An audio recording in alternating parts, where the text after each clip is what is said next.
Hey there, welcome to our Agile and Scrum full course by Simplilearn. Have you ever wondered how top performing teams consistently achieve their goals, adapt quickly, and deliver results on time? The key to their success is Agile, and it's transforming the way businesses approach project management. Agile is no longer just a buzzword, it's a proven methodology driving efficiency, flexibility, and collaboration across industries. As the demand for Agile and Scrum professionals continues to skyrocket, there's never been a better time to master these essential skills. So in this course, we will simplify Agile and Scrum for you, breaking down the core concepts so that you can easily grasp how they can revolutionize your team's workflow. You'll learn exactly why Agile is taking the business world by storm and how it empowers teams to work smarter, faster, and more collaboratively. We'll also dive into Scrum, the most popular Agile framework, and equip you with everything you need to know to earn your professional Scrum Master certification. From running impactful stand-up meetings to managing product backlogs and also planning sprints, we'll also show you how to deliver customer value on time and also every time. Plus, we'll introduce you to the best tools Agile teams use and offer interview tips to help you land your next Agile role. And by the end of this course, you will be ready to jump into any Agile project, making an immediate impact and open doors to exciting career opportunities. So let's get started. Before we jump in, here's a quick information. If you're looking to advance your career in project management or software development, becoming a certified Scrum Master could be your next big step. Scrum is one of the most widely used frameworks for Agile project management, and its demand is growing fast as companies continue to prioritize flexibility and rapid delivery. This course is designed to give you the skills and confidence to lead teams effectively and deliver exceptional results using Scrum. With the CSM certification, you will demonstrate your expertise in Scrum principles and methods, opening doors to high-paying opportunities with top companies like Accenture, JP Morgan, and IBM. Through live training, hands-on exercise, and expert coaching, you will be well prepared to ace the CSM exam, becoming a Scrum Master, and lead successful Agile teams. So what are you waiting for? Hurry up and enroll now, and you can find the course link below. So without any further ado, let's get started. Look at a time in the late 90s, what was happening with software development firms. So they used to follow waterfall methodologies. So there used to be expression like, sir, we have a problem. So what happened? So our client want a new feature to the software. We are already midway creating the software. We can't add the feature. So what does it mean? So there is a scenario where the change is asked. So why change? Change may be because of adding certain features, removing certain features, modifying certain things already given. What is wrong in that? Why can't we do that change? So now point here is not about doing the change itself. It's about the effort additionally it takes. Cost, money in terms of which is going out, the effort, then the scope which is going to change at the same time. You also need to put more efforts which will delay the project. So now is it okay? So 90s it was okay. Today is it okay? A big question mark. So why is that not okay? So we need to understand that very clearly, right? I knew we should not have used the waterfall methodology for development. So is that an issue with the waterfall methodology? So answer is no. If it is today's scenario, answer would be yes. If it is 90s, answer would be no. So what changed in this 20 years or 15 years? The dynamics of the market changed. The behavior of consumers changed. So if you look at anyone who is using any product, it may be a software product or a hardware, like if you're a mobile phone or a television or any application, mobile application or application used on your systems. The upgradation of the new features and functionality of that is improved more and more, and consumer wants it more. And you have a very less time to respond. That is one thing. Second thing, there is a lot of competition. If you do not respond quickly, competition will take over. So for you to sustain and grow, it is very essential that you understand this dynamics and you need to respond quickly, which was a bit difficult when it comes to approach what is called waterfall model. Now, how do we address this? So what is that waterfall model is all about? Why is it difficult for us? So the methodology where waterfall model is used involves teams following a series of steps and only going forward after the previous steps are completed. So there is a wait time involved. So until the previous steps are completed, only then I can move to the next. So it is a slower thing. It would take certain longer duration. So it is best used in the scenarios where the teams are small and the project is expected to move in a predictable manner. So predictability is very important. When we follow waterfall methodology, predictability. The variation should be as lesser as possible. So what is that predictability I'm speaking about? As I create this product, as a results comes up, if it takes 6 months, 1 year, 2 years, 3 years, it's okay. So this is how the product would look like.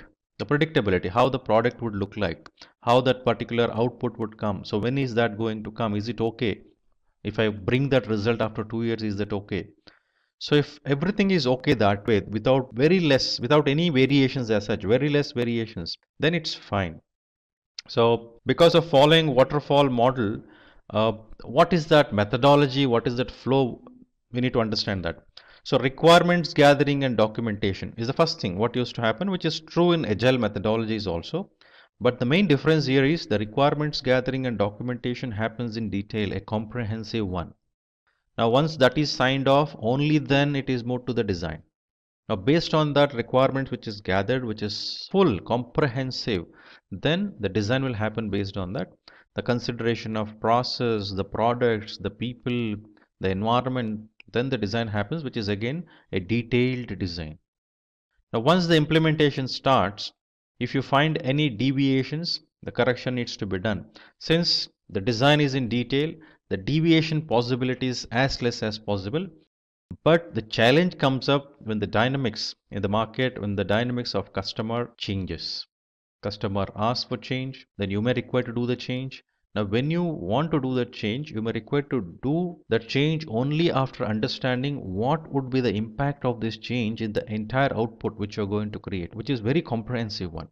So because of this, it consumes time, it consumes extra effort. So it may be a scenario where the scope of work is reduced as well. Even after that, this exercise has to be done, which will delay the project. So this was okay. So when this model, when things were done, things were taken up for changes, it was okay because the consumer behavior, as I mentioned, there is a lot of wait time for the consumers also. So there was less competition, but today it is not. I need to go quicker. So because of this, what are the disadvantages which has came up to the consumers or to the organization who actually follow waterfall methodologies in today's scenario? So what could be those? So making changes would be difficult, as I mentioned earlier. So then it doesn't focus on end user client, customer perspective value. So today I think more and more we're speaking about creating a value in the consumer perspective, customer perspective. And the time it takes for consumer to realize the value, how long it takes, the more it delays in realizing the values by the consumer, there is a delay in terms of making your product impression better in the consumer's mind. So competition will take over. So your existence will be in bigger threat. So testing phase is delayed until most of the project is completed because it has to follow step by step, wait the things to complete and then testing happen. Then measuring the progress within the stages is difficult. So why is it difficult measuring the progress within the stages? Because the deliverables or the metrics what are defined to measure at a milestone and at a end of the phase to understand whether everything is delivered as part of it. Now let us look at how Agile is going to help us to address these disadvantages mentioned in waterfall model. So what is Agile? The basic meaning of Agile is to move faster, be flexible, respond to change, etc. But to accomplish this, there are a lot of methodologies. Now, there is something called Agile Manifesto and 12 Principles of Agile, which we need to understand. So, following this, accomplishing this can only help us in becoming Agile. So in 2001, Agile was introduced. So that's where the term Agile came into picture, where people start realizing what is Agile and why should we adopt that Agile methodologies. So while it was introduced, so Agile Manifesto was also released. It's a set of principles used in project management and software development. So basically there are 4 points which we need to understand very correctly, very clearly, so that we can able to understand what is Agile is all about. Right? It enables team to deliver value to their customers with ease. So agile team deliver work in small but usable increments. Then evaluation of the requirements, plans and results takes place continuously. This allows teams to respond to changes quickly. Now change was one of the scenario what we were speaking about. Now responding to change quickly is one of the disadvantages what we spoke about, and here it is addressed. It is considered to address, that is very important. Now when we respond to change quickly, it is not that I just quickly responded but I did not address that problem or that scenario. It is very essential to address that scenario as well effectively and efficiently. So now agile is a concept, right? So it has a detailed manifesto based on which all the agile methodologies are created.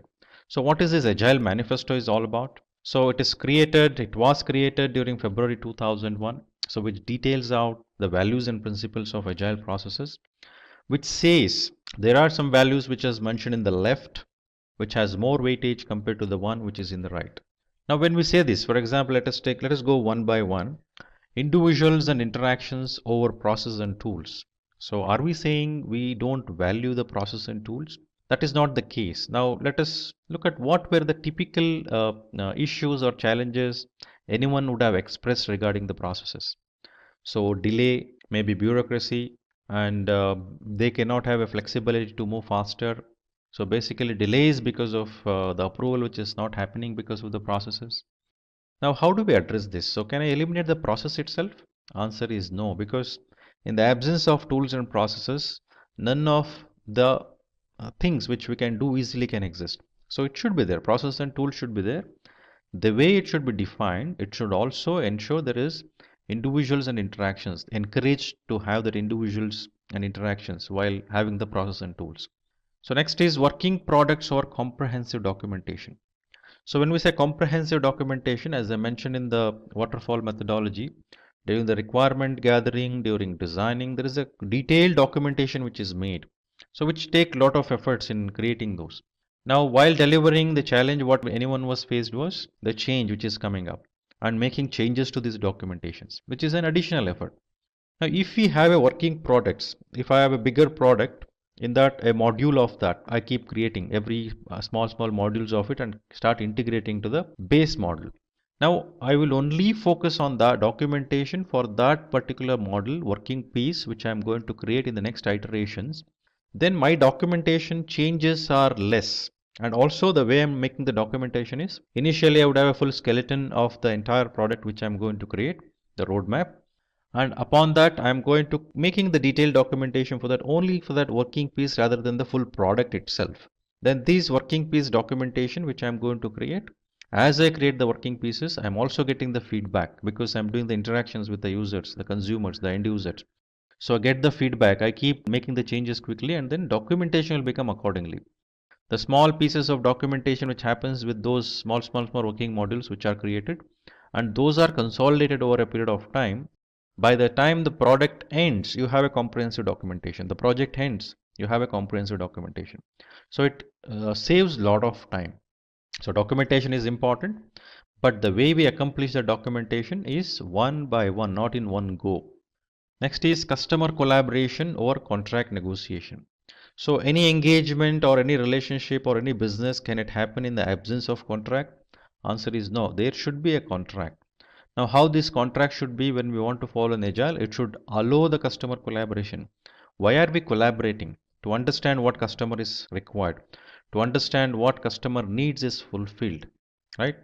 So now this requires a lot of flexibility in the contract itself, so that commercial is one area which gets impacted, and there should be guidelines for that also in the contract, so that during the collaboration, during the change, during the effort being put, customer is also informed what is the change which is going to happen in terms of commercial as well as time and everything, so that it is documented in the contract, so there is no confusion.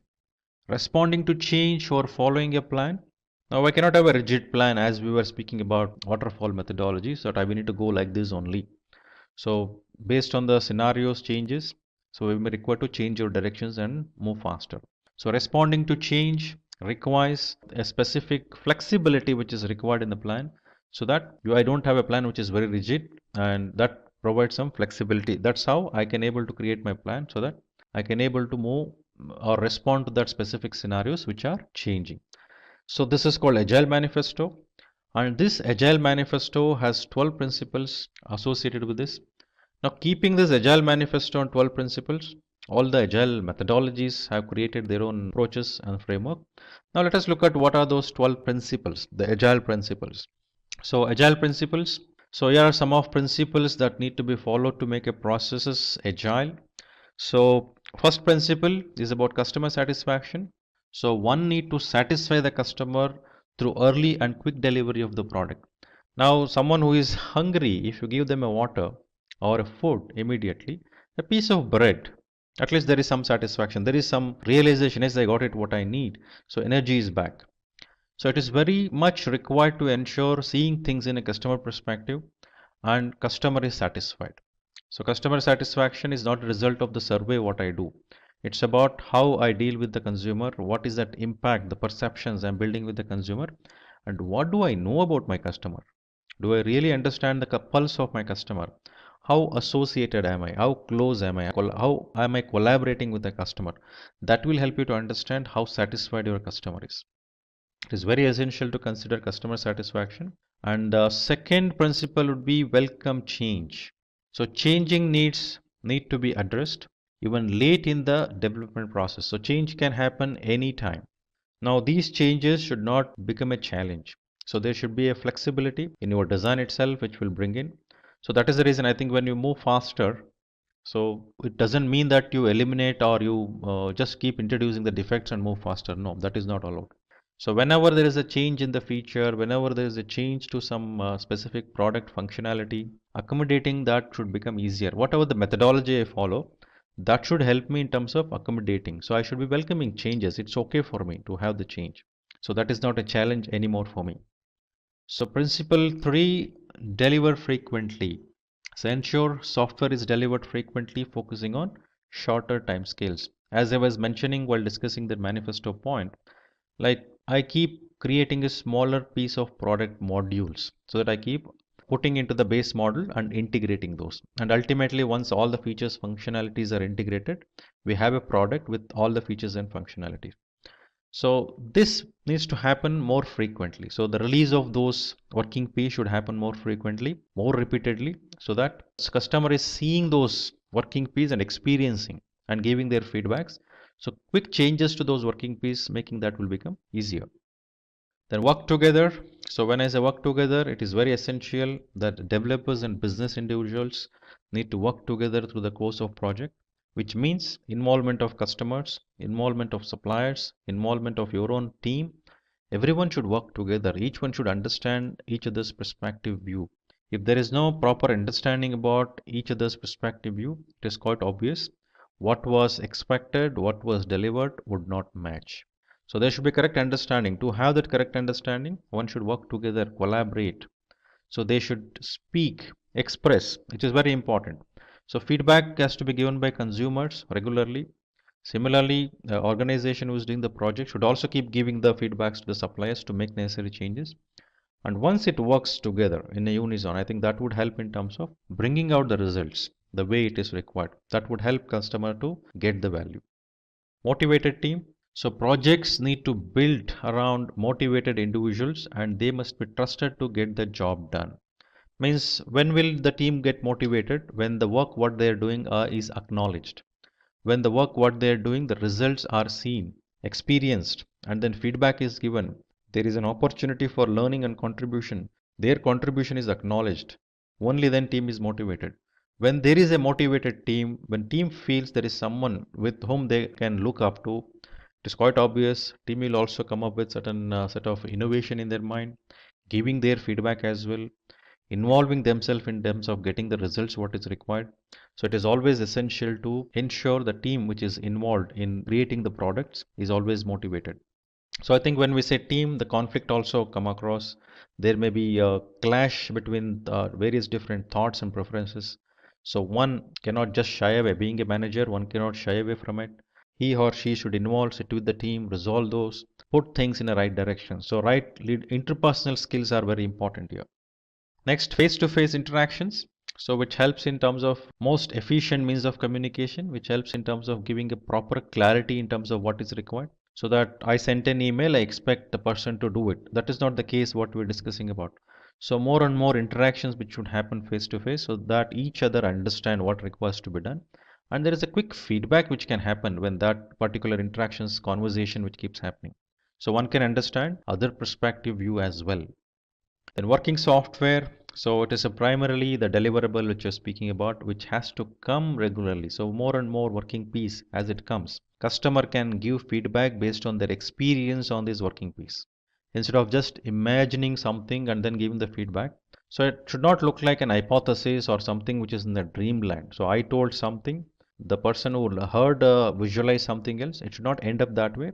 Instead of that, give the working piece, expect the consumer, the user to give the feedback so that it helps in terms of creating that particular product ultimately which is usable and which is going to create value to the consumers.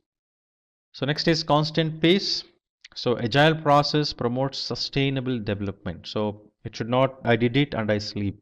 I did it and then I'm waiting for something else. No. There should be frequent deliverables which is happening. So there should be constant movement from left to right, from beginning to end, so that the deliverables which are expected keeps happening so that consumers or users are realizing the value of it. So it should be constant pace, the velocity, the speed which needs to be adopted. Then good design. Agility can be improved by focusing on technical excellence and good design. So when we say technical excellence and good design, it is very essential to understand insight towards what is that product being delivered, insight towards what is the technology being used, insight towards the processes, the capabilities, skills. So all this comes together when people sit together and focus on creating that product or services. So they are putting the effort towards designing it appropriately so that that will fit for purpose. So since things are moved step by step in terms of creating a working piece, the detailed designing of that small working piece would happen, which can happen quicker as well. And since these are going and fitting into the architecture, which is basically open architecture kind of scenarios, what we're speaking about. So all those modules, what you create, you keep plugging into it so that you are designing that small piece which quicker. So instead of designing the entire system as a whole in detail, you're just creating that small pieces and fitting into that architecture which is open, so pluggable.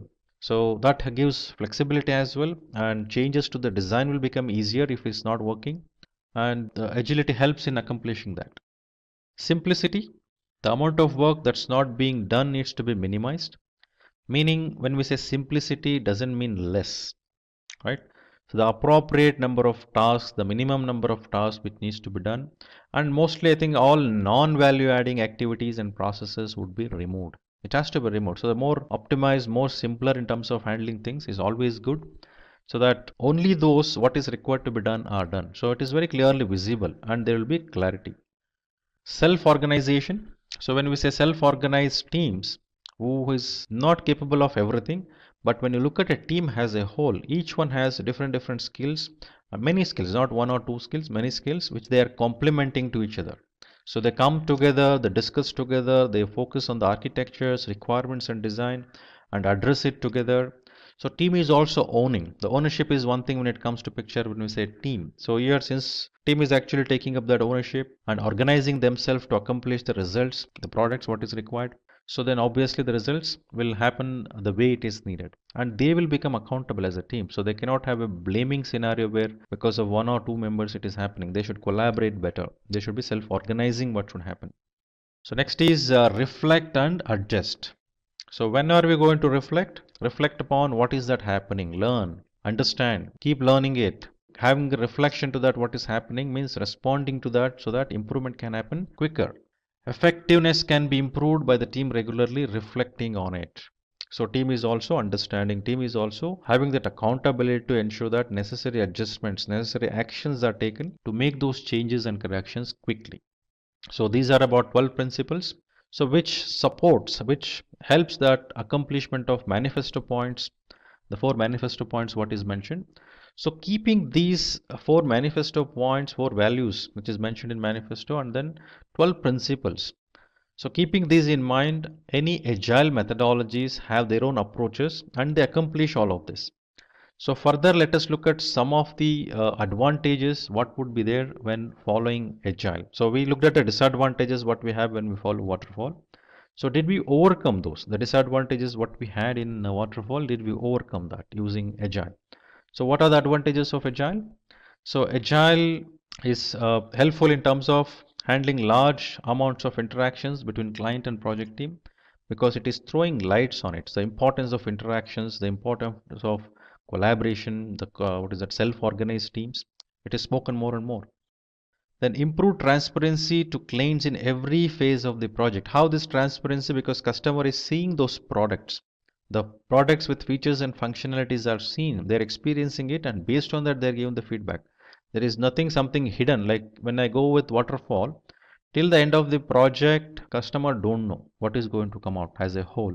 But here, since the working piece is given regularly, customer is seeing it. The users are using it and giving their feedback. So interactions increased. So visibility towards what we are creating a results is more, right? Then the delivery of the output is predictable and can sometimes be earlier than expected because we know what is being delivered. More and more clarity users are obtaining. At the same time, the team which is creating is obtaining. Because of it, the pulse of the customer, the directions are clear.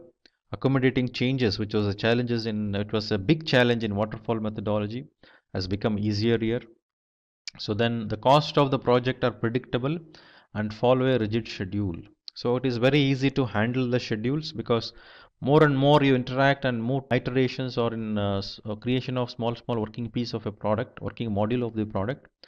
So now as you progress in that, you understood the environment better, you understood the clients better, the customers better, the expectation better, and moving faster. So that will become easier for you. Now you have become predictable. You can predict easily what is that going to happen ultimately. So more and more visibility you start getting. So handling things will become easier. So then it allows for changes to refine and reprioritize the product backlog. So when I say product backlog, we need to understand the various different user stories what is written to deliver. So that is a list of deliverables, product backlog, what are there. Since we already know what are the things needs to be created, so this helps in terms of prioritizing those, changing the priorities based on the change scenario, and then taking the pace, taking the speed accordingly. The client can provide the priority of features, allowing the team to ensure maximum project value. So since it is visible, what are the user stories, what are the epics written, what is that order, priorities, order of priority what we have kept. Now the change scenario obviously tells us, do we really need to change this? Priority of which feature has to be done first. So that will become easier because you have the list, only changing that order in the list and then going forward accordingly. Integration is not an issue because we have the base model which can integrate all of this together with no issues. Now then by focusing on needs of the users, the team can deliver value to the customers. So users are involved more often. So user pulse is understood, what user requires is clearly understood.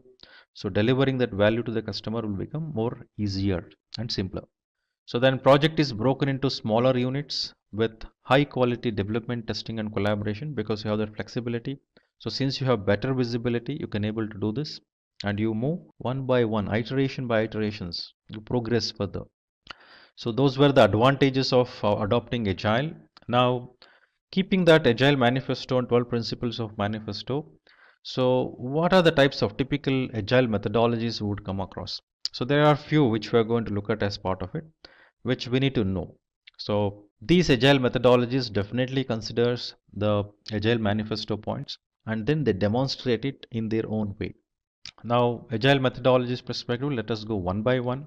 So some of them to look at. The first one is XP, that is extreme programming. So this is the framework that enables teams to create high quality software and improves their quality of life. So it enables software development with appropriate engineering practices. So and then when is it applicable?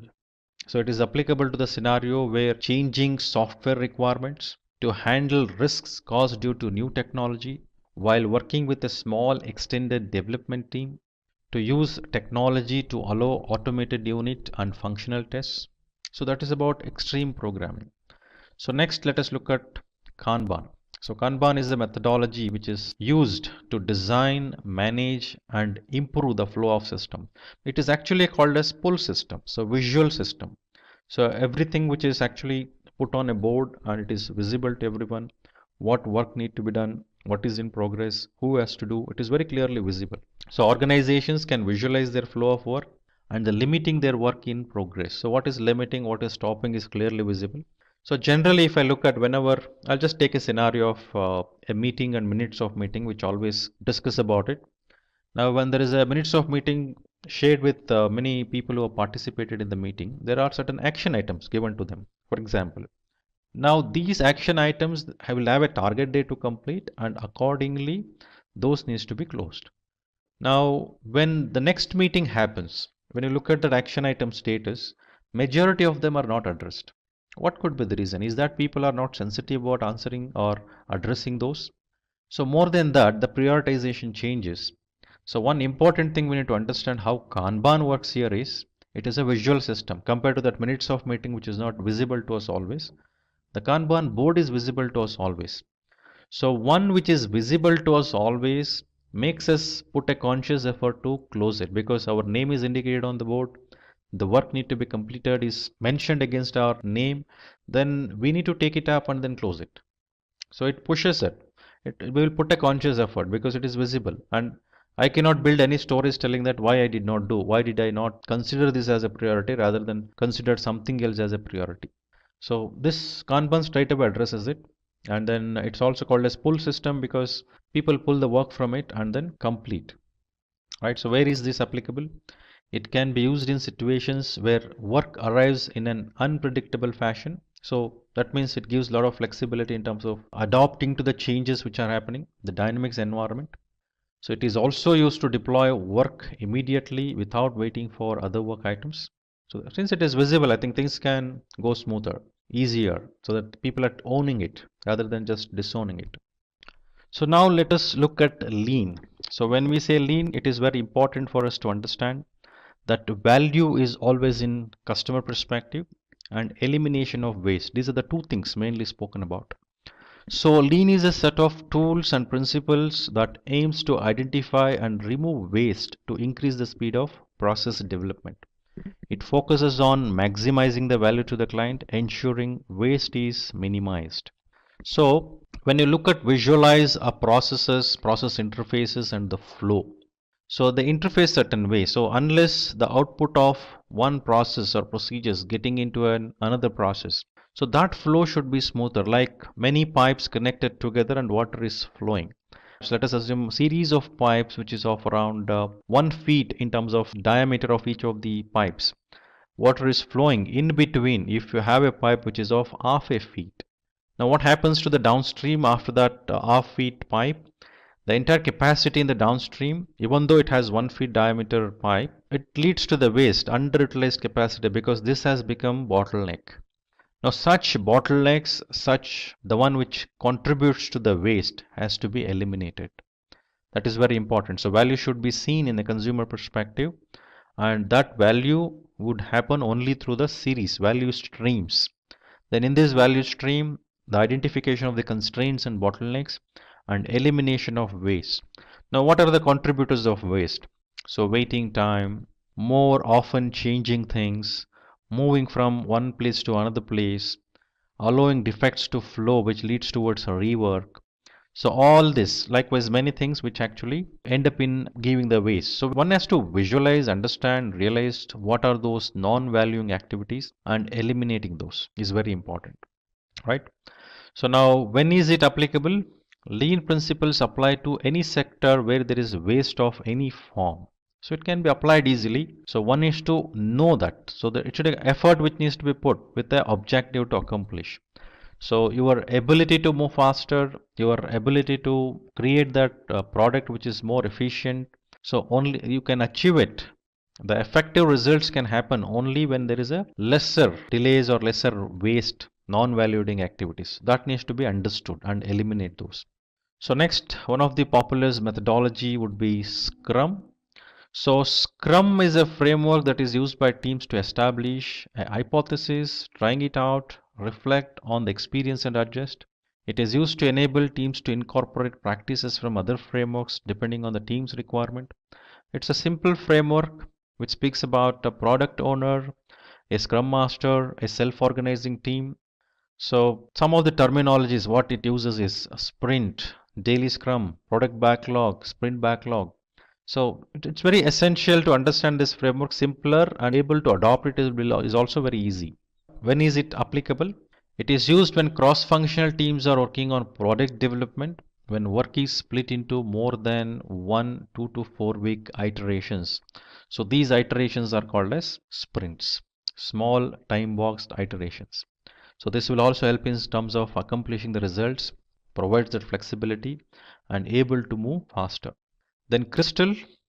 So Crystal is an approach to the software development that focuses on people and their interactions rather than tools and processes.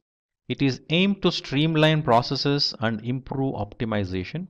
It works on principle that projects are unique and dynamic, each requiring its specific methods. So where is it applicable? It focuses on strengthening teams communication. It also focuses on continuous integration, active user involvement, and configurable processes. So these are the few agile methodologies which are there, which are more popular, more heard. However, we can come across many other methodologies like SAFe Agile, which is a scaled scenario for more complex projects. So likewise, we have many methodologies which organizations adopt, and these are few for us to understand. There are two main approaches to project management: the traditional waterfall approach and the agile approach. Originally, Agile developed as a way to better manage software development projects. Agile emerged in the late 1990s specifically in response to the challenges encountered when managing software development projects using the traditional waterfall approach, specifically addressing the burdens of heavy documentation and frequent changes in requirements. Agile techniques and best practices began to emerge and gain prominence in software development projects. This led to a meeting in February 2001 in Park City, Utah, where 17 leading software developers wrote what has become known as the Agile Manifesto. Let's review the Agile Manifesto for software development together. We are uncovering better ways of developing software by doing it and helping others do it. Through this work, we have come to value individuals and interactions over processes and tools, working software over comprehensive documentation, customer collaboration over contract negotiation, responding to change over following a plan. That is, while there is value in the items on the right, we value the items on the left more. Before you take your Agile Scrum Foundation Certification exam, I recommend you memorize these 4 lines. We call them the statement of value. And you can see that on the right-hand side, those are items that are more relevant for the traditional or waterfall approach. And on the left, you have those things that are more agile in nature. Let's review each of these 4 lines. Individuals and interactions over processes and tools. Clearly, any project requires processes and tools. However, individuals and their interactions deliver better results when the emphasis is not on the processes and the tools. Working software over comprehensive documentation. Documentation here refers to things like status reports, progress reports, detailed specifications, which do not really demonstrate any real progress or value. Therefore, the emphasis is on working software that can be delivered and demonstrated. Customer collaboration over contract negotiation. Organizations need to be flexible and accommodating rather than following detailed definitions listed in contracts. Responding to change over following the plan. In Agile, small pieces of working software are delivered to the customer incrementally, and the customer is involved in the project from the beginning to the end. So in Agile, we are responsive to the customer and willing to make even mid-course corrections in order to deliver to the customer the value that the customer wants. Remember, you will be tested on these 4 lines. So again, I urge you to memorize them. In fact, knowing these 4 lines and having a feel for what they mean will actually help you get to the correct answer on many questions in the exam. Here we can see what it might look like to manage a project using the waterfall approach. You can see that the system and software requirements would need to be identified and documented upfront. That would be followed by the necessary analysis and program design work. Then comes the actual coding and testing. That's then followed by the handoff to the customer or to operations. As you can see, there is a heavy upfront cost of documentation, as well as the status reporting that would need to be done during the course of the project. You can also see that it would be difficult to respond to change in this kind of an approach. In fact, the Standish Group issued a study that showed that software development projects using the Agile approach succeed 3 times more often than when using the waterfall approach. The Standish Group defined project success as being on time, on budget, and delivering all of the planned features. The study summarized as follows. The Agile process is the universal remedy for software development project failure. Software applications developed through the Agile process have 3 times the success rate of the traditional waterfall method and a much lower percentage of time and cost overruns. Now, let's talk about Scrum versus Agile. Firstly, let's have a look at methodologies. Now, Agile is a set of principles that are iterative and incremental. Agile has a number of different methodologies you can choose from. There's XP, Crystal, Kanban, even Scrum for that matter. Let's talk about Scrum now. Scrum is an implementation of the concepts of Agile. So basically, most of the important components of Agile can be applied to Scrum as well. It provides the customer with incremental builds that are delivered to the customer in the span of 2 to 4 weeks. An organization can be Agile, but not practice Scrum. However, an organization cannot practice Scrum without being Agile. Next up, let's have a look at projects. Agile is more suited towards projects that have a small development team that consists of experts. Whereas on the side of Scrum, it's usually better suited for projects that are subject to a large amount of change, and that too rapidly. Next, we have leadership. Now for Agile, a project head takes care of all the tasks and has a very important role to play in the process of Agile. A project head represents the entire team and is responsible for getting issues resolved by assigning them to the appropriate members of the team. In Scrum, there's no leader. There's a Scrum Master who can overall guide the Scrum process, but the team addresses issues by themselves. It usually involves cross-functional and self-organizing teams. Next up, we have flexibility. Agile is relatively more rigid than Scrum and cannot handle changes with ease. It also requires a lot of upfront development process and changes within the organization. With Scrum, you can enable teams delivery. Agile requires frequent deliveries so that they can get feedback from the end user. This in turn will help make the product better. The product is delivered as well as updated on a regular basis. With Scrum, after a sprint, feedback from the client for a build is provided to the team. Scrum involves daily Scrum meetings to review and get feedback to determine the next steps of the project. The next sprint is only planned by the team after the current sprint is complete. Next, we have collaboration. With Agile, collaboration involves face-to-face interactions with team members of other cross-functional teams. For Scrum, daily stand-up meetings take place with specific roles like Scrum Master, Product Owner, and the Scrum team. And finally, we have design.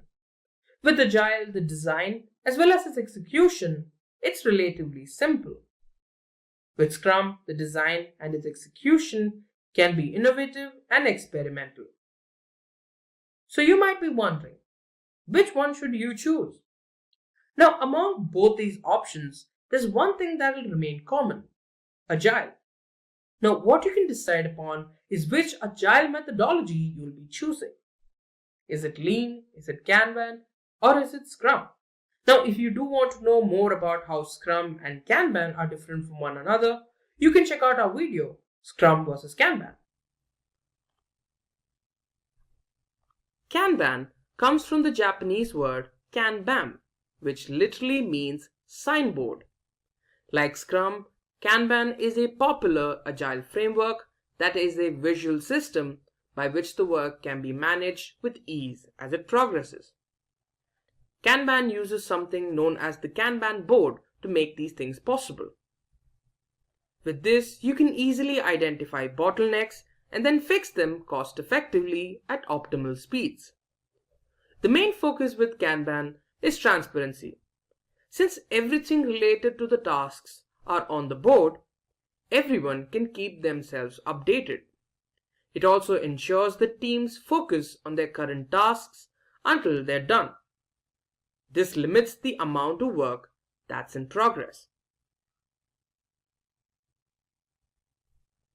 So on the Kanban board, work is divided into smaller, more manageable pieces.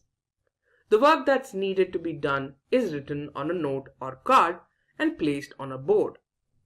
Columns on the board help represent where each item is, with respect to the workflow. Now let's have a look at what these are in detail. Let's find out how Kanban works. Now the board consists of three major components. There's the to-do list, which represents items that need to be completed. The ongoing column, which represents items that are being currently worked on.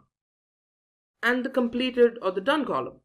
Now these represent tasks or items that have already been completed. Now although this is a physical representation of the board, several organizations use software versions of the board that replaces the sticky notes with cards that can be moved from one column to another as work progresses. Now an example of such a software is Trello. So if you want to learn more about Trello, you can check out the link I'll be adding to the live chat in a moment. At this point, you guys must have realized how similar these two frameworks sound. So let's run through some more of their similarities. Let's find out how they are similar. Firstly, they both have principles of lean and agile, which means reduction of waste, and both of them are time-boxed and iterative approaches that enable product delivery in an incremental manner. Both these frameworks aim to reduce the amount of work in progress. This forces the teams to ensure that they focus on a smaller set of tasks. This also makes blockers and bottlenecks a little more visible. In both cases, the work is divided into smaller, more manageable units. Both of these frameworks use pull scheduling. Now this means that products are only built based on demand rather than forecasts. Transparency plays a major role in both these frameworks by helping them drive process improvement. And in both cases, the release plan is continuously optimized. And finally, both these methods aim to deliver releasable software often and earlier than expected. So now that we've reached midway, let me ask you guys a question. Do you guys use Scrum or Kanban in your workplace? Or do you use these software for personal reasons? What exactly do you use these for? Let me know in the live chat. Now let's have a look at how these two frameworks are different from one another. Firstly, let's have a look at cadence. Cadence refers to the amount of time in a sprint or before a release. So when it comes to Scrum, the entire project is divided into time-constrained iterations. That is, into smaller, manageable units. But when it comes to Kanban, it's event-driven.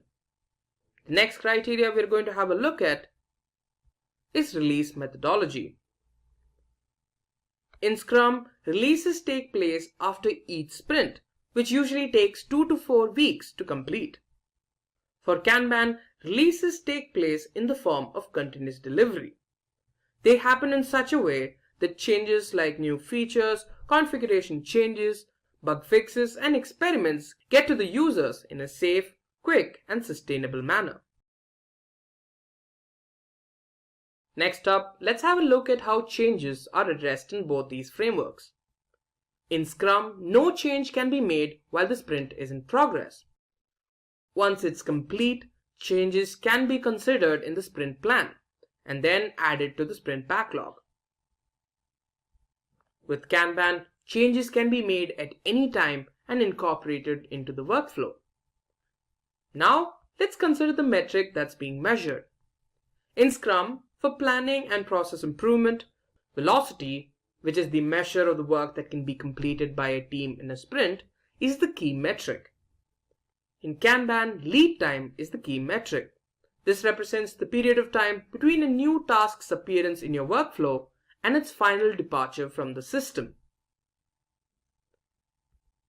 Next, let's have a look at how teams work in these frameworks.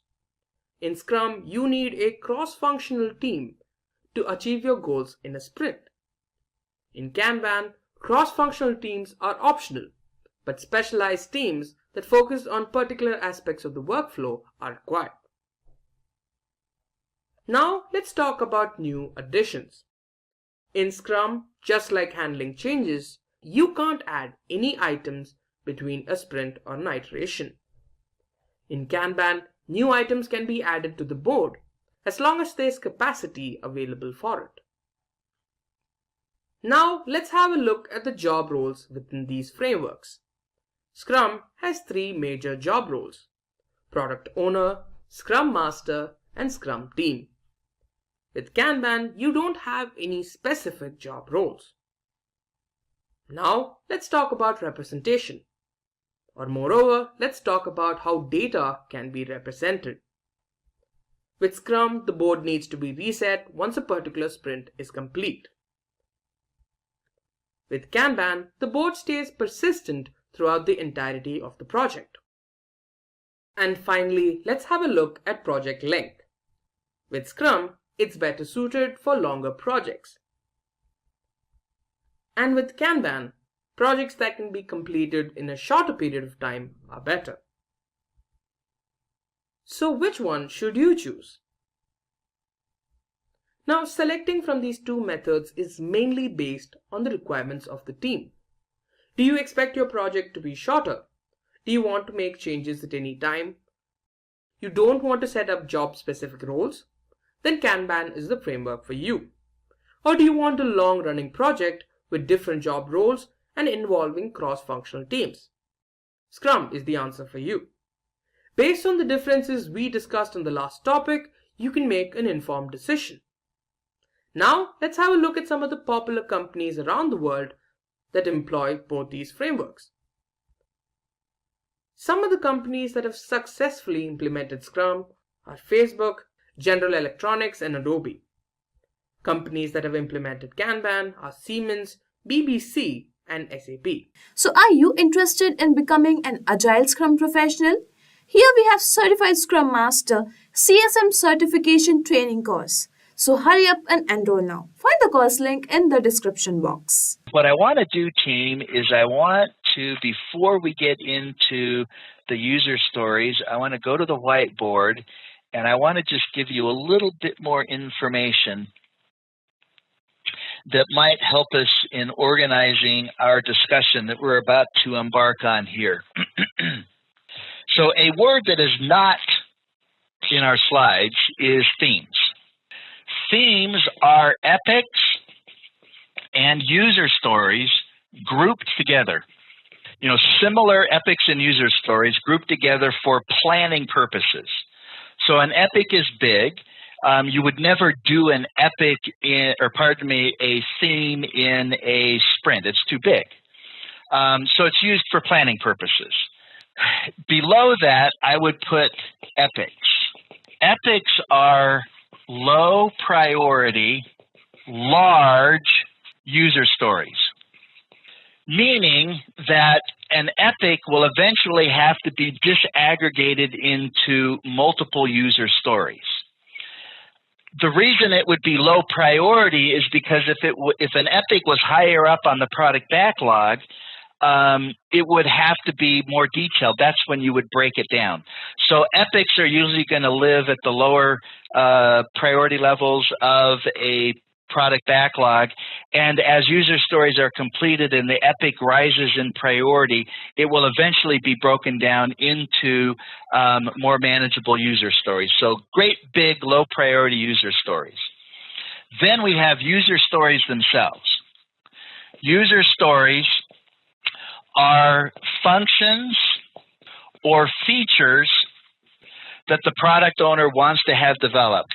A user story turns into working software that provides value to the customer.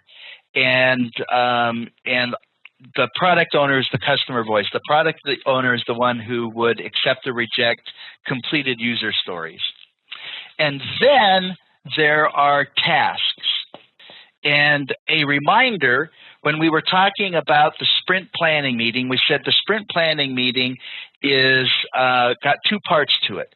The first part is selecting all of the user stories that are going to be included in the sprint, and then disaggregating each of those user stories into tasks. That's done in the sprint planning meeting, and then those tasks are the things that are actually then done when the work of the sprint begins. User stories can be estimated in story points or ideal days. Most teams favor story points. They might start with ideal days, but they will then usually end up going to story points. Tasks are estimated in ideal time, which is usually hours. Okay, so now back to our slides. So at the top left, a use case could be an example of a user story. So it's something that the user wants to do and how the system should support it. A use case could be select and pay for items in a catalog. Now that could actually be an epic or maybe a theme, because maybe it would get disaggregated into log on screen, catalog, shopping cart, and checkout. But so the use case could either be a standalone user story, or it could actually be a number of user stories that would result from it. Below that requirement, it could be a functional requirement, a technical task, or even a bug fix. So I'm going to go back to the whiteboard, and a product backlog is going to have a lot of user stories that come from the customer, right? Whatever the customer wants done. But the team may know that it has to do some development work in order for the user stories to even be able to work. You know, there's some system level non-functional requirements that need to be done. And so there could be tech user stories. And then, can you see this low?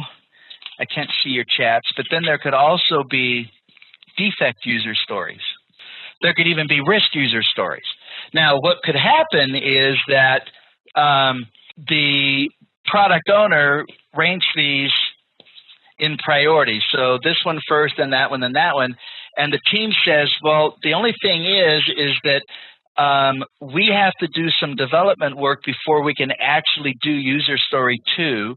And so what we really need to do is insert that before the second priority user story.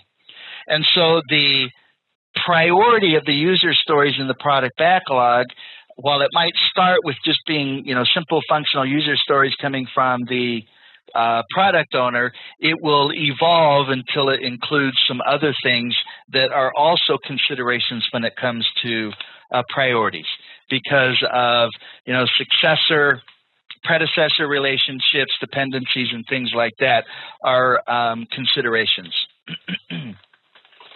A user story, back to the screen, bottom left now, the user story can use a fictitious user or a persona to help the team or the team and the product owner to get an idea of, okay, who's going to be doing this function?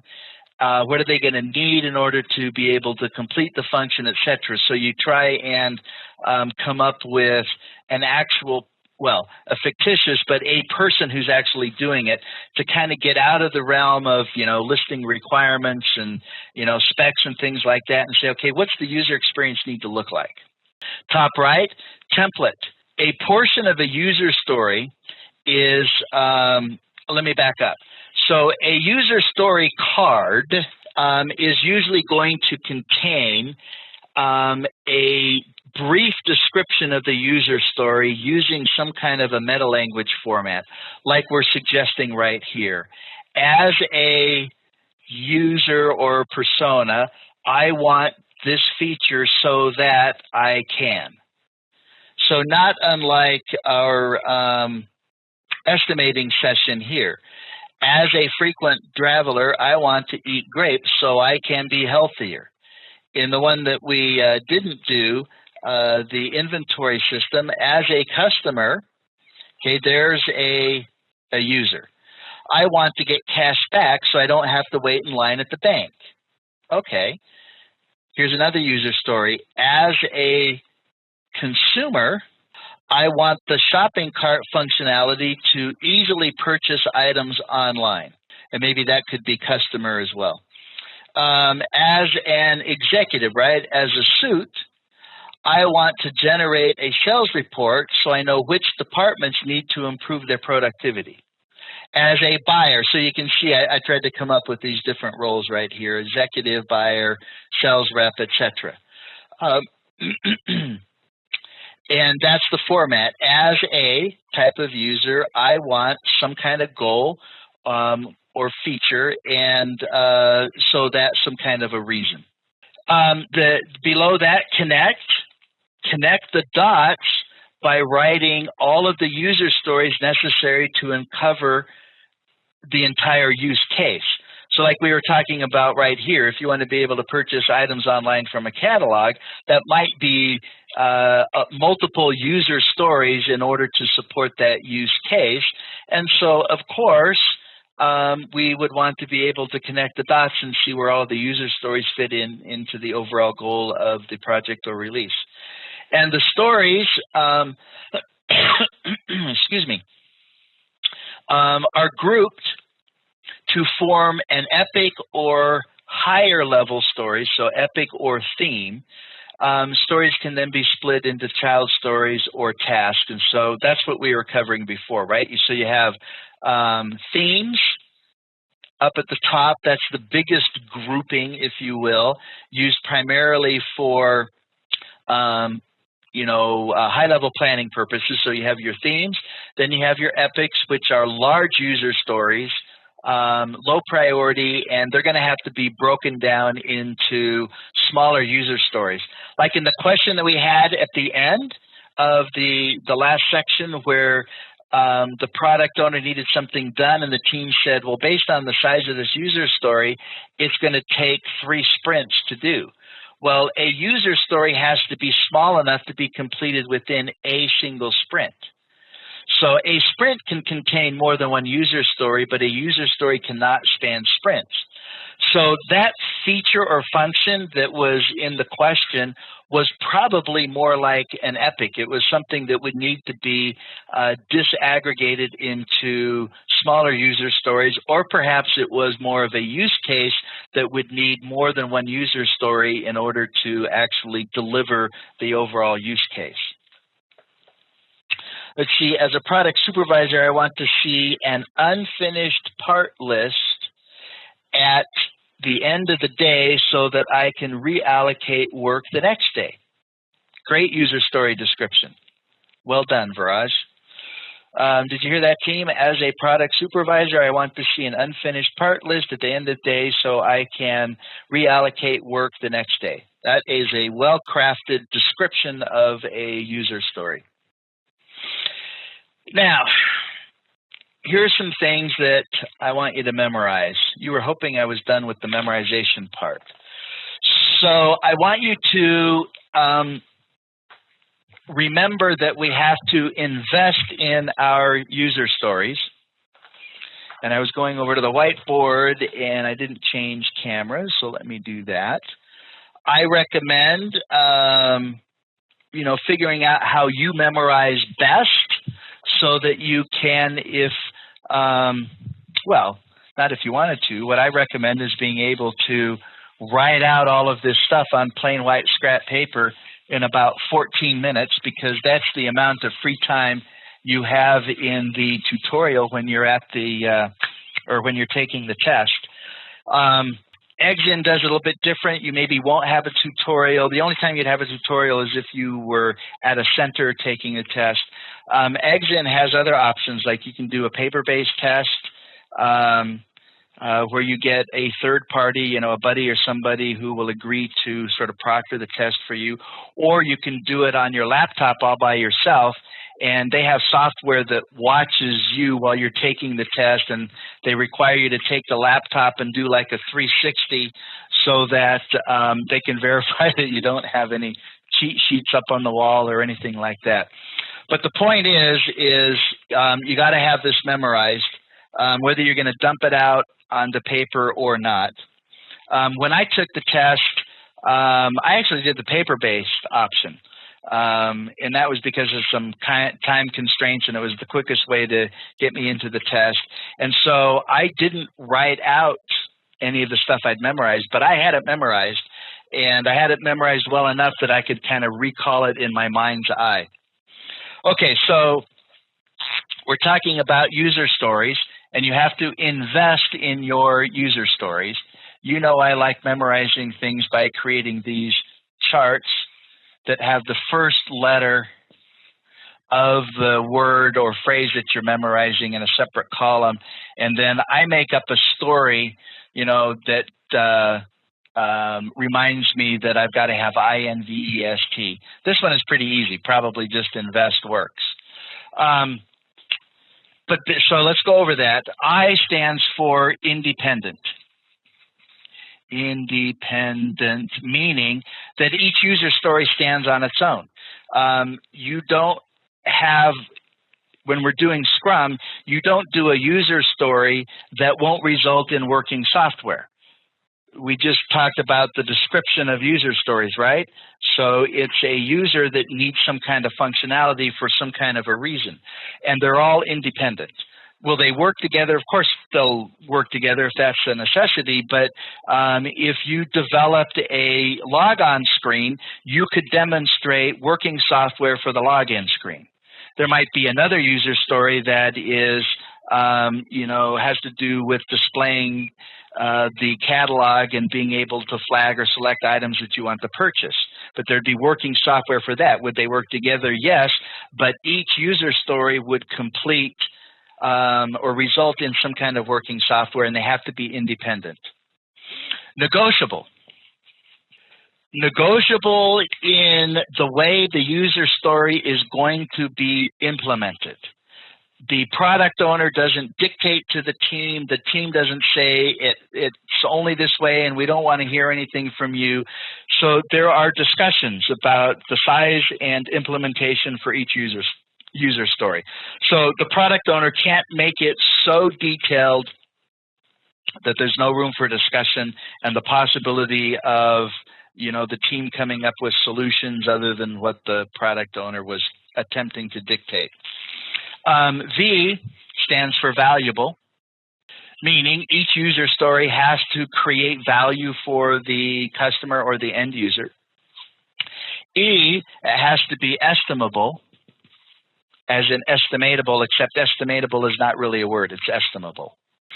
And S is for small, has to be small enough to be done in a single sprint. If we're doing 2-week sprints, it has to be able to be done in 2 weeks or less. If we're doing 4-week sprints, it could be a larger user story, but it would still have to be done in 4 weeks or less. And then the last one, the T, is testable. Every user story needs to be testable, and it needs to be testable at 2 levels. Remember our triangle? It needs to be testable at the intrinsic quality level, unit tests, etc., and also testable at the extrinsic level, which is the customer point of view, which is acceptance. So every user story has to be testable. Okay, so that's invest, and so let's add that to our list of things to memorize. Invest. And then the next one we have here is the 3 C's of a user story. So the first C, team, is card. So user stories should be able to be written on a 4 by 6 inch index card or some media similar to that. Card. The second C is conversation. The user story card is the item that is used for the team and the product owner to talk and discuss in order to make sure that the product owner and the team are on the same page when it comes to what is actually supposed to be developed and what it's supposed to look like at the end, which leads us to the third one, which is confirmation. Each user story essentially has to have acceptance tests in it itself. So card 4 by 6, conversation, that's the starting point. That's where the team and the product owner discuss, and then eventually there will be acceptance tests included on the user story card in order to be used during the sprint review to assure that it's acceptable, that there's confirmation. Okay, so let's add that to the memorization list. So 3 C's. All right, now I've got an example here of a user story card. So we're looking right here. And if you were to go out on the internet and search user story cards, they would be similar. There would be some differences, of course. But typically what you're going to have is you're going to have a title or a name for the user story, and then there's going to be some kind of unique identifier, like user story 321. Then there will be the description like we just talked about. As a librarian, I want to have the facility of searching a book by different criteria so that I will save time while serving a customer. Then there might be some other descriptive words or links to other information that might be necessary. And then there would be acceptance criteria or tests. Sometimes these get included on the back of the card, but the point is that they are on the card. Then there will be an estimate of size. It could be ideal days or story points. As I mentioned, most teams do story points. That's more likely what you'll be tested on as opposed to ideal days. But, we'll cover both so you understand the differences. There's probably, it's not listed here, but there's probably going to be a value point assignment. This is where the product owner kind of determines in a relative way the value of the stories. Just like we were doing in planning poker, the product owner might say, well, this story is twice as valuable as this other one, comparing them together.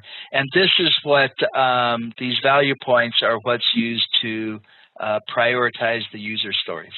That's supposed to be a V, as in value points. And then typically there's also going to be a indication, sometimes it's just by colors, it could be words that has to do with, where the story came from. Did it come from the customer? That would be considered a functional requirement. If it came from the team, that would be from the technical domain. I'm trying to write where from. It's not me, team, it's the mouse. Clearly. It's hard to do that. That's from, where from? Here it's got customer, tech. You could also have defect. You could maybe have risk.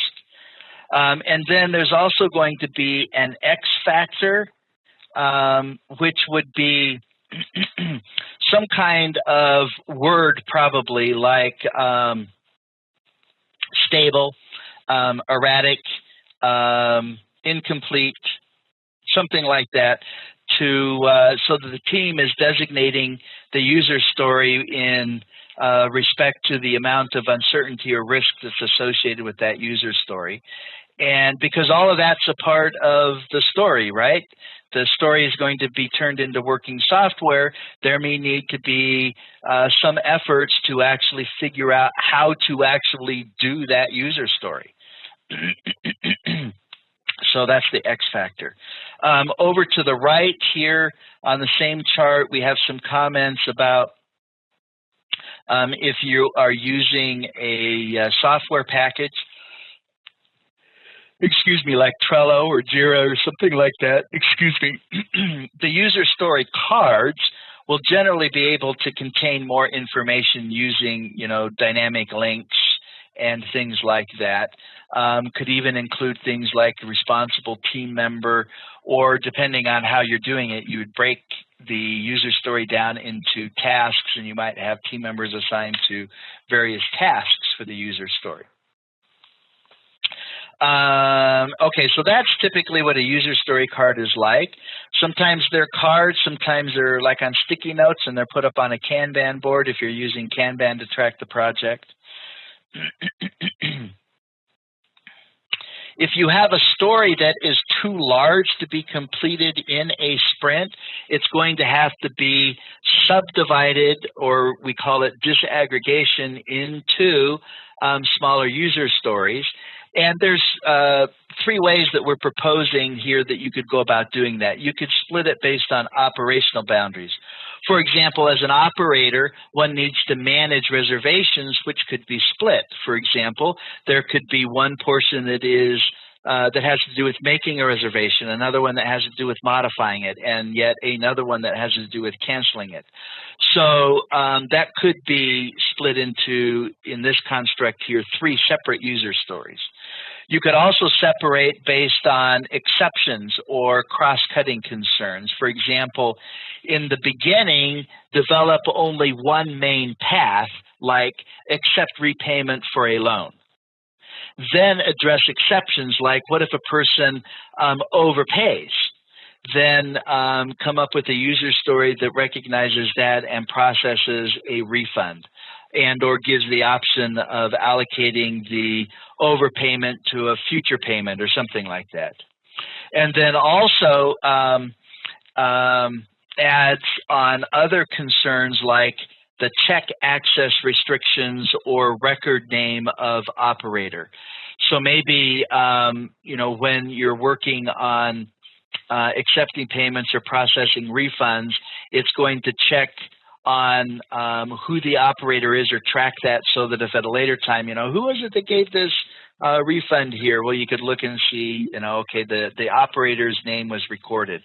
Or maybe you put some restrictions so that maybe not everybody is allowed to do a refund. And so you would have levels of users that have different privileges. Okay, and then down at the bottom, split based on data boundaries. For an example, you know, as an accountant, one needs to enter balance sheet information, which could then be split into summary information and separately receivable details, or, you know, maybe you could have AP, you know, so you could have different portions of the overall balance sheet activities that need to be done. So enter AR, enter AP, etc. Make sense? So just to kind of prompt you, give you some ideas about what to do in a Scrum project if you have the scenario arise where a user story is being estimated by the team and it won't fit into a sprint. It's too big. Now, when it comes to determining value for user stories, this is primarily owned by the product owner, right? And it always comes back to money, but money, the value can be looked at from different points of view. So new revenue, obviously, getting new customers and having them buy stuff. Well, below that, there's another consideration, incremental revenue. So somebody's in the process of placing an order. Maybe there are some premium features that could be add-ons at that point in time, or maybe added later on. So you have an existing customer who actually buys more of or enhanced parts of the existing thing they already purchased or are in the process of purchasing. Retained value. So this is, retaining customers so that they don't go to a competitor. And then the bottom one is operational efficiency. How could things be done to speed up the process of whatever it is, so that the cost of delivering the product is reduced.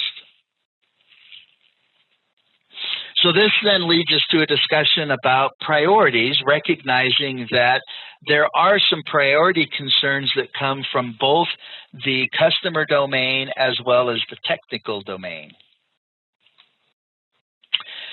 And there are some prioritization models.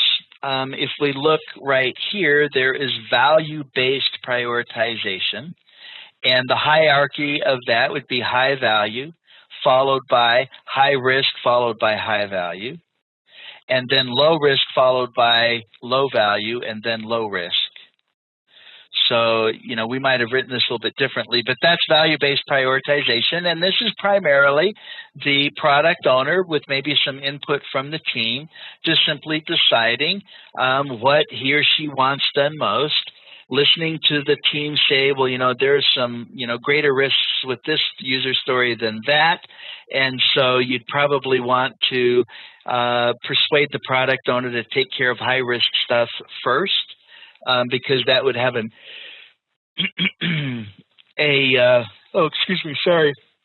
impact on the future things that need to be done.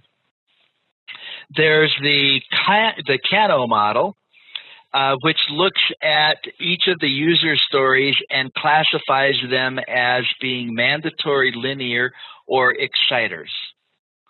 And the mandatory items are those user stories that are musts. And they'll never move the customer or the end user beyond neutral. It's if they're not there, it creates dissatisfaction. If the product owner and the team has done a good job in identifying what are the mandatory or threshold items, you would see that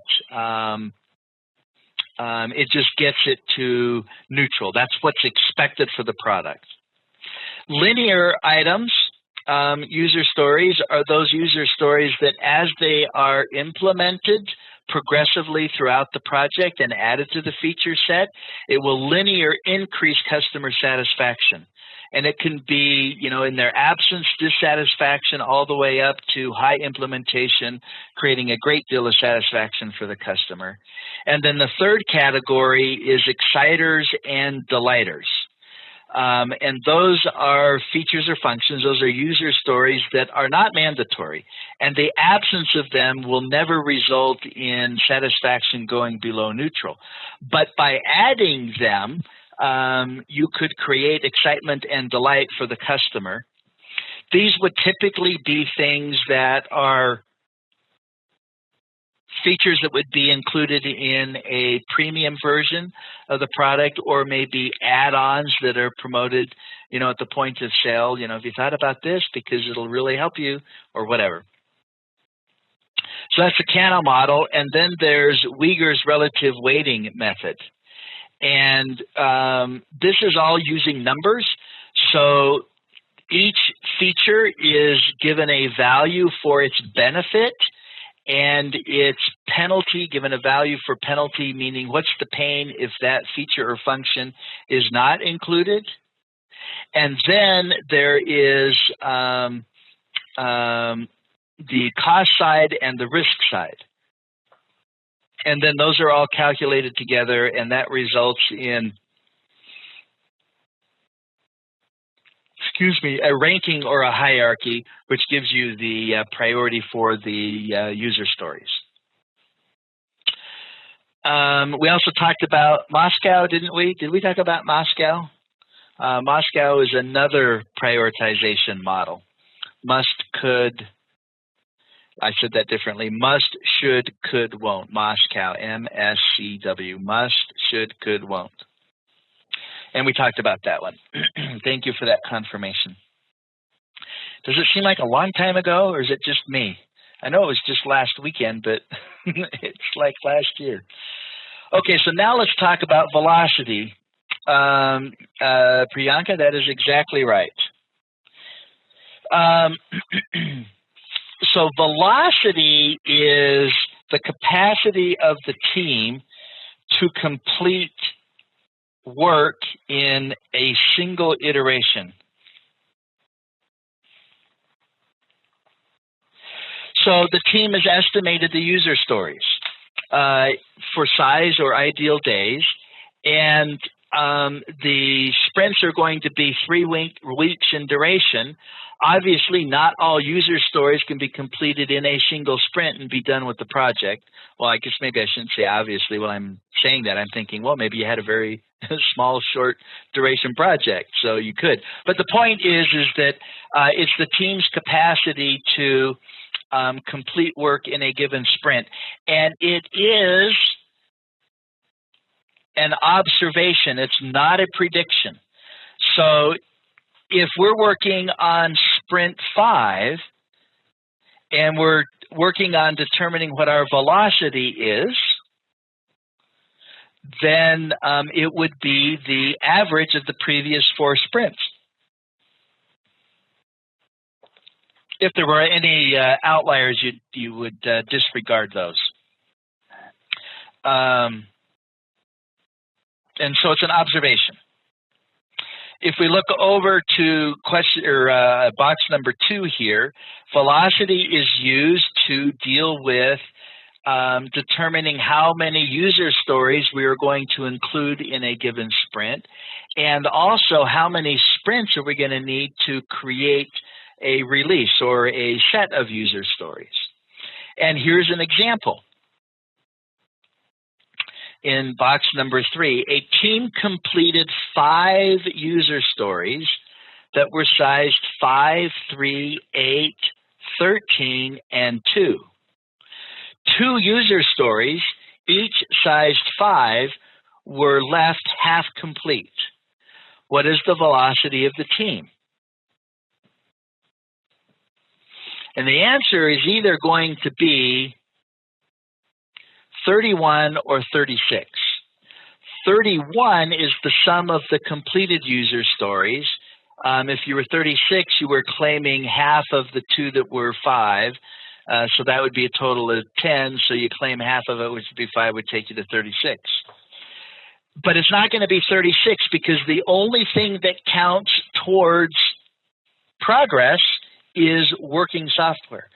So even if the team had finished 9 out of 10 story points for a user story, meaning it's almost done, and then the sprint ends, that doesn't get counted towards velocity.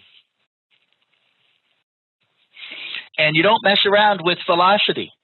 You can mess around with your estimating, and you can mess around with what user stories are going to be completed in a sprint, but you don't. The velocity is not variable. It is what it is based on past performance. When it comes to levels of planning, we have what's called the planning onion. And let me walk you through this here. Up at the broadest area is the vision level. So the vision level, that's the suits, right? They're the ones that have the strategy and objectives for the company and where it's going. And so they have that overall big vision for the company, which is likely going to include products. And each product should have a roadmap. My example of that website that I'm working on has 3 versions which make up the product roadmap. Version 1 is the free site, version 2 is the membership site, and version 3 is the pay referral commissions version of the site. And the product roadmap is then supported by releases. So for my project, I have 3 releases. So all of the user stories needed for the free version are in release 1. All of the additional user stories that are needed for the paid version, the subscriber version, and then also for version 3, those are all releases, 3 releases. And then for each sprint, we will be pulling user stories from the release that we're working on. A release is likely going to take multiple sprints. And then the sprints are populated by the individual user stories, which are then disaggregated into tasks. And we do the daily scrum, which is the daily level of planning and coordination. So we call that the planning onion. We already kind of talked about the release and roadmap concept here. So let's just review this quickly. Prioritize high-level epics and determine goals and releases. So we'll use epics and themes in order to group things together. You know, what should be included in what's released. So what are the goals for the releases? Then the first bullet point, establish goals of release based on market demand, regulatory needs, or customer expectations. For each release, you want to estimate the target stories. Repeat until the target stories are assigned an iteration length. It's blending some things here. Be able to estimate velocity and then assign stories to the sprints. So we keep estimating the user stories and we keep organizing that until we can do that. We can come up with an iteration length, a sprint length, and then figure out what our velocity for each sprint is, and then assign stories to the sprints. The next bullet down, iterate until the user stories and release date meets conditions of satisfaction. So that's definition of done or acceptance for the release. And try not to pack too much into a release backlog. So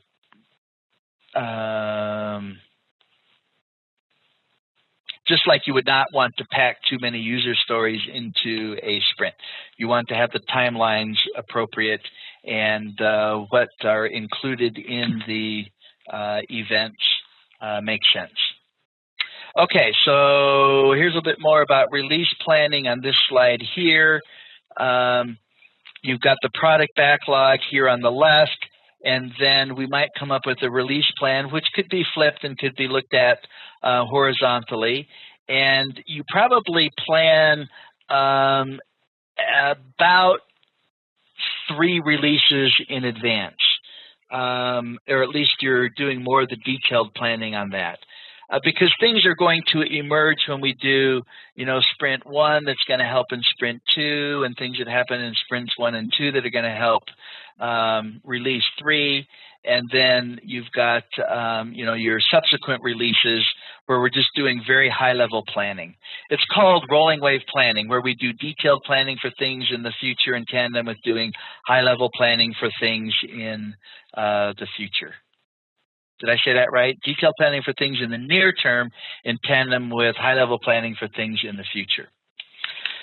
And we talked about deciding as late as possible, I believe, meaning that it's better to actually plan the later releases for purposes of making sure we have more information, the most information available. Okay, so estimation. Let's start at the top left. The principles behind estimation. Understand the cone of uncertainty, which is an estimate or best guess to begin with and then progressively becomes more accurate. In fact, let's just take a break and look at the cone of uncertainty. So at the very beginning of a project, there's going to be a high level of uncertainty. If I were to draw this chart, I would make it a little bit more like this. So clearly, you're going to de-risk the project as early as you can, and then eventually all risk disappears when the project is done. Risk is uncertainty. Okay, below that, the only estimate that matters is the one given by the team. Supported by this comment here, nothing is impossible for the one who doesn't have to do it. So the product owner is like, team, come on, you can do this. The team's like, no, we know what our velocity is. No, the product owner says, I'm telling you, there's no way that that can't be done. I know you can do it. I trust you. I believe in you. But the product owner doesn't have to do the work. Okay, top right, overestimation and underestimation is always going to be an issue that we deal with. It's more likely that we will underestimate than overestimate.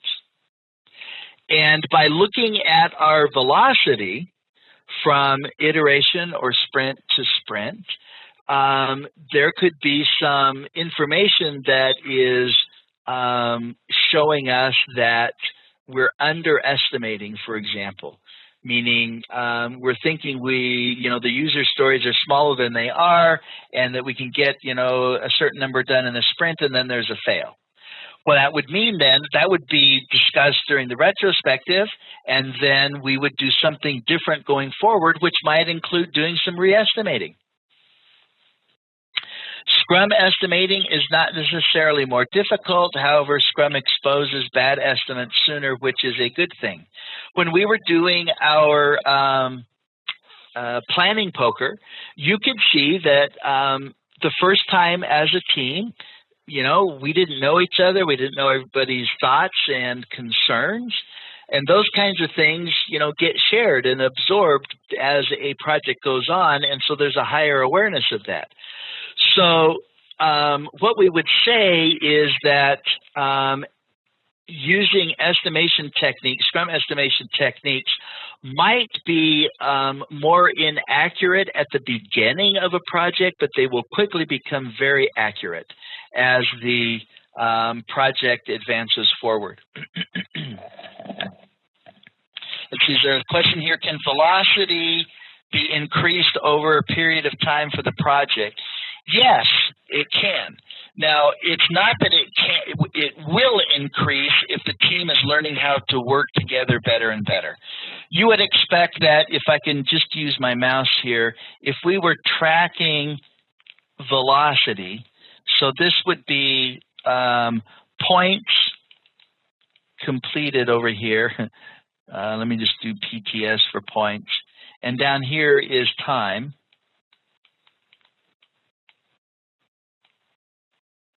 And we go from sprint to sprint, right? You would expect that maybe, the first couple of sprints, the team would be learning how to work together, and there would be a steep curve, and then it would kind of flatten out and maybe have, a slow rise going forward as the team emerges as a high-performing team. They get better at their cross-functional behavior. Somebody's sick, the team just keeps chugging along. Other things, oh, sorry. There, I had bumped a thing on my screen there. So the team, learns how to work better together, and their estimates become more accurate, etc. And you would expect a high-performing team to have a result like this for velocity, where there's quick improvement, and then it kind of stabilizes and then begins to tick upwards. Okay, we talked about the cone of uncertainty. Let's talk about ideal time.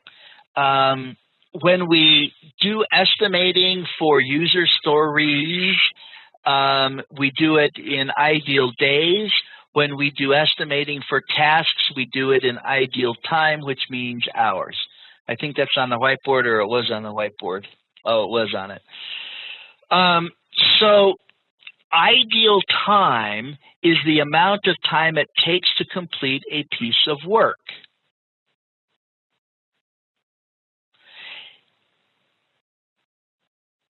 But that's based on the notion that the team member or members are available to do just the work with no distractions or anything at all.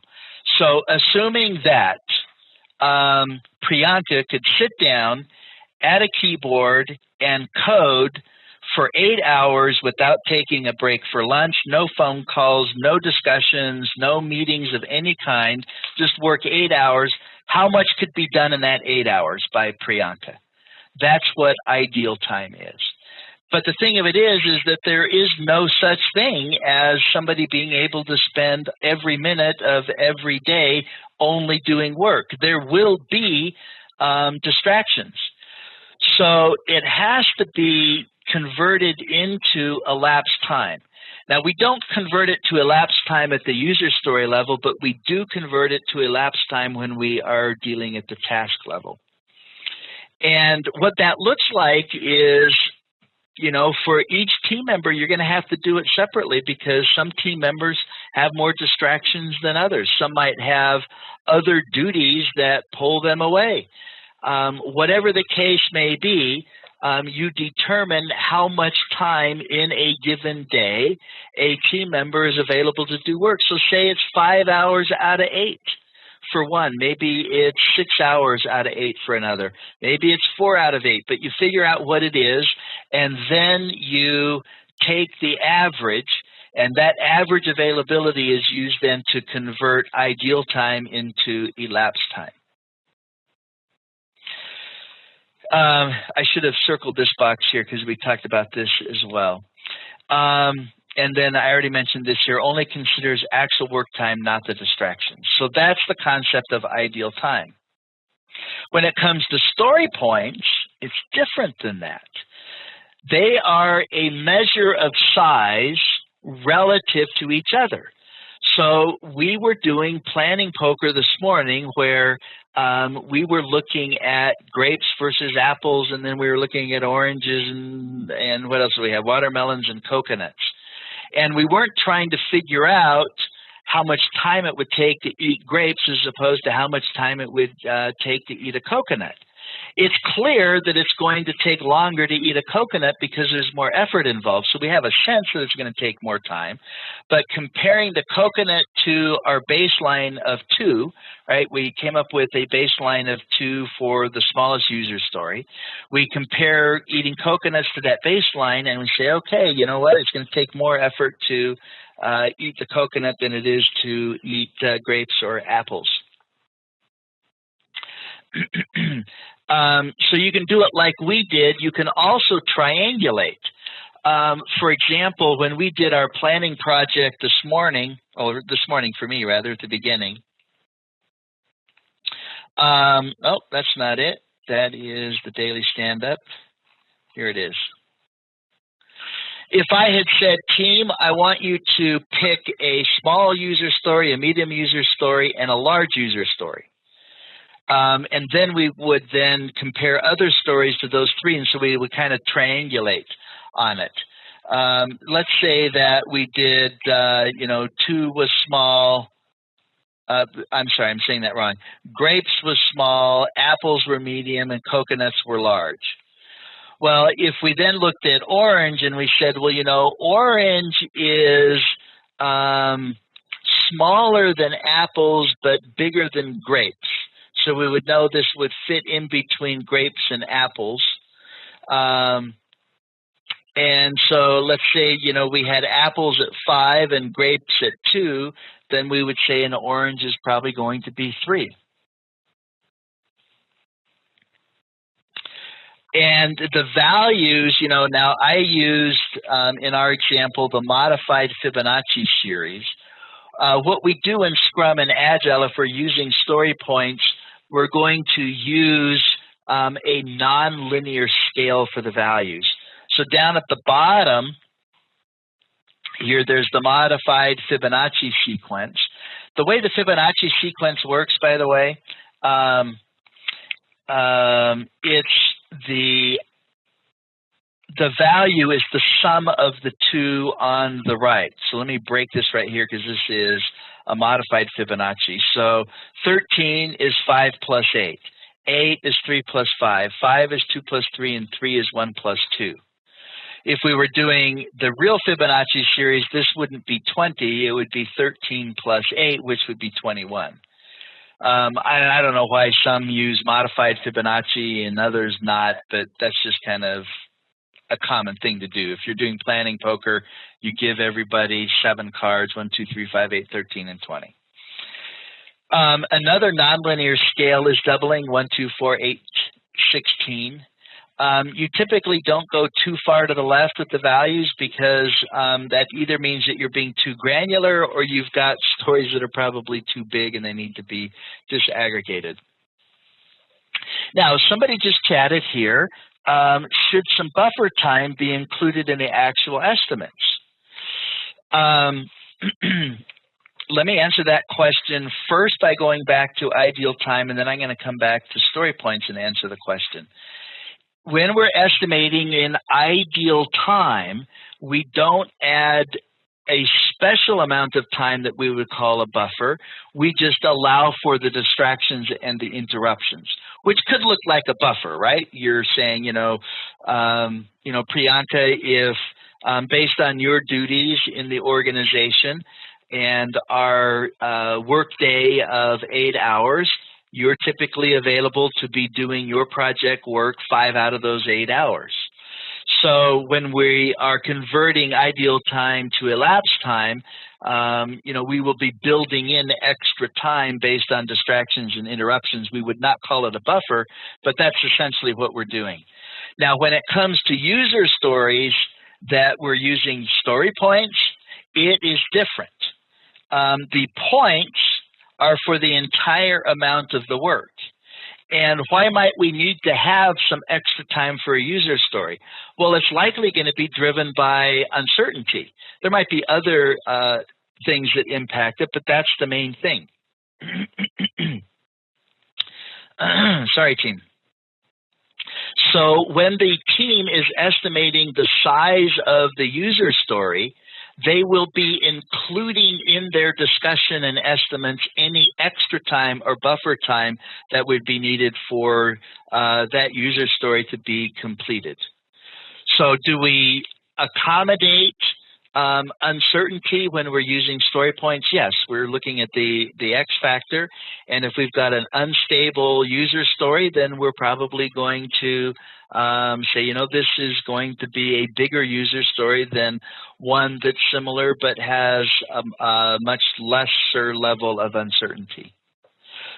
So that's the story points. Let's compare the two.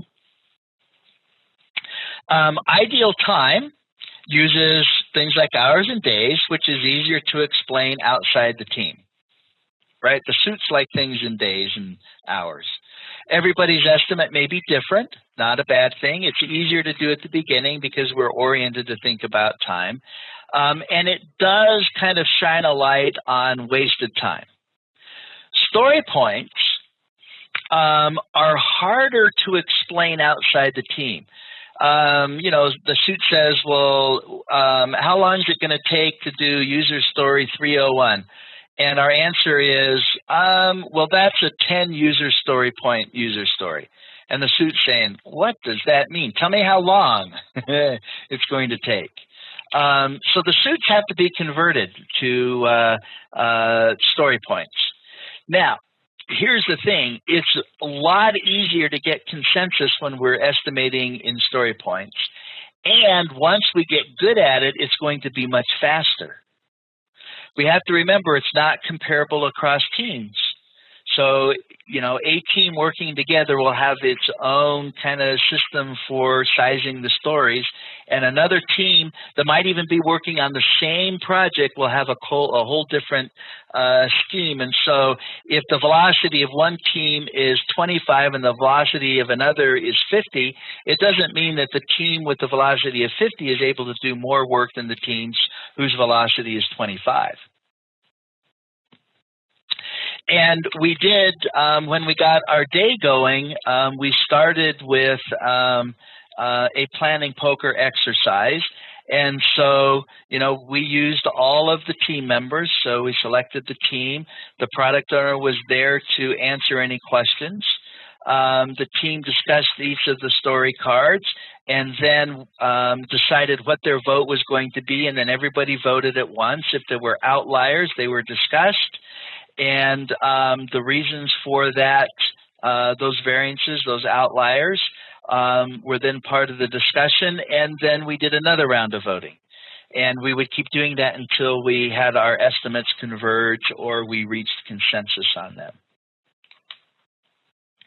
Okay, so advantages of planning poker: it's fun, it's quick, it gets the whole team involved, the team understands a little bit about all of the stories, everybody contributes his or her expertise, and the discussion during the estimation provides clarity in the direction approach and even a bit of design. If we were in the same room team and we were doing a planning poker activity like we did at the beginning of our day together, we would be able to, model it a little bit better. Or if we tried to unmute everybody, but you could hear the background noise. I've tried doing it, it doesn't really work. But you get the idea that if the team's discussing and things like that, you would actually get to the point where your estimates would converge and the team would say, okay, this user story size is, whatever it is. Okay, so we need to wrap things up for the day. So we are ending right here. And that means tomorrow when we get together, we're going to be doing slide 20, or starting with that, which is affinity estimating. And let's see, affinity estimating, we go through that. We're going to talk about tracking progress using information radiators. And then we're going to talk about what we do when we find variances between the plan and the actual results, and then we'll have our quiz. So we're almost finished. I think we're good on time. So are you interested in becoming an Agile Scrum professional? Here we have Certified Scrum Master CSM Certification Training course. So hurry up and enroll now. Find the course link in the description box. Now let us look at a typical scenario of an organization where the need of user stories would come in. So looking at this scenario, say an organization would have a scenario where the existing products are sold very well in the market, and they may think about introducing new product, or they may think about introducing a new feature or functionality to the existing product. So the scenario what we are considering is, it says our previous product sold really well in the market. Now let's think about new products. So we'll need to make sure we can understand the requirements and fulfill the requirements. Now, how do you do this? So how are you going to understand the consumer requirements, user requirements, and how is that going to help the user to accomplish the requirement and fulfill the need, whatever it's required to be fulfilled? So user story helps. One who understands the user stories would look at the perspective of the users, and these user stories provides those insight towards what user would exist. So as we go through, we will understand in the perspective of the users, the requirements, and how user stories helps in terms of fulfilling those requirements. This requires certain amount of visualization. Let us see what it is. So what are user stories? User stories are an agile software development project management tool that provides users with simple natural language explanations of one or more features written from the end user's perspectives. So for a given product, we may have many end users. So we may develop an application within an organization and use that application for an organization. That is one scenario. Second scenario is we create a product, we sell it, and employees of our customer organization will become users of those products. These are the two scenarios. So having these scenarios, what kind of product it is, what is the objective of this product which is going to fulfill? So let me assume an HR application which is used for submission of claims from the employees. So what is that requirement? So this application should accept the claims submission from the employees of the organization, and then that needs to be processed and the claims needs to be cleared. Now what will happen now? The user community, if you visualize, there is an user as an employee of an organization who submit claims. So there is an user in the finance perspective who is going to deposit the money. Similarly, there is an user who is going to approve. So many such user interfaces, we will see the existence of the roles of users, we will see who would be using these particular applications.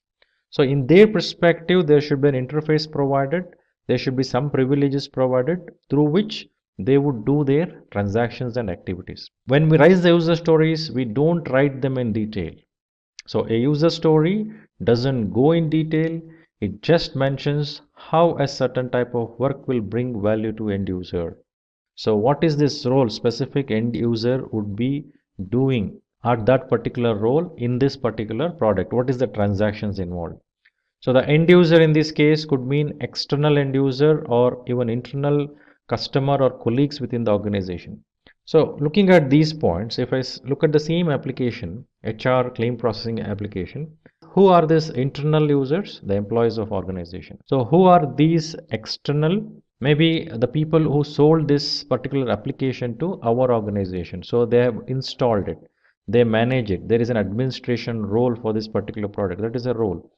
Similarly, another set of internal users, maybe someone who is like from finance, from HR.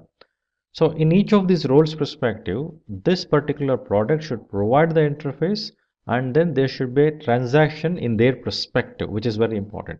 So user story should explain this in very brief so that it helps in terms of visualizing what kind of interface has to be provided and why would this particular role use it. That is very important. So user stories also form the building block of agile frameworks like epics and initiatives. So what is this epics? What is this initiatives? Let us look at it. Now epics refers to the group of user stories where the large amount of work broken down into user stories. So many user stories together forms epics, which will provide certain insight towards how these user stories are connected with each other. So similarly, initiative refers to combination of multiple epics forming that initiatives. So which is very essential to group. So managing perspective, it will become easy, and also looking at the objective, what is that particular group of user stories, group of epics are going to accomplish. So user stories can also help ensuring that team work to goals of the organization through epics and initiatives. It should be looking at that objective exactly. What is the directions we are getting into and how these combination of user stories. So as an employee, I'm submitting my claims. So what is that required in that user's perspective? There should be a story. So I, as a finance person, I'm going to clear these claims. I'm going to pay the money, deposit the money. So that particular role needs certain interfaces, and that visualization requires how this interactions happens. So user story should help in terms of understanding those. So the requirements for making a user story a reality are added later after discussing with the team. So we made an user story, we created an user story. It doesn't end there. So there needs to be a discussion which happens further to decide, yes, it is a valid user story. So this will also help in terms of prioritization, which needs to be taken up first. So user stories are recorded on post-it, notes, or an index card or a project management software. And this would help in terms of prioritization or for tracking as well. So what is the advantages of user stories?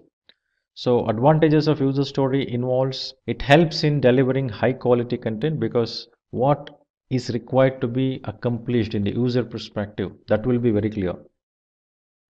Eases collaboration with team members because finalization on the user stories and understanding of the user requirements would happen after discussing with the team members. Each one would give their own viewpoints, and prioritization of particular user story or keeping a specific user story or not considering that user story would be based on the feedback which team provides. This cannot happen in terms of having team members together and speaking about it. Helps understanding users better. So user roles are discussed, users requirement is discussed, and what is that they're going to accomplish through this user interface, that is also discussed. So user role is understood, user requirement is clearly understood by writing an user story.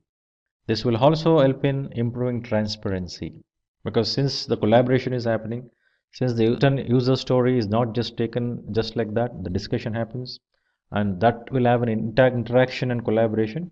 So definitely improves transparency. So now it reduces risks. So when I say risk, it's obviously uncertainty. So it reduces risk because the clarity one would have about the requirement of users. So accordingly, the features, functionality of the product are defined so that they can fulfill those user requirements. Then supports iterative developments. As I mentioned earlier, the collaboration, the transparency, everyone working together, and in the agile perspective, user stories, epics, and initiatives gets into the specific iterations only after this discussion with the team members and after prioritizing it. So the user story will be there in the product backlogs, which will be prioritized based on that particular scenario of requirement in agile scenario. So as when we say agile, it's quite obvious.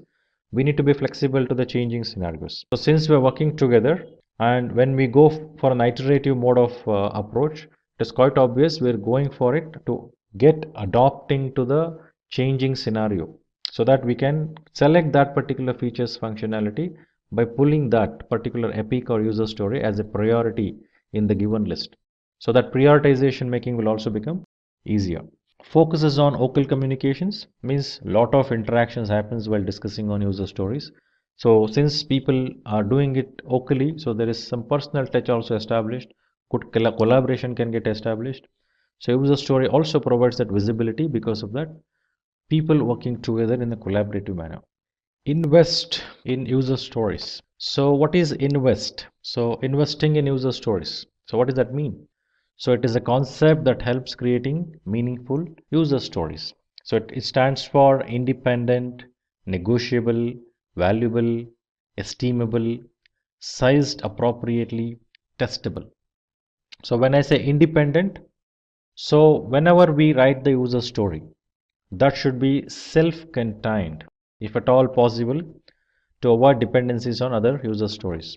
So it should be independent of one another so that each of them can be developed and delivered separately. So negotiable, so when we say negotiable, user stories can always be changed or rewritten. So at any given point in time, so we should be able to do that modifications required. So that should support the flexibility associated with the agile methodologies. So since requirements often evolve, changes, and these changes comes for various different reasons. So how do we change these user stories or modify this so that it can fit into the requirement, so that adaptation can happen to the changing requirements? So stories should be discussable and should be open for negotiation for any change scenarios. So next, valuable. When I say valuable, it's quite obvious. We're speaking about value, what is being created for the users or consumers. So a user story would represent the goal or an objective an end user who is going to look for. Means value is always in the consumer's perspective. So now I created certain features, functionalities, fine, but did that really create the value to the consumers? So the value realization plays an important role. So stories must ensure there is a value being added to the consumers and customers or users always. Otherwise, user story doesn't make any sense. So estimable. So when we say estimable, one should always be able to estimate the size of the user story. So sometimes developers may not have the experience required to size the particular situations or needed for a user story.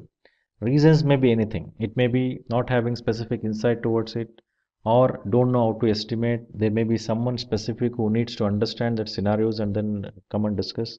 Reasons may be anything. So stories, if you cannot estimate, then it will become difficult in terms of handling it better. So it should give some visualization.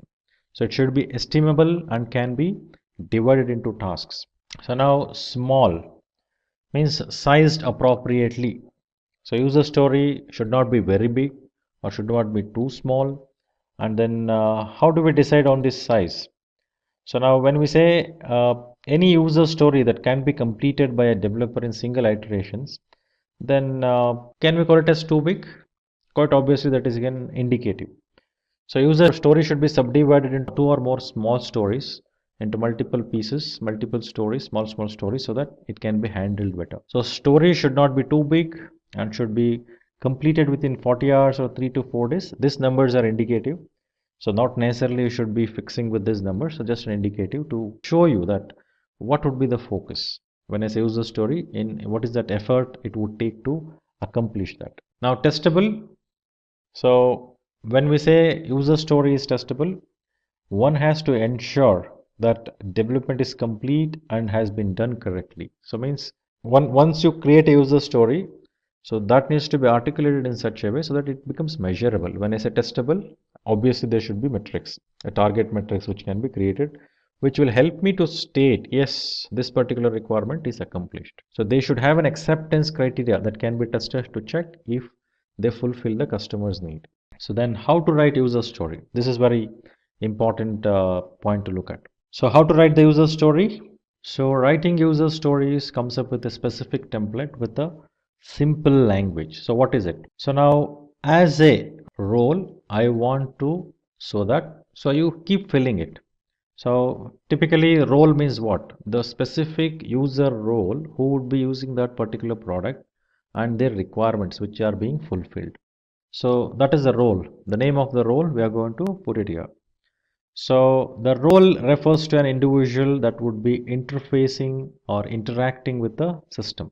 Now, want to, when we say want to, the want or action which represents the behavior of the systems. So what is that it's supposed to do? This action would be unique to each user stories. Now, so that this refers to the benefits or results that non-functional and external to the system. As a result, what would happen?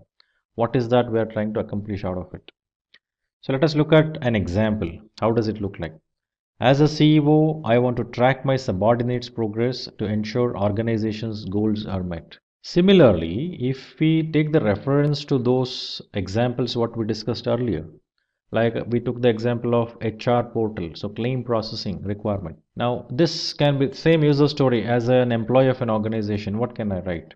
So as an employee of this organization, I want to submit my claims online so that claim processing will become smoother, easier, faster without any errors. So that can also be a user story. So it gives certain visualization. What kind of users are there and what is that they need. So the moment you write the user stories, you should visualize that role. It is very important.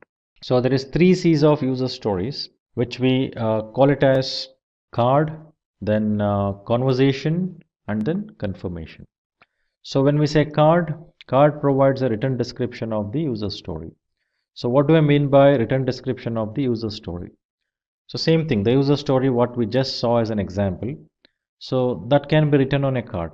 So this will help in planning and estimating. So and that will also gives that visualization of users and their requirement so that can be articulated further and also estimated so that it can looked in the perspective of invest. What is invest? What we discussed. So it is independent, it is negotiable, it is valuable, it is estimable, it is sized appropriately, means should not be too big, too small. The examples what we saw was appropriate and testable. So now when we see this particular user story, is it fulfilling all those points what we discussed in invest?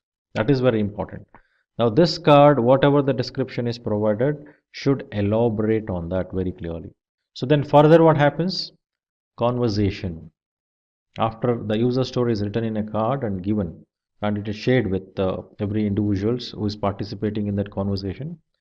So then there will be discussion. So conversation represents discussion between users, team, product owners. So this helps in terms of whatever the user story is written, is it making sense? Is it in line with the user's expectation? And at the same time, whatever the understanding we have, maybe as a product owner or the team member, a developer, is my understanding correct?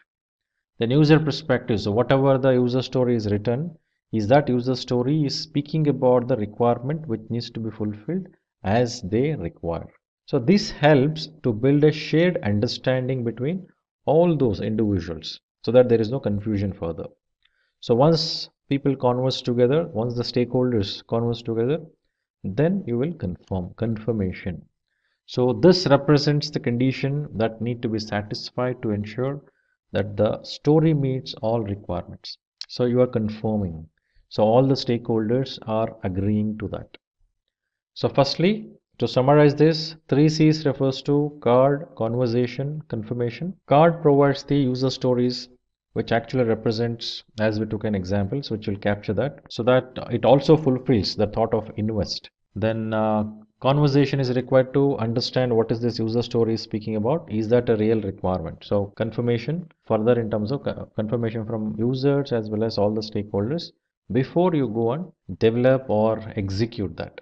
So what is life cycle of user story? So when we say life cycle, so we may require to understand a life cycle starts when you conceptualize, when you visualize, when you say this is what we may require to accomplish. So there should be conceiving, someone should conceive that idea. So it may be related to a problem, it may be related to a specific product for an opportunity what is seen. So whatsoever the reason it is, there is a scenario where something is conceived. Trigger may be a problem, trigger may be some issues what is being faced, trigger may be an opportunity what is seen.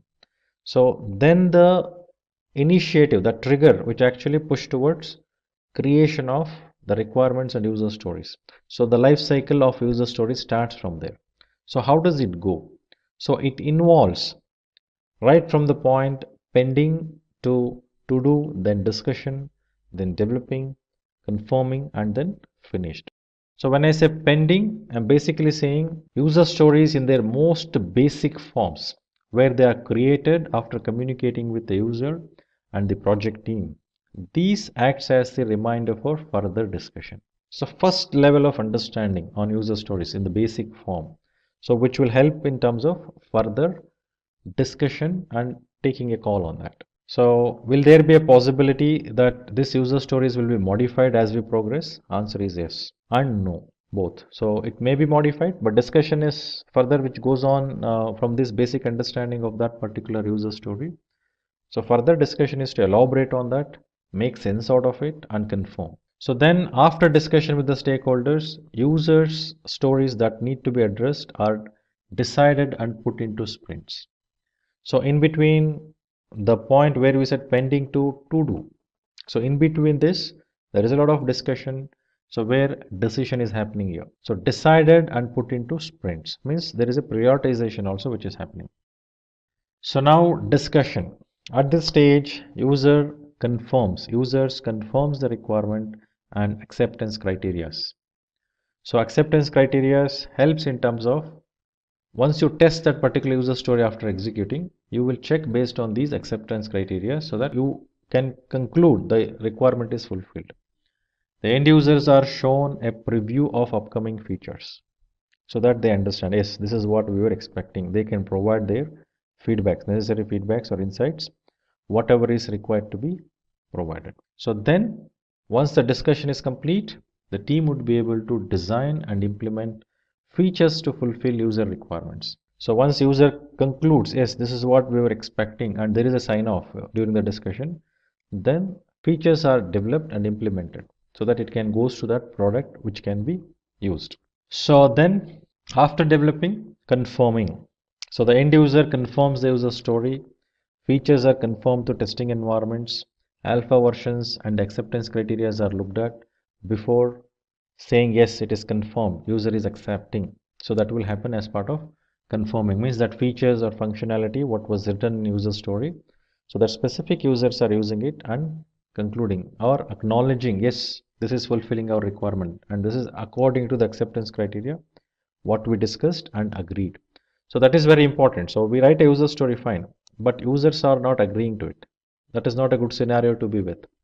User should accept and confirm, then finished. So the user story is completed at this stage. For new requirements or new features, a new user story must be created.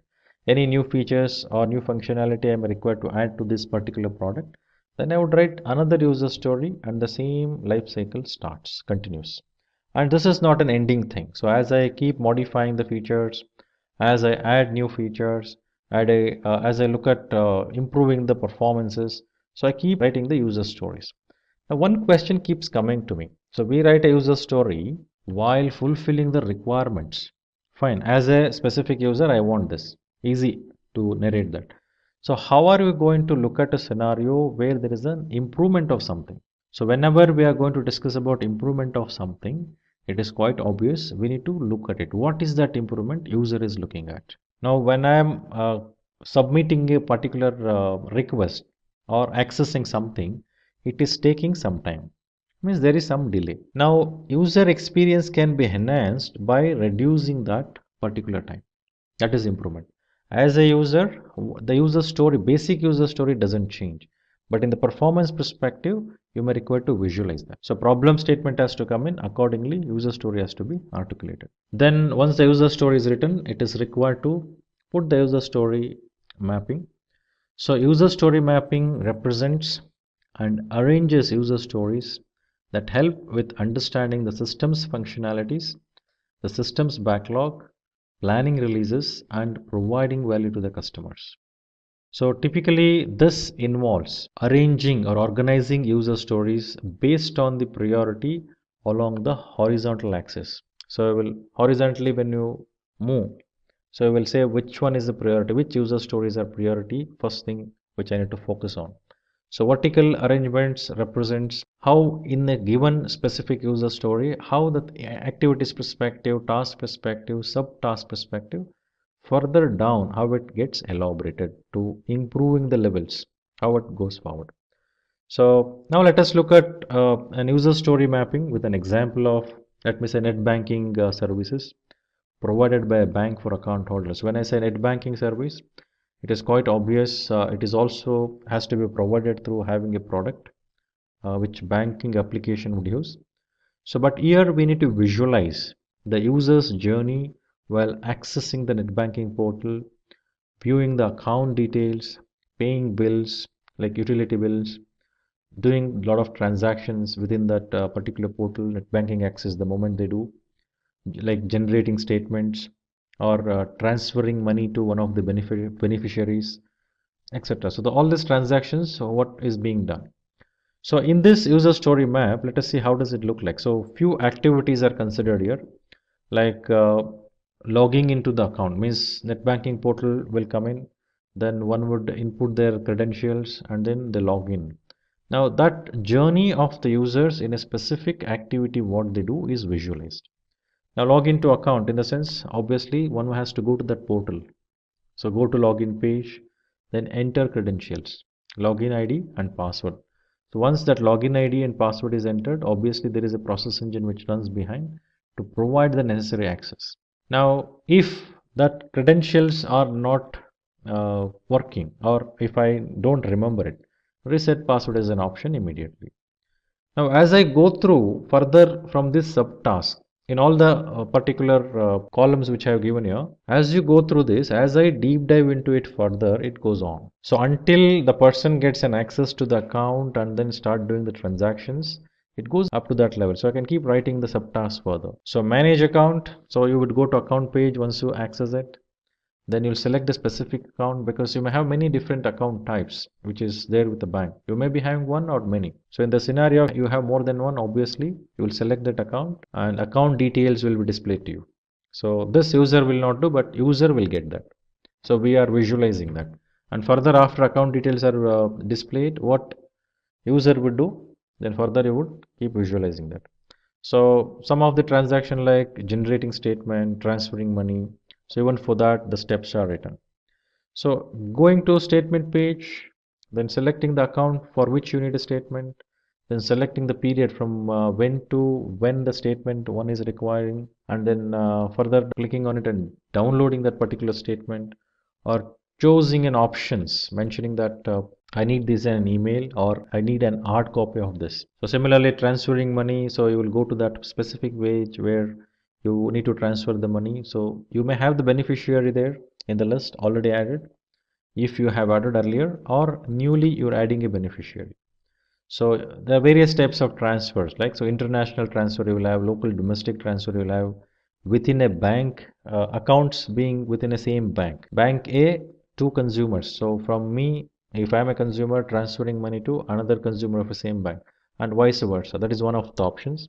Second is a bank consumer having and transferring a money to some other bank account of someone else. That is another scenario. Or transferring money for my own account in another bank. So various different scenarios you come across. So then limitation, or depending on what kind of beneficiaries are these, what is the limitations, and how are you going to authenticate them. So the moment I visualize a specific transaction and activities of user stories, what are the things an user can do, then I can keep writing, mapping this to each of those flow and see how the flow happens. So this flow helps me to bring in all those features and functionality and also prioritizing them. So can I say the beneficiary option would be the basic thing which consumer would give? I think initially, if I go back when actually net banking features were provided by the bank, the basic thing was just viewing the account. That was the given. Statement download was given. Otherwise, there was no opportunity to transfer money. There was no opportunity to do something beyond that. So now as we see today, the lot of flexibility has brought in with lot of new features, functionalities in that net banking or mobile banking options. So they evolve. So as they evolve, it is quite obvious we may require to keep adding those features, functionality by writing the user stories. This is how the enhancement happens. So overall, if you look at user story mapping helps in terms of understanding not just the user story of one transaction, associated transaction in the user story, what happens throughout the journey, that would help. So this will also support to understand and visualize what needs to be created to ultimately give that access to the user. So the end-to-end flow should be visualized, and also needs to be prioritization and has to be looked at as well. Now what are the advantages of user story mapping? So the advantages wise helps with prioritizing work, as I explained in the example. Similarly, the focus is on user value. The moment I click on web page www.abcbank.com, now the bank page will come. I will have an interface of login. I will go and click on login. Now from the point I open a browser and input that URL and then click on login, and login page comes in. How long it takes? So there are many things which is involved. The browser things are involved. The system from which the person is accessing is involved. So removing that part, so thinking that both of them are working well, and what should be the response from the server where this particular website is hosted. That experience needs to be looked at. So that's how you look at user value in that transaction. Now once I put a credentials, now how quickly the authentication happens. What are the checks the bank portal does to ensure that the person who is logging in is a genuine user. Is it just a password? Is there any CAPTCHA codes? Is there any OTP sent, or is there any secret code the person has to put in? So likewise, many things are involved while giving that experience to the user. So and today's user, if you just put in various different checks points, they understand because they are well educated. So why all those things like CAPTCHA or OTP scenarios came in? So these are came in because more and more informed the people has become, then their ability to hack also improved. So more and more levels added to ensure that only that genuine user will enter the user account. Similarly, when you visualize any product and user journey in the user's interest, what are the things which is going to create value, that needs to be understood. So only that experience will help for the user to realize the benefit. Then roadblocks are highlighted. So as we visualize this journey, so this will tell me, so what would stop me to move forward? Is there any concerns? Is there any constraints?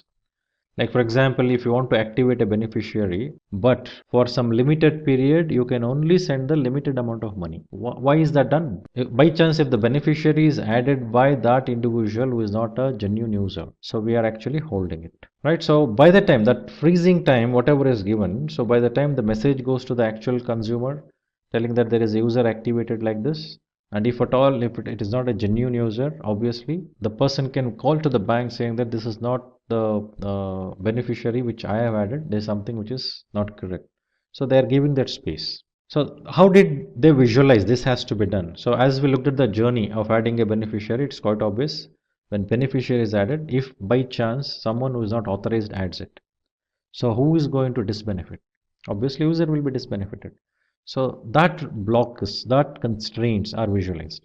Similarly, in making or creating that features functionality, what should be the basic features or in the product should be ready. Only then I can add this feature. Even that will be visible, right? So roadblocks will be highlighted and that those will be made visible so that easy for you to move forward, prioritizing and ensuring that it goes in the flow required to accomplish that value. So then ensuring team unity, because everyone will have a visualization, user stories and mapping reads a lot of discussion, brings the people to have a common understanding. So obviously that unity, the collaboration would come in. Focus on constant improvement. So improvement is the key. Whatever you do, you have just adopted a waterfall methodology. You have just adopted an agile. You write user stories. You raise epics. You bring in that various different methods to do something. Whatever you do, whether it is a product or a service or a process or a specific transactions, tasks, reports, whatever we make. So all that should help in terms of identifying the opportunities for improvement and making that improvements. That is very important. Agile project management, as the name suggests, is a flexible approach to building a project. In Agile project management, the project is broken down into several stages or sprints. Agile does not work on the principle of delivering the final product at the end of the project. It works on delivering sections of a project or mini projects. The process of project management in the case of Agile is Agile based. So there won't be any central control of project manager as it was there in the traditional way of working. Before we move forward, let's have a look at the Agile development cycle. Agile methodologies consist of several small cycles or sprints. At the end of each stage, we get a mini project. There's a product backlog that explains new features, changes in the existing features, and several other improvements in the project. Then we have a sprint backlog, which has a list of tasks that are to be completed during each sprint. The sprint consists of planning, designing, execution, testing, and deployment stages. And at the end of each sprint, a mini project is delivered. With every sprint, new features are added to the product, which plays a significant role in the overall project growth. After all the sprints and early validation in the development, the final deliverable has a fewer chances of failure. Let's now have a look at some reasons why industries have started moving towards Agile project management. The first reason is high product quality. When we talk about high product quality, we refer to the build of the product as per stakeholders' demands. Testing is performed at short intervals of time wherever needed to ensure high quality of the product. Then another reason is customer satisfaction. Whatever is done in the project is known by the customer. The deliveries don't take longer durations as they used to take in the case of traditional ways. The changes may be provided by the customer in the execution phase of the project. Third reason is reduced risk. Since the project is divided into sprints, so if the risk affects one sprint, it doesn't mean whole of the project will be at risk. The process of risk analysis continues to take place with all the other processes.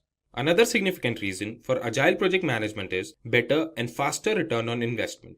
The project is now developed in several sprints and each sprint has its own version.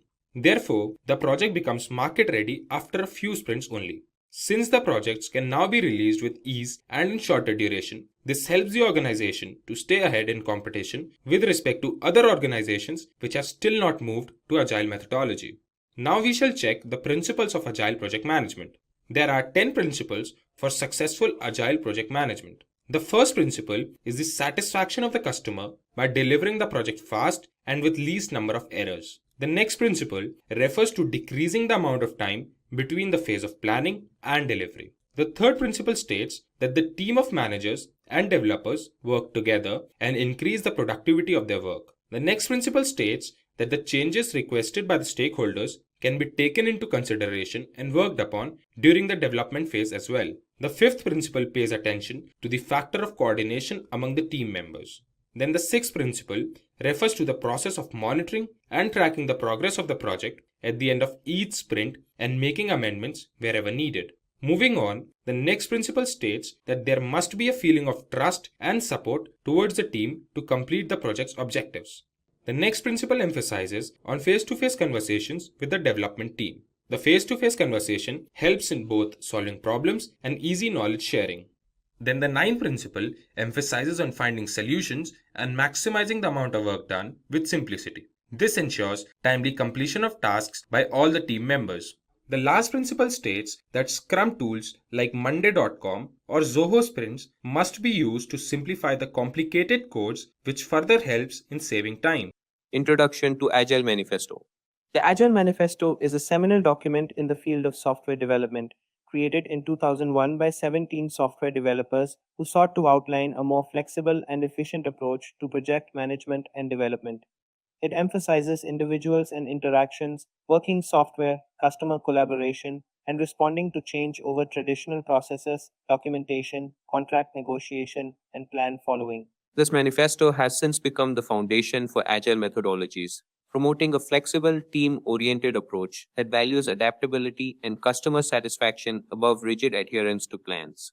With the manifesto in mind, let's start exploring the four core values of Agile.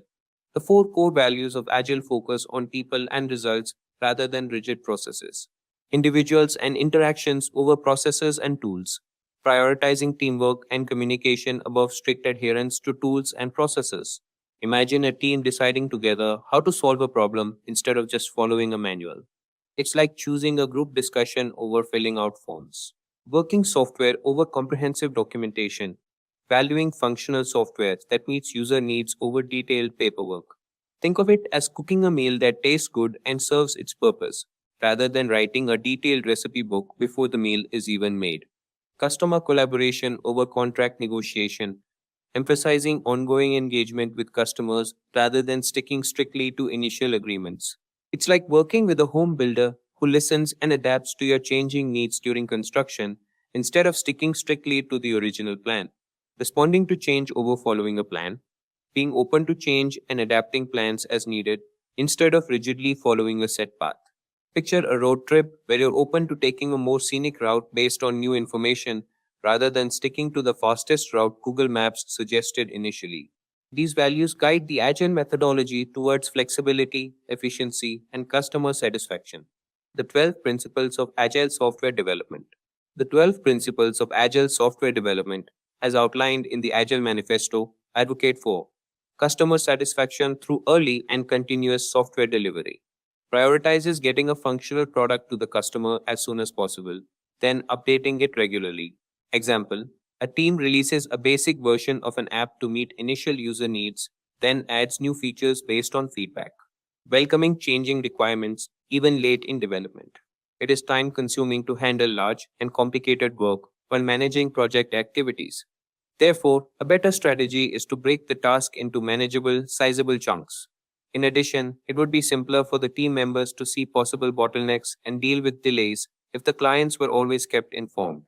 For example, if users need a new feature because their needs have changed, the development team works to incorporate it, even if it wasn't in the original plan. Frequent delivery of working software. According to the Agile methodology, working software is frequently delivered in a shorter amount of time. Team members must consistently raise their performance standards as a result of this iterative process. For example, delivering updates every 2 weeks to continuously improve and adjust the software based on user input. Business people and developers must work together daily throughout the project. In order to ensure that the business and development sides of the project can communicate effectively and, more importantly, collaborate, a bridge between them must be built. To facilitate an intellectual exchange that both parties can agree on, make use of the same tools you would have used in managing remote teams. For example, regular meetings between the client and the team to discuss the project's direction and adapt as necessary. Build projects around motivated individuals. Give them the environment and support they need and trust them to get the job done. The project manager must establish a supportive and stimulating environment where team members are free to express their ideas and make recommendations for enhancing the output of the group. This results in a massive improvement in their general performance, eventually aiding the project.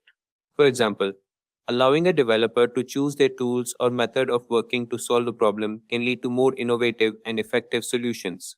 The most efficient and effective method of conveying information to and within a development team is face-to-face conversation. Efficient communication among the parties concerned is stressed strongly in the Agile Manifesto. Thanks to improvements in communication technologies, it's now simpler. Instead of having a quick conference in the office, all participants can now meet via video conferencing. For example, solving misunderstandings or clarifying requirements through direct discussion rather than through emails or reports. Working software is the primary measure of progress. Delivering a functional product that pleases the consumer is the single determinant that can guarantee success.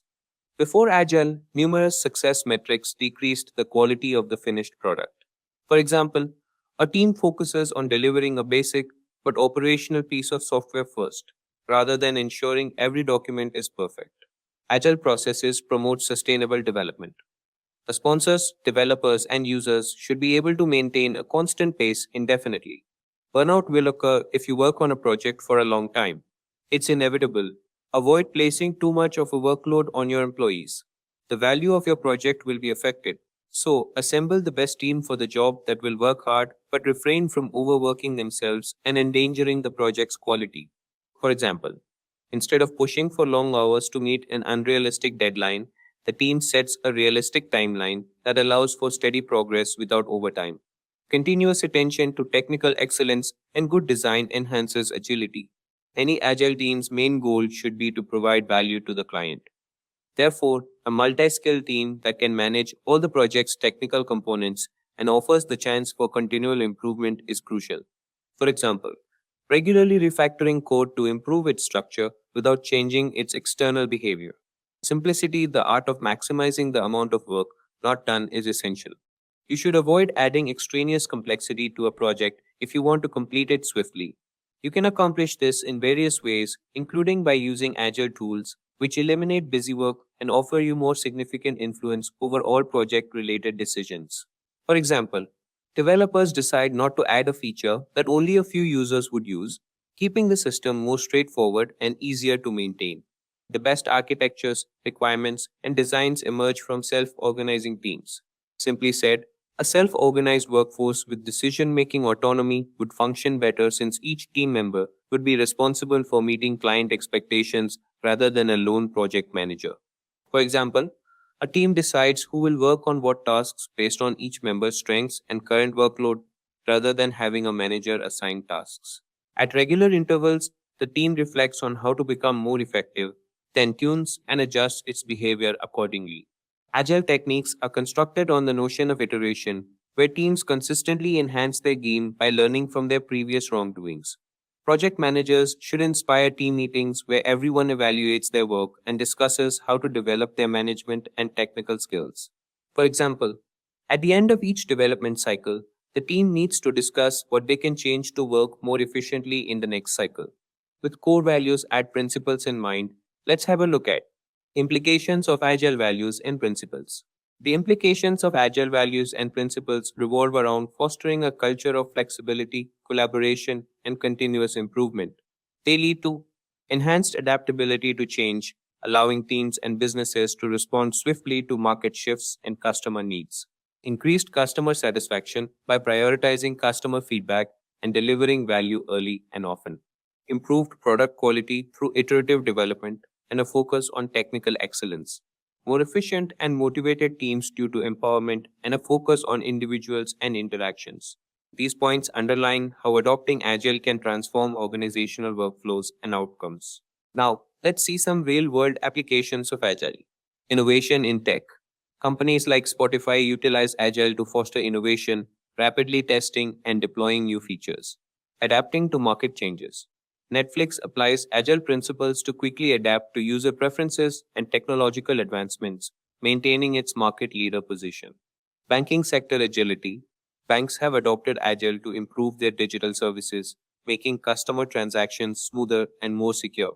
Healthcare efficiency. Agile methodologies help healthcare providers streamline operations and improve patient care through faster, more responsive services. Manufacturing flexibility. Even in manufacturing, Agile enables companies to respond swiftly to market demands and supply chain challenges. And there you have it, folks. So guys, let's try to understand what is Scrum framework. But before that, there is a small story. So guys, consider a big company like Rockstar, which is a gaming company, and they have got a target project to make a game like GTA 5. Now, in order to complete the project, they are stuck in the midway because they have to update changes in the middle, and which kind of made their work kind of little bit messy. Now, a team member called Alex comes up with an idea to implement Scrum framework. So guys, what's basically Scrum framework? The Scrum framework is an agile project management methodology which is primarily used in software development, but it is applicable to various industries.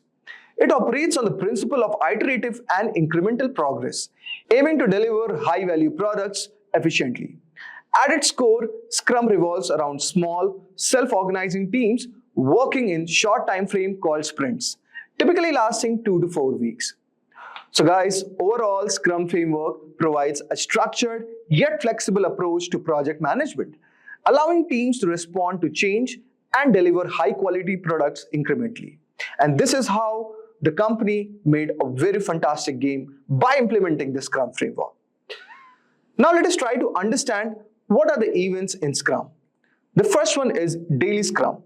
It refers to the regular conduction of meetings. The motto of the daily Scrum is to analyze the progress of previous day work and accommodate the backlog in a tight schedule without causing the overburden. Additionally, the senior managers manage the upcoming planned work accordingly. The meeting involves the participation of developers, product owners, or Scrum Masters and lasts for maximum of 15 minutes. Now, next one we have all over here is sprint. Sprint is a short cycle overlooking the development of a product in a specified period. It is referred to as the head of Scrum and comprises planning, daily Scrum meeting, progress, review, and backlog. Next one we have is sprint planning meeting. It involves the participation of each individual in Scrum time. The meeting can expect to run for 8 hours for a month-long sprint, while the time varies for different time spans. The main objective of the meeting are to establish the sprint goal and define the goal and process to achieve the task. Third one we have all over here is sprint review. Now, team members practicing Scrum framework meet with the stakeholders for feedback. The expected time for sprint review is for 4 hours and 4-week sprint. However, it also changes based on the sprint time frame. Next one we have all over here is sprint retrospective.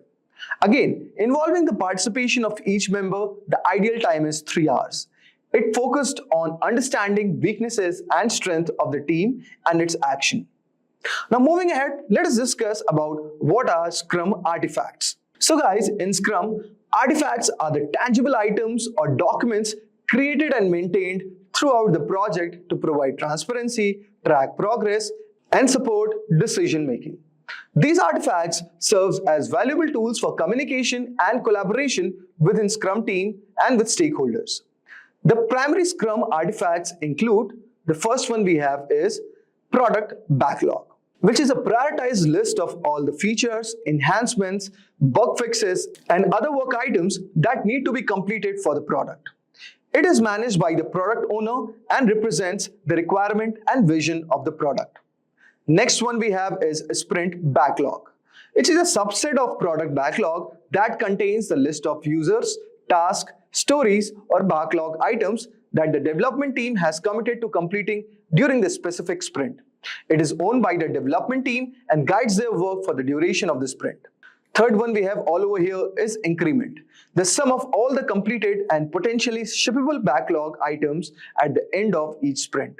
It represents the tangible progress made by the development team during the sprint and serves as a measure of product's development status. These artifacts provide a clear understanding of the work to be done, track progress towards the project goals, and ensure alignment with the team and with the stakeholders throughout the project lifecycle. Now finally we have the burn down chart.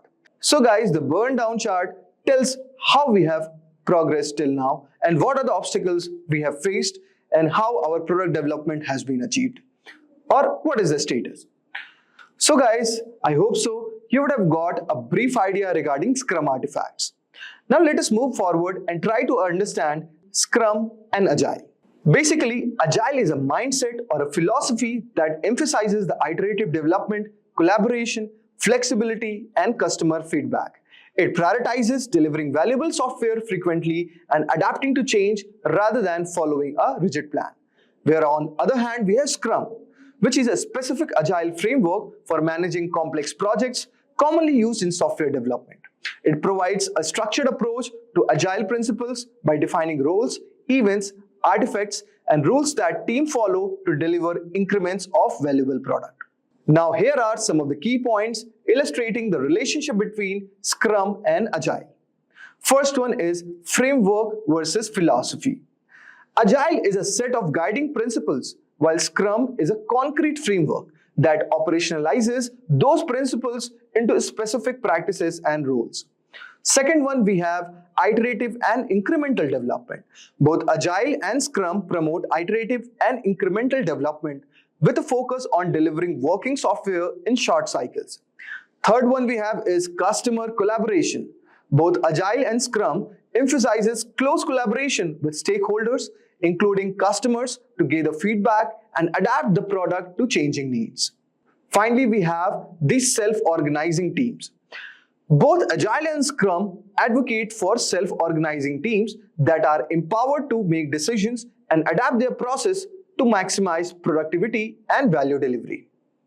I hope so you would have got a brief idea regarding Scrum and Agile relationship. So in summary, Scrum is a specific implementation of Agile principles, providing a structured framework for managing complex projects, particularly in the realm of software development. While Agile sets guiding philosophy, Scrum offers concrete practices and roles to help teams effectively and apply Agile principles in their work. Now let us move on and discuss some of the benefits of Scrum methodology. The first one that we have all over here is flexibility. Second one we have is transparency. Third one we have the risk mitigation. And fourth one we have improved collaboration. Fifth one is there is a faster time to market. So these are some of the benefits of Scrum methodology. Now let's move on and discuss some of the pillars and values for Scrum. So guys, Scrum as an agile framework is built upon a set of values and pillars that guides its implementation. These values and pillars serves as the foundation for Scrum teams to collaborate effectively, deliver high quality products and adapt to change. Let's explore each one of them one by one. The first one that we have all over here is commitment. Scrum teams are committed to achieving their goals and delivering value to the customer. The commitment involves dedicating themselves to the work agreed upon in the sprint and doing their best to meet the sprint goal. Second one is focus.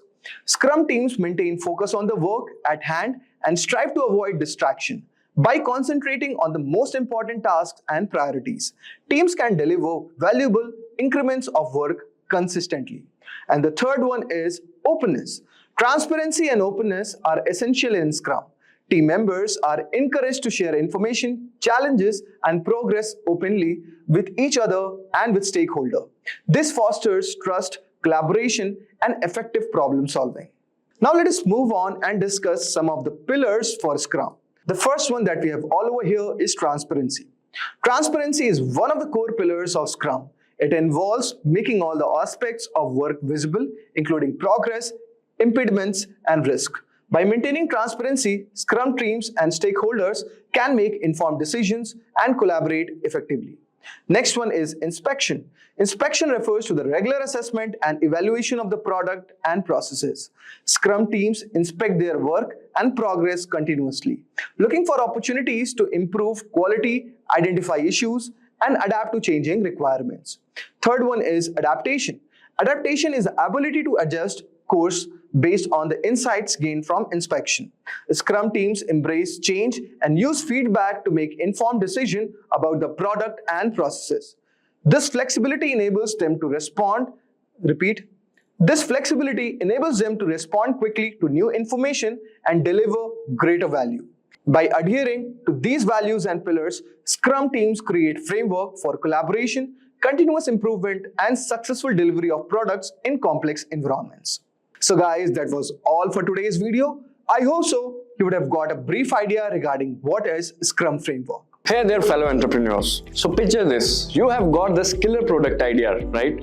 And naturally you want it to be like totally flawless before you launch it out into the world. But here's the thing, no matter how much you sweat over it, there's always going to be some hiccup or snag along the way. It's just the way the cookie crumbles, you know.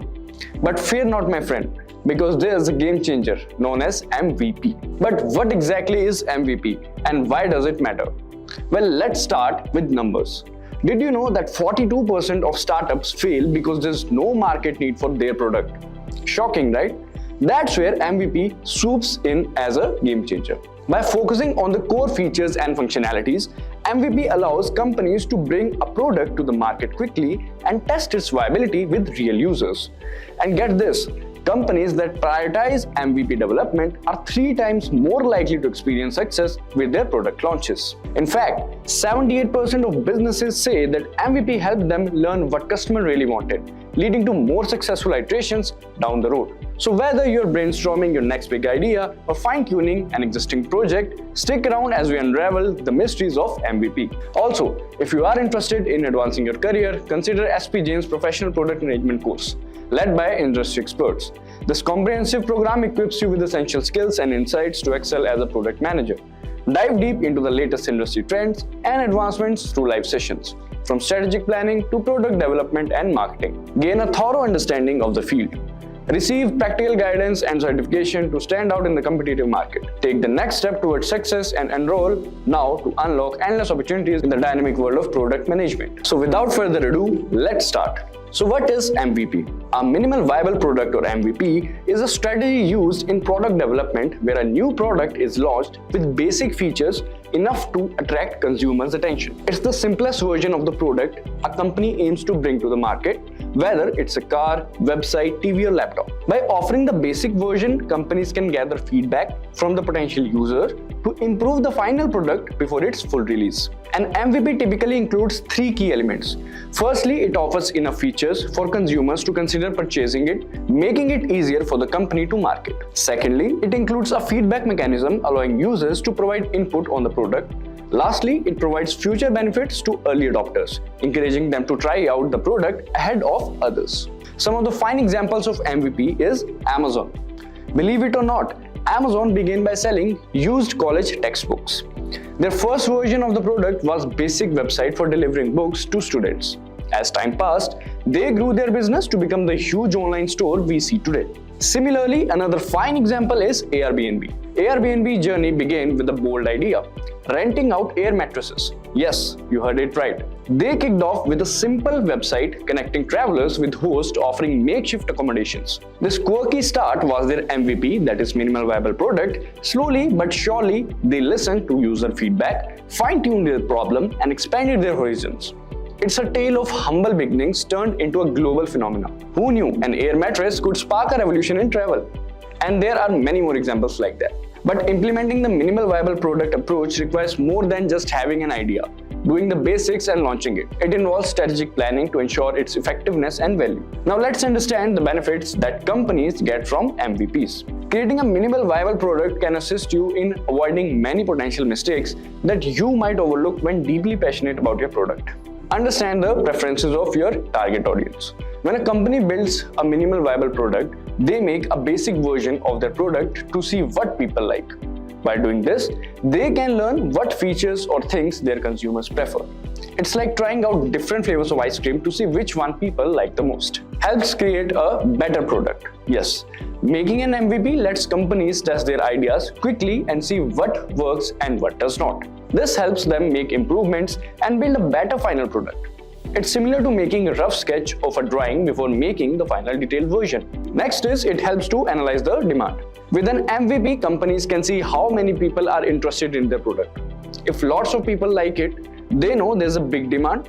If not many people are interested, they might need to change their plans. It's a bit like testing the waters to see if people want what you're offering. Next is ensures quick release. Instead of spending a long time making a perfect product, an MVP lets companies release something quickly. This means they can start getting feedback and making improvements sooner. It's like serving a simple version of a dish at a restaurant first, and then making it fancier based on the customer's say. So this was about the benefits.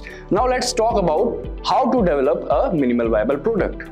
So first is understand your goals. Before starting to develop your minimal viable product, it's important to know what you want to achieve. Think about what problem your product will solve or what benefit it will provide to the people. Understanding your goals helps you stay focused and build a product that meets your objectives. The next is study your market. Take some time to reach and understand the market where your product will compete. Look at similar products already available and see what makes them successful or what could be improved.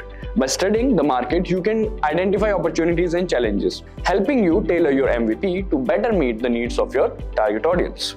Next is consider the product features. Think about essential features your product needs to have in order to address the problem or provide the benefit you identified. Keep the features simple, focused on solving the core problem or delivering the main benefit. Avoid adding too many features at this stage, as the goal of an MVP is to create something basic that you can test and iterate upon based on the user feedback. The next is gather feedback early and often. Once you have developed your MVP, don't wait too long before sharing it with the potential customers. Gather feedback as early as possible by letting people try out your product and asking for their thoughts. This feedback will help you understand the aspects of your MVP and are working well what areas need improvement, allowing you to make adjustments and iterate quickly. The next is iterate based on feedback. Use the feedback you receive to make improvements to your MVP. This might involve adding new features, refining existing ones, or even pivoting in a different direction based on what you learn from the users.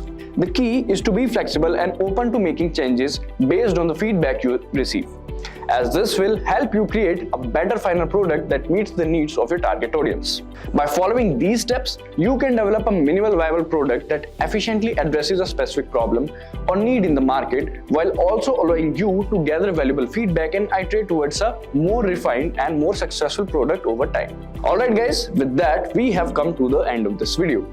If you like this video, please give it a thumbs up. I hope it really helped you all. Thanks for watching, stay safe and keep learning. If you're interested in becoming a certified project manager, then you are at the right place. This tutorial will teach you everything you need to know about the project management professional certification. We'll cover all the important stuff like how to start a project, how to make sure it goes smoothly, and how to finish it strong. By the end of this video, you'll have all the skills and knowledge to lead projects like a pro and stand out in your career.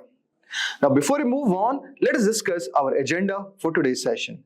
But before that, I request you guys that do not forget to hit the subscribe button and click the bell icon for future updates. So we are going to start our session with an introduction to what is a PMP certification. Moving ahead, we are going to discuss about advantages of PMP certification. Then we are going to discuss the job roles. Moving ahead, we will also discuss about skills you will develop. Then we are going to deep dive into the exam details. And finally, we are going to conclude our session with a discussion on cost of the certification. So let's start with what is PMP certification. PMP stands for Project Management Professional. The PMP certification is a globally recognized credential offered by the Project Management Institute PMI. It demonstrates a professional's competency in project management processes, techniques, and methodologies. To attain the PMP certification, candidates typically need to meet certain educational and professional experience requirements, pass a rigorous exam, and agree to adhere to PMI's Code of Ethics and Professional Conduct. The certification exam covers various aspects of project management, including project initiation, planning, execution, monitoring and controlling, and closing. Having a PMP certification can enhance a project manager's credibility, potentially leading to better job opportunities and higher salaries in the field of project management. It's a valuable asset for anyone looking to advance their career in project management. I hope so you would got brief idea regarding what is PMP certification. Now let's move on to PMP certification advantages. The PMP certification cost is high because it is a globally recognized certificate. A professional certified by PMI can land a job anywhere in the world with an undoubted edge over other job candidates. A PMP certification benefits professionals in the following ways. New skills.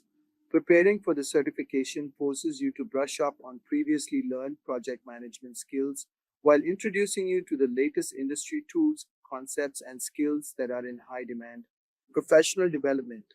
As a PMP certified professional, you will get various opportunities to network with other PMI members who are industry experts and broaden your career prospects. Higher salary. According to PMI statistics, certified professionals are the first preference for any role and earn 20% more than their non-certified counterparts. Job commitment. Preparing for the PMP exam, passing it, and achieving the certificate demonstrates your dedication and commitment toward the job.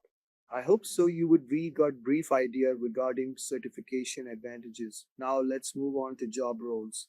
Having a PMP certification opens up various job opportunities across industries and sectors. Here are some common job roles for individuals with a PMP certification. 1.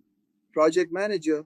The most obvious role, PMP certified professionals often work as project managers, leading teams to successfully execute projects from initiation to completion. 2. Program manager. Program managers oversee multiple related projects and ensure they align with organizational goals and objectives. PMP certification equips professionals with the skills needed for this role. 3. Portfolio manager. Portfolio managers are responsible for managing a collection of projects or programs to achieve strategic business objectives. PMP certification provides the necessary knowledge to effectively manage portfolios. 4. Project coordinator. Project coordinators assist project managers in planning, executing, and monitoring project activities. PMP certification demonstrates competency in project management principles and practices. 5. Project consultant. PMP certified professionals may work as consultants, offering expertise in project management methodologies, processes, and best practices to organizations seeking to improve their project management capabilities. Now let us discuss about the skills we are going to develop after completing PMP certification. Completing the PMP certification equips individuals with a comprehensive set of skills that are essential for successful project management across various industries. Here are some of the key skills one would develop. 1. Project planning. PMP certification provides a thorough understanding of project planning processes, including scope management, scheduling, resource allocation, and risk management. This skill ensures that projects are effectively planned to meet objectives within constraints. 2. Leadership. PMP certified professionals learn leadership skills to motivate teams, resolve conflicts, and foster collaboration among project stakeholders. Effective leadership is crucial for guiding teams toward project success. 3. Communication. Clear and effective communication is vital in project management. PMP certification emphasizes communication skills for conveying project goals, expectations, and updates to team members, clients, and other stakeholders. 4. Risk management. Identifying, assessing, and mitigating risks is a critical aspect of project management. PMP certified professionals learn techniques for risk identification, analysis, and response planning to minimize project disruptions. 5. Time management. PMP certification teaches time management skills to ensure projects are completed within schedule constraints. Professionals learn to develop realistic project timelines, prioritize tasks, and manage deadlines effectively. Overall, completing the PMP certification not only demonstrates proficiency in project management processes and methodologies, but also equips individuals with valuable skills that are essential for successfully leading and executing projects in today's dynamic business environment. Now let us discuss about the PMP exam details. The PMP exam is a rigorous assessment designed to evaluate a candidate's knowledge and understanding of project management principles, processes, and best practices as outlined in the Project Management Body of Knowledge PMBOK Guide published by the Project Management Institute PMI. Here are the key details about the PMP exam. 1. Exam format. The PMP exam is a computer-based test consisting of 180 multiple-choice questions. Out of these, 175 questions are scored, while the remaining 5 are pretest questions used for future exam development and do not affect the candidate's score. 2. Exam content. The exam content is based on the PMBOK Guide and other reference materials designated by PMI. It covers 5 domains of project management: initiating, planning, executing, monitoring and controlling, closing. 3. Exam duration. The PMP exam has a duration of 230 minutes, 3 hours and 50 minutes. This includes the time for completing the exam and a 10-minute break if desired. 5. Exam eligibility. To be eligible to take the PMP exam, candidates must meet certain educational and professional experience requirements set by PMI. As of my last update, the general requirements include a 4-year degree bachelor's or global equivalent and at least 3 years of project management experience, with 500 hours leading and directing projects, plus 35 hours of project management education, or a secondary degree, high school diploma, associate's degree, or global equivalent with at least 5 years of project management experience, with 500 hours leading and directing projects, plus 35 hours of project management education. It's essential for candidates to thoroughly review the exam handbook and familiarize themselves with PMI's policies and procedures before scheduling and taking the PMP exam. Now let us discuss about the PMP certification cost. PMP certification cost. Wondering what the cost of quality PMP is? PMP cost incurred to earn 35 PDAs varies from country to country from $300 to $5,000. Re-examination fee structure. For PMI members, $275. For non-PMI members, $375. A person choosing to become a PMI member at the time of application will have to shell out a PMP price of $555, which will cover both the examination and the membership fees. Interestingly, even if a person doesn't wish to become a PMI member, HESH will anyway have to pay the same PMP exam fee. Hence, we recommend you to apply for the PMI membership option so that paying your PMP course fee is more practical. After going through the PMP certification cost, let us next learn what exactly is its renewal fee. What is Agile? Agile is a project management methodology that emphasizes iterative development, where requirements and solutions evolve through the collaborative effort of self-organizing and cross-functional teams and their customers and users. It advocates adaptive planning, evolutionary development, early delivery, and continual improvement, and it encourages flexible responses to change. And now have a look at diagram. The diagram is a visual representation of the Agile software development cycle. It illustrates the nonlinear, iterative approach of Agile methodology consisting of 5 key phases. Plan. Identify the project goals, scope, and what needs to be done during the sprint. Design. Work out how the features or functionality will look and how they will work. Develop. Build the actual features based on the design. Test. Check the new features for bugs and ensure they work as intended. Review. Evaluate the progress and work done, often with stakeholders, to get feedback. The central part of the diagram labeled Agile methodology indicates that these phases are part of a cycle that repeats with each sprint or iteration. After the review phase, the cycle can begin again with a new plan phase, where the feedback received is used to improve the next iteration. The arrows demonstrate the continuous movement from one phase to another in a loop, reflecting the dynamic nature of Agile development. The arrows outside the circle plan, design, develop, and launch could signify the broader stages of the project from inception to the final launch, providing a general context for the iterative cycles within. Now let's understand. What is Waterfall? Definition. Waterfall is a linear and sequential project management methodology where each phase of the project lifecycle must be completed fully before the next phase can begin. This method is characterized by a strict procedural flow, making it straightforward and predictable. Now let's have a look at the diagram. This diagram outlines the phases of a typical software development process, often referred to as a life cycle. Here's a concise explanation suitable for a beginner. Requirement gathering. This is where you decide what the software should do, collecting all the necessary requirements. Analysis.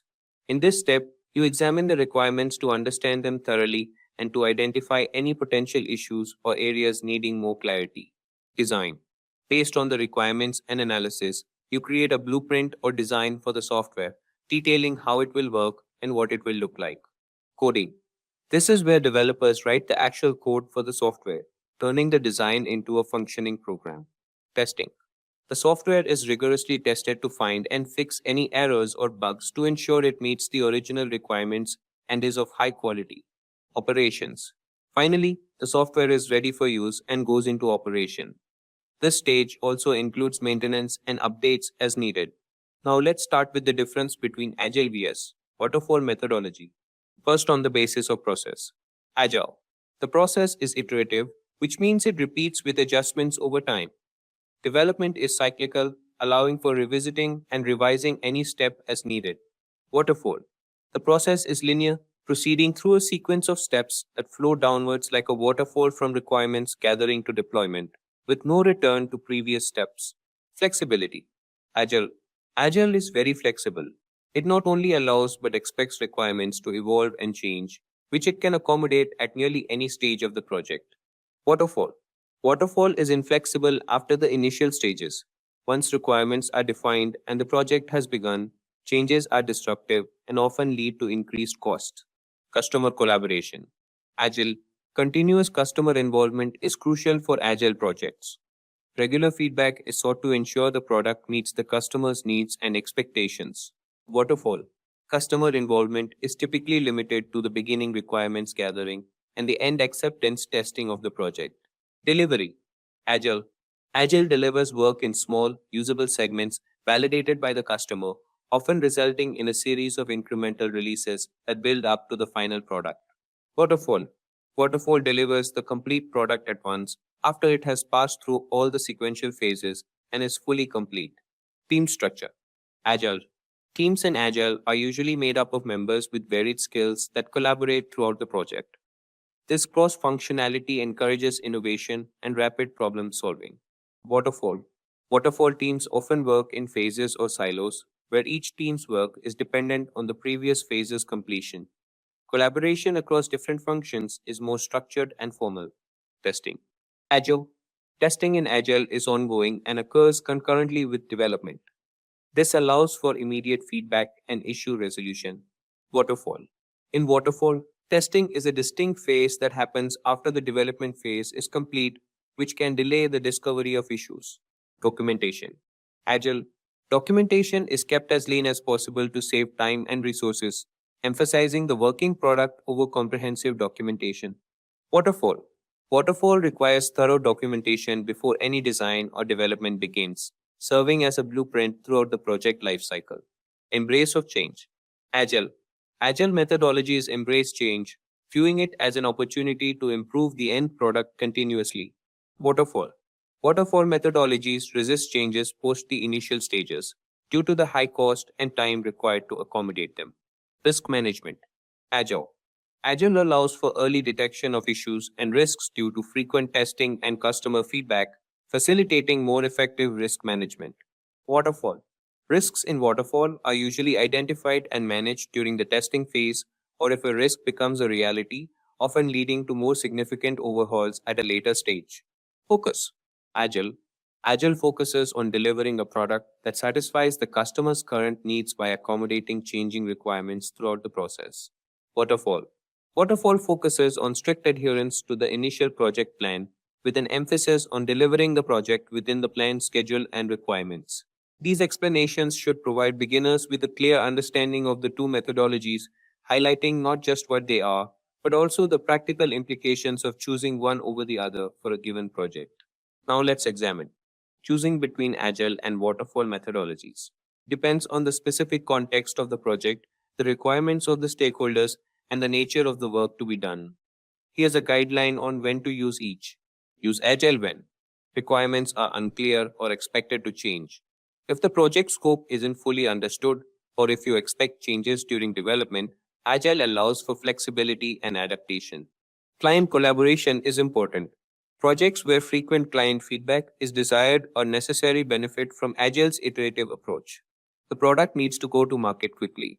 If there's a push for the minimum viable product MVP to be released quickly, Agile allows for faster and incremental releases. The project is complex and high risk. For projects where risks need to be identified and addressed quickly, Agile facilitates rapid issue identification and resolution. Team empowerment is a priority. Agile supports self-organizing teams that can make decisions on the fly, which can lead to higher satisfaction and productivity. Use Waterfall when requirements are clear and stable. If the project's requirements are well understood and unlikely to change, Waterfall provides a structured approach. Regulatory documentation is required. In industries where detailed documentation is required for compliance, e.g., healthcare, construction, aerospace, Waterfall's emphasis on documentation is beneficial. The client prefers to see the complete product. Some clients may be more comfortable with reviewing and approving the final product rather than being involved in every iteration. Project complexity is manageable. For simpler projects or projects where the technology and solutions are well understood, Waterfall can be more efficient. Sequential nature is required. Projects that need to be executed in a linear fashion, for instance, when one phase truly cannot start before the previous one, is complete align well with Waterfall. It's important to note that some modern project management practices involve blending Agile and Waterfall into a hybrid approach, taking elements of both to suit the project's needs.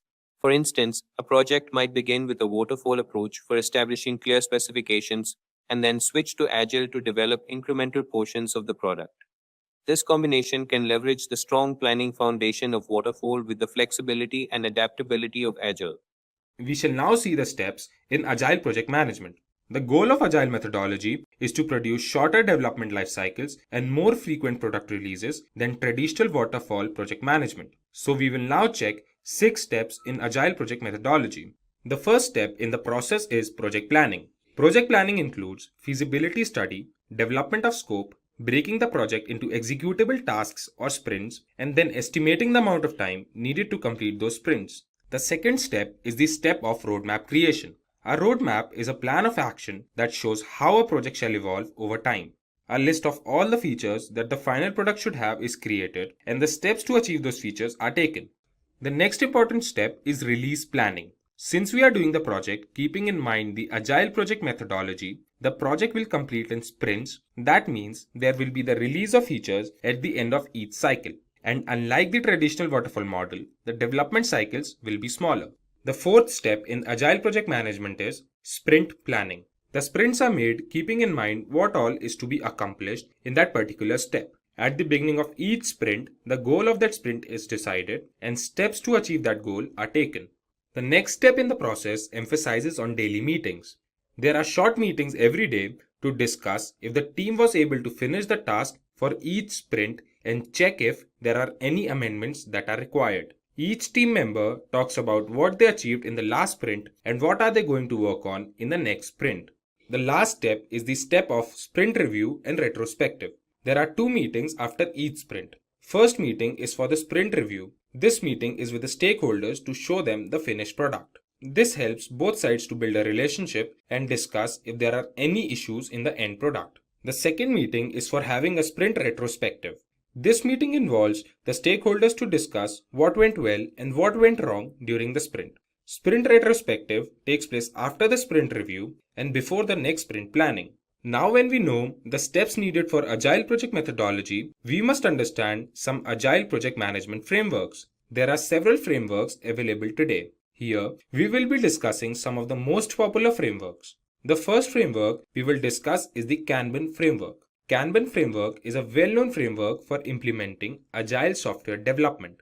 In the case of Kanban framework, work items are represented on the Kanban board, which helps all the team members to see the state of every piece of work at any time. Kanban board not only helps in visualizing the work, but also optimizing the workflow among the team. The next framework we will discuss today is the Scrum framework. Scrum framework is a popular framework for managing complex knowledge work like in the field of research and advanced technologies. Scrum is a simple framework that helps teams work together and learn through their experiences gained while working on a problem. The third framework we will see today is the hybrid framework. The hybrid framework is a combination of Agile methodology and non-Agile methodology. In the case of a hybrid framework, planning is done using the traditional way of project management, while the execution and delivery is done using the Agile methodology. Since the hybrid is a combination of the two, it handles the requirement changes and delivers the product in different stages. The fourth and the last framework we will see is the Lean framework. The Lean framework works on the principle of providing maximum customer value and creating zero waste. It focuses on optimizing the flow of products all through the value stream. This helps in eliminating waste all through the process and create processes that requires less human efforts. This also simplifies the process of information management and makes it more accurate. Finally, let's have a look at some companies that have opted for Agile project management. Today, around 22% of the organizations worldwide have all their teams working on the principle of Agile project methodology. Did you know that IDC has confirmed 30 to 35% of IT projects still fail? The major reason behind the failure of software development projects is due to poor communication, poor management by senior authorities, employee resistance, and insufficient funding. To avoid these problems, businesses prefer customer-centric innovation techniques such as design thinking and agile methodology. These concepts have similar techniques such as gathering user feedback, following an iterative approach of the model that results in a better idea. With such benefits, designers avoid errors and result in faster and reliable output. However, these two concepts are not interchangeable. Hi, welcome to Simplilearn's YouTube channel. Today we'll be discussing the design thinking and agile development. Let us see how these two techniques can be implemented together. Now, without further ado, let's get started with the tutorial Design Thinking and Agile. Today we will be looking at what is design thinking, what is agile, design thinking explained, design thinking and agile. So the first topic, what is design thinking? Design thinking is extremely helpful in solving problems that are ill-defined or unknown. It is an iterative method that helps resolve user issues or redefines problems with the best solutions. Next, let us understand what is Agile. Agile is a set of methods and practices that focuses on iterative development. Also, requirements and solutions are obtained due to self-organizing cross-functional teams collaborating. If getting your learning started is half the battle, what if you could do that for free? Visit SkillUp by Simplilearn. Click on the link in the description to know more. Moving further, let us understand what is design thinking in detail. Design thinking requires designers to step into their customers' shoes and try to find a solution to their problem with empathy. The process also helps resolve user issues by redefining problems and providing the best solutions. Design thinking covers 5 stages. They are empathy, define, ideate, prototype, and testing. Let's talk about empathy first. The initial step to follow in the design thinking process is to pay attention to the client's requirements. A designer or its team should consider the user requirements. In short, they should step into their shoes and try to find the solution to their problem in the best way possible. Without the empathy stage, the design process lacks all important user-centric quality, which helps a designer reach the success stage rather than failing. Next comes the define stage. The define stage will encourage the team to gather useful techniques in order to solve challenges with the least difficulty. An individual will start to progress to the third stage, that is, the ideate stage, by asking relevant questions to encourage the person to develop ideas and solutions. Next is the ideate stage. This phase gives priority to creativity and ideation. In this stage, the designers will be performing ideation sessions and searching for new ideas. In simple words, the phase focuses on creative and curious activities such as brainstorming activity. Next is the prototype stage. In this phase, we can experiment and modify the errors found in the product. This phase is a mini version of the product. It validates solutions and tries to resolve obstacles. This stage has 2 prototypes. One is low fidelity and the other one is medium fidelity. Finally comes testing. This stage gives importance to user feedback based on the prototypes we have created. Basically, in this stage, the user's feedback on the prototype stage is considered and improvements are made. That was all about the 5 stages in design thinking process. Moving forward, let us see how design thinking and agile can be implemented together. While design thinking and agile are applied separately, the 2 strategies can be implemented together as well. A majority of IT companies have begun to utilize agile in conjunction with design thinking, whereas agile methodology is a practice of solving problems and design thinking is an approach to find user problems. For teams looking to leverage agile and design thinking for the first time, here are a few recommendations to focus on. Let us see the first topic. Begin at a small level. It means focus on high value, low risk opportunities in order to earn better solutions using design thinking and agile together. Then, with better results, take on more challenging initiatives. Next is invest in your research. It means ensure the entire design team understand the end user. Suppose there are any existing data, start by testing some ideas. Start the design thinking process by building a map of the user's journey.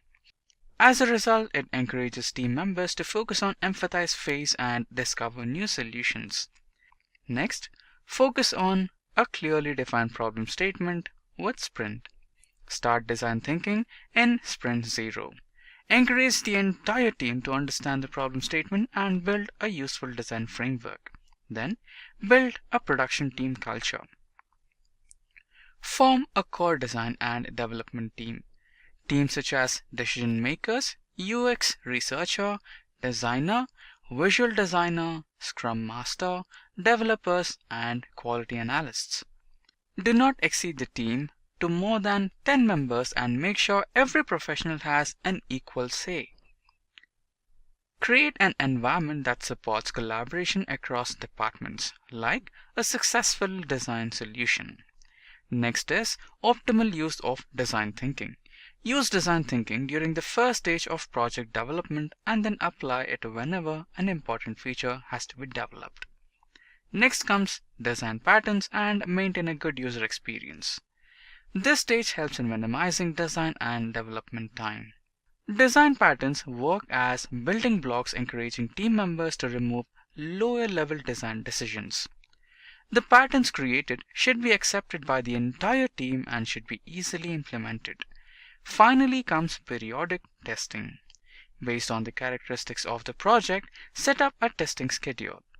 The time can be scheduled once in 4 days or once during the sprint. Test simple prototypes to eliminate errors and understand the viability of ideas during the early stages. Test the working software and evaluate the result for a better output. So are you interested in becoming an Agile Scrum professional? Here we have Certified Scrum Master CSM Certification training course. So hurry up and enroll now. Find the course link in the description box.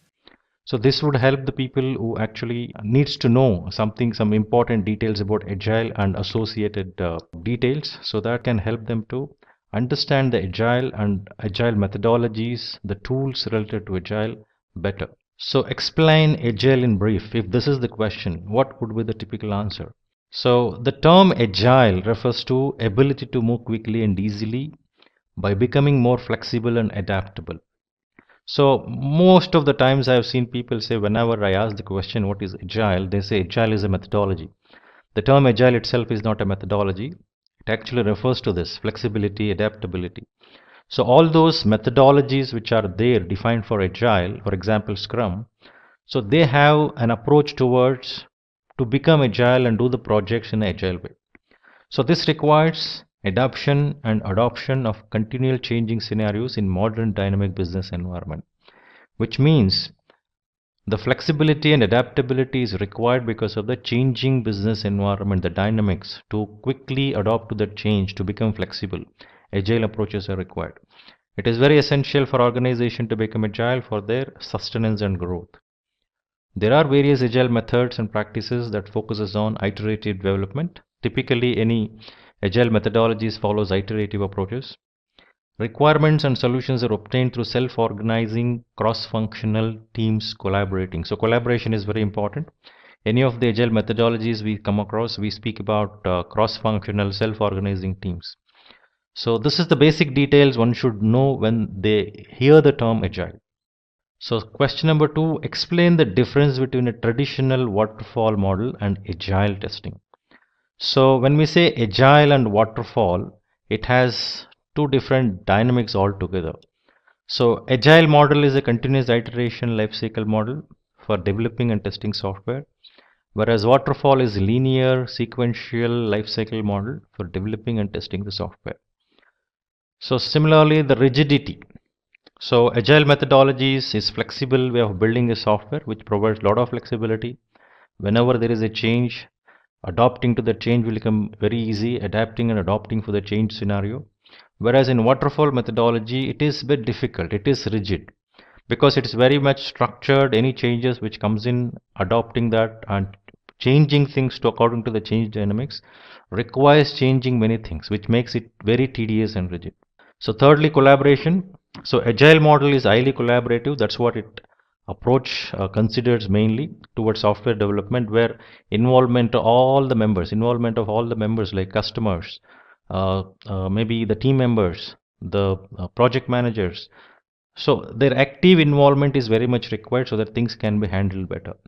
So whereas waterfall model generally don't insist on that, so it is least flexible and follows sequence of steps which are predefined, and that doesn't allow the team to collaborate. Even the collaboration happens, it will have a limitation because everything is defined and one has to follow it and comply to it. There is no opportunity or options to change anything so easily when it comes to waterfall model. Then processes, the entire process of development is divided into iterations which are of short period, so that in each of these iterations the working piece of that product will come out. So in waterfall approach, the software development process is broken down into several phases: sequential phases, linear phases. So things which has to be delivered in each of the phases are very well defined, and accordingly it happens. So changes may be made even after the initial planning is completed. In agile approaches or in agile, whoever follow agile, it is easy to adapt to that change scenario. Whereas in waterfall approaches, development requirements cannot be changed once the project development begins. It will become difficult because everything is defined in a comprehensive way, detailed, so that small changes may impact other parts of the products or descriptions which is defined. So software development is a collection of many different projects which can happen in agile, whereas waterfall software development is completed as a single project or deliverable. So testing is performed in same iterations as programming or building. So within that iteration, since we build the working product, all the testing will be done within that, so that one would be fully informed about that product which is being developed in the iterations, so that users can give the feedback quickly. Whereas testing phase is separate in waterfall approaches, but however testing can be built in parallel in waterfall also if it is planned that way, but still it does not give that flexibility as it is there in the agile, because the product will not be available to the users to give their feedback, so that necessary corrections cannot be made. So whatever testing reveals in waterfall methodologies, the corrections will be done by the team limiting to their understanding, whereas in agile, since users are very closely involved, working model is ready, so the feedback is straight from the users in their perspective, so that corrections can be made, and ultimate product will be very much useful to the people who are going to use that product ultimately. So question number 3, what are some important parts of agile process? So here are some of the important principles that need to be followed to make a process of agile. So one is customer satisfaction. So very much important. One has to ensure customer is satisfied.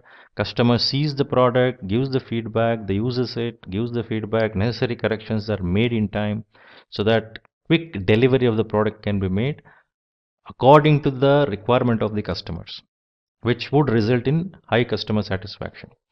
Then changing needs. So agile welcome changes. So any changing needs will be addressed even late in the development processes, in the entire life cycle of the project, wherever the change comes in. Taking that changes, making that necessary changes will be easier when it comes to agile. Delivery frequently. So ensuring software is delivered frequently, focusing on shorter time scales, which is very well understood. The full clarity of the product and the working piece of the product will come out of the iterations. So as I mentioned earlier as well, quick feedback from the users will also obtain, so that products which are delivered will be as per the customer requirement. So agile approaches helps that way. Work together. So agile manifesto emphasizes on working together, collaboration, so that each one of them contributes. So developers and business individuals has to work together through the course of the project, so that necessary outcome can be created. So motivated team. So projects need to be built around motivated individuals, and they must be trusted to get the job done. So as I mentioned in the previous point, collaboration is very important. So we cannot ignore team as well, who is actually actively involved in creation of those products. So they should be motivated, and their active involvement is very much required. Face-to-face conversation is most efficient means of communication. So since the agile methodologies, whatever is defined, actually emphasizes on having the face-to-face conversation, collaborating better, contributing proactively, and involvement proactively is very essential. So conversation, communication plays a very important role. So working software is a primary measure of progress which will be delivered in each of the iterations so that users can give the necessary feedbacks. So constant pace, agile process promotes sustainable development because all the products which are being developed, used, feedback obtained are in real time. So people actually know what is being produced and what is that they can expect as it progresses. So clarity is also one of the things, and that pace has to be maintained, and agile approaches helps to accomplish it. So good design, agility can be improved by focusing on technical excellence and good design as you progress, as the changes comes in, as you adapt and adopt. So since it has the flexibility technically as well as process wise as well as any of the configuration wise, it is easy to do the necessary changes and have the design which is required to accomplish the ultimate results. Simplicity, the amount of work that's not being done needs to be minimized. So we say simplicity is the ultimate sophistication, means what is that required to be done, consider only that, not anything else above or below that. So whatever we may require to do, focusing on that, the minimum thing what need to be done will be done and has to be done when one follows agile approach. Self-organized, the team is self-organized. So self-organized teams provides best architectures, requirements and design because they having various different capabilities come together, contribute together with their capability, with a different capability, multi-skilled as well will be present in the self-organized team. Reflect and adjust. Effectiveness can be improved by the team regularly reflecting on it because as I mentioned earlier, in every iterations there are feedback obtained. Testing is being done in each of the iterations as it progresses. So this will help us in terms of providing the insight towards how is it progressing. So that will help in quickly doing the necessary corrections which are required to be done. So next question number 4, explain iterative and incremental development in Agile. So incremental development, when we say the process is divided into many small workable increments, so which can be done one after the other. Each successive increment builds on the top of the work done in the previous increments. Over time, functionalities are added based on what was already created. So iterative development involves the development of system by following repeated cycles or iterations. Based on the results from the most recent iterations of the process, changes are made. This helps the project evolve over time. So the term evolve is the one which one should keep in mind. It is not that I'm just going, that is my destination. Yes, definitely that is a destination.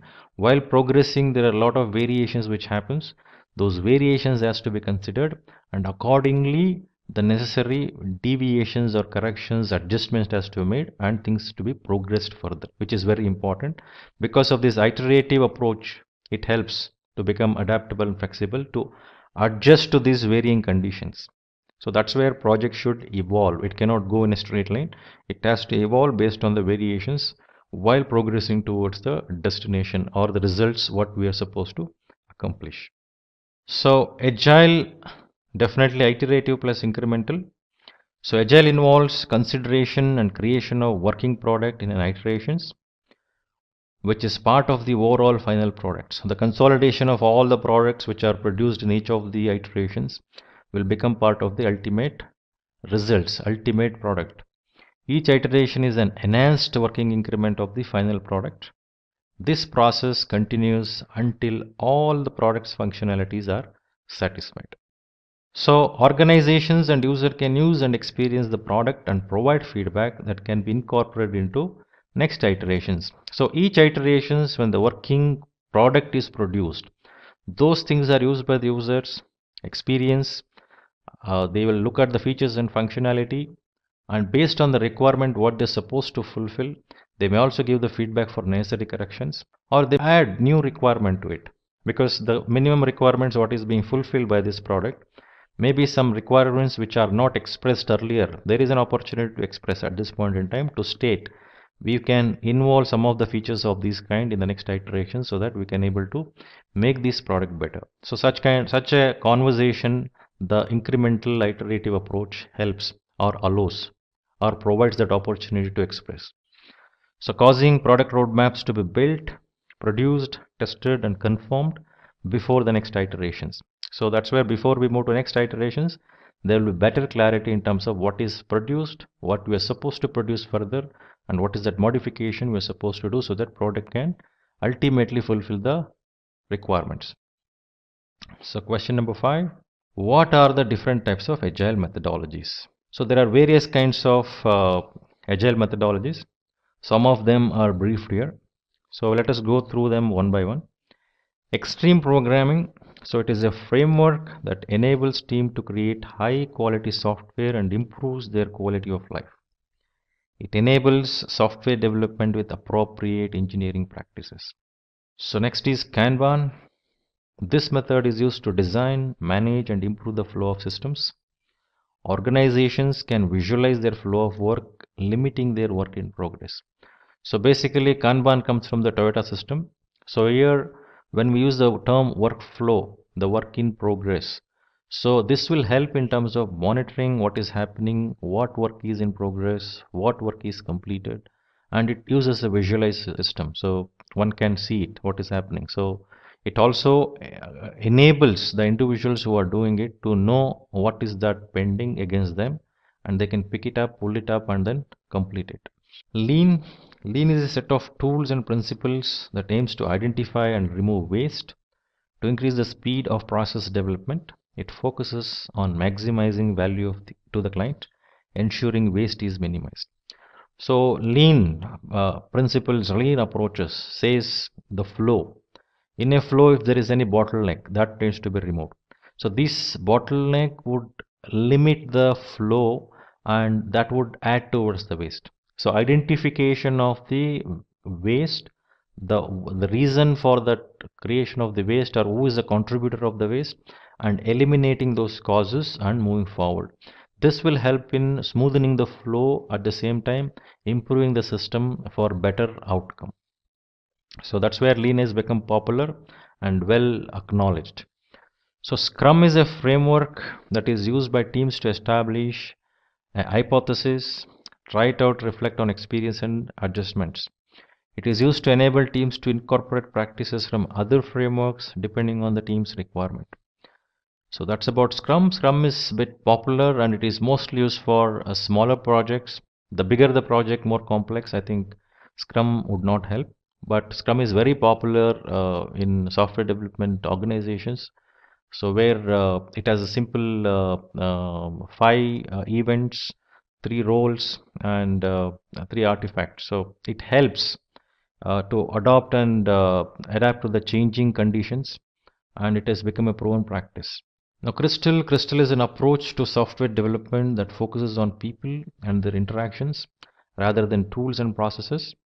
It is aimed to streamline processes and improve optimization. It works on principle that projects are unique and dynamic. So next question, what are the principles of agile testing? So testing continuously to ensure the product improves continuously. So as we know, when we progress, when we adopt, when we follow agile approaches, there is a reason, because we should be able to respond to that changes quickly. We should be able to understand what is going right, what is not quickly, and do the necessary correction then and there itself. So testing continuously become very important, because as we develop, as we test, we can reveal any of the issues, any of the defects in the product what we develop, so that it reveals. So obtain feedback continuously to ensure the product meets business requirements. So looking at the performance, does this features functionality of the product is helpful to accomplish that business requirement? So this feedback comes from the customers and users when we produce that working piece of the product. So all team roles, testing, development, etc. need to be involved in testing process. So one cannot work in isolation. There should be very good collaboration. People from various different teams working together, complementing to each other, very essential to become agile. So the active involvement of business teams and representatives can provide quick feedback for each iterations. So clean and simplified code ensures it is defect-free during iterations. The documentation created must be limited into particular iterations. So when we speak about waterfall approach, the documentation will be very comprehensive for the entire project. But the moment we speak about agile, the documentation will get limited to what is being produced in the iterations, which is very important. So what is being produced in iterations, and that is based on the actually what is produced. Something I planned in for that iterations, some changes happens, we developed it, created it, there is a feedback which is coming up. Documentation is limited to that. So corrections which can be made to the documentation will be easier and quicker. So along with development and implementation, testing is done to ensure the product is defect free. Continuous involvement of users ensures the final product matches their requirement, which is ultimate need. So question number 7, what are some agile metrics that need to be focused on? So some of the popular metrics which are used are measuring burn down of deliverables, which is usually represented using burn down charts. Similarly, we have burn up chart also, where as we complete the task, the height of the bar keeps increasing in burn up charts. But most popular is burn down, so that what is to be delivered will be easily visible. So the velocity, lead time, cycle time, code quality, code covered in unit test, deployment success rate, net promote score. So these are the basic metrics which are really needed when we are speaking about the velocity and speed. At the same time, how quickly we are able to produce what is supposed to be done and planned. Are we going accordingly or not? So this will help in terms of making our job as per the need. So metrics has to be selected very carefully. So metrics is not just a number. It should have an interpretation, and that interpretation should actually complement to the business needs and requirements. So metrics should have a clear description of what is this measurement is all about, and what is that we are going to understand from that measuring that metrics. So next is, what is Kanban? So Kanban system is visual system which helps better management of work as work moves through processes.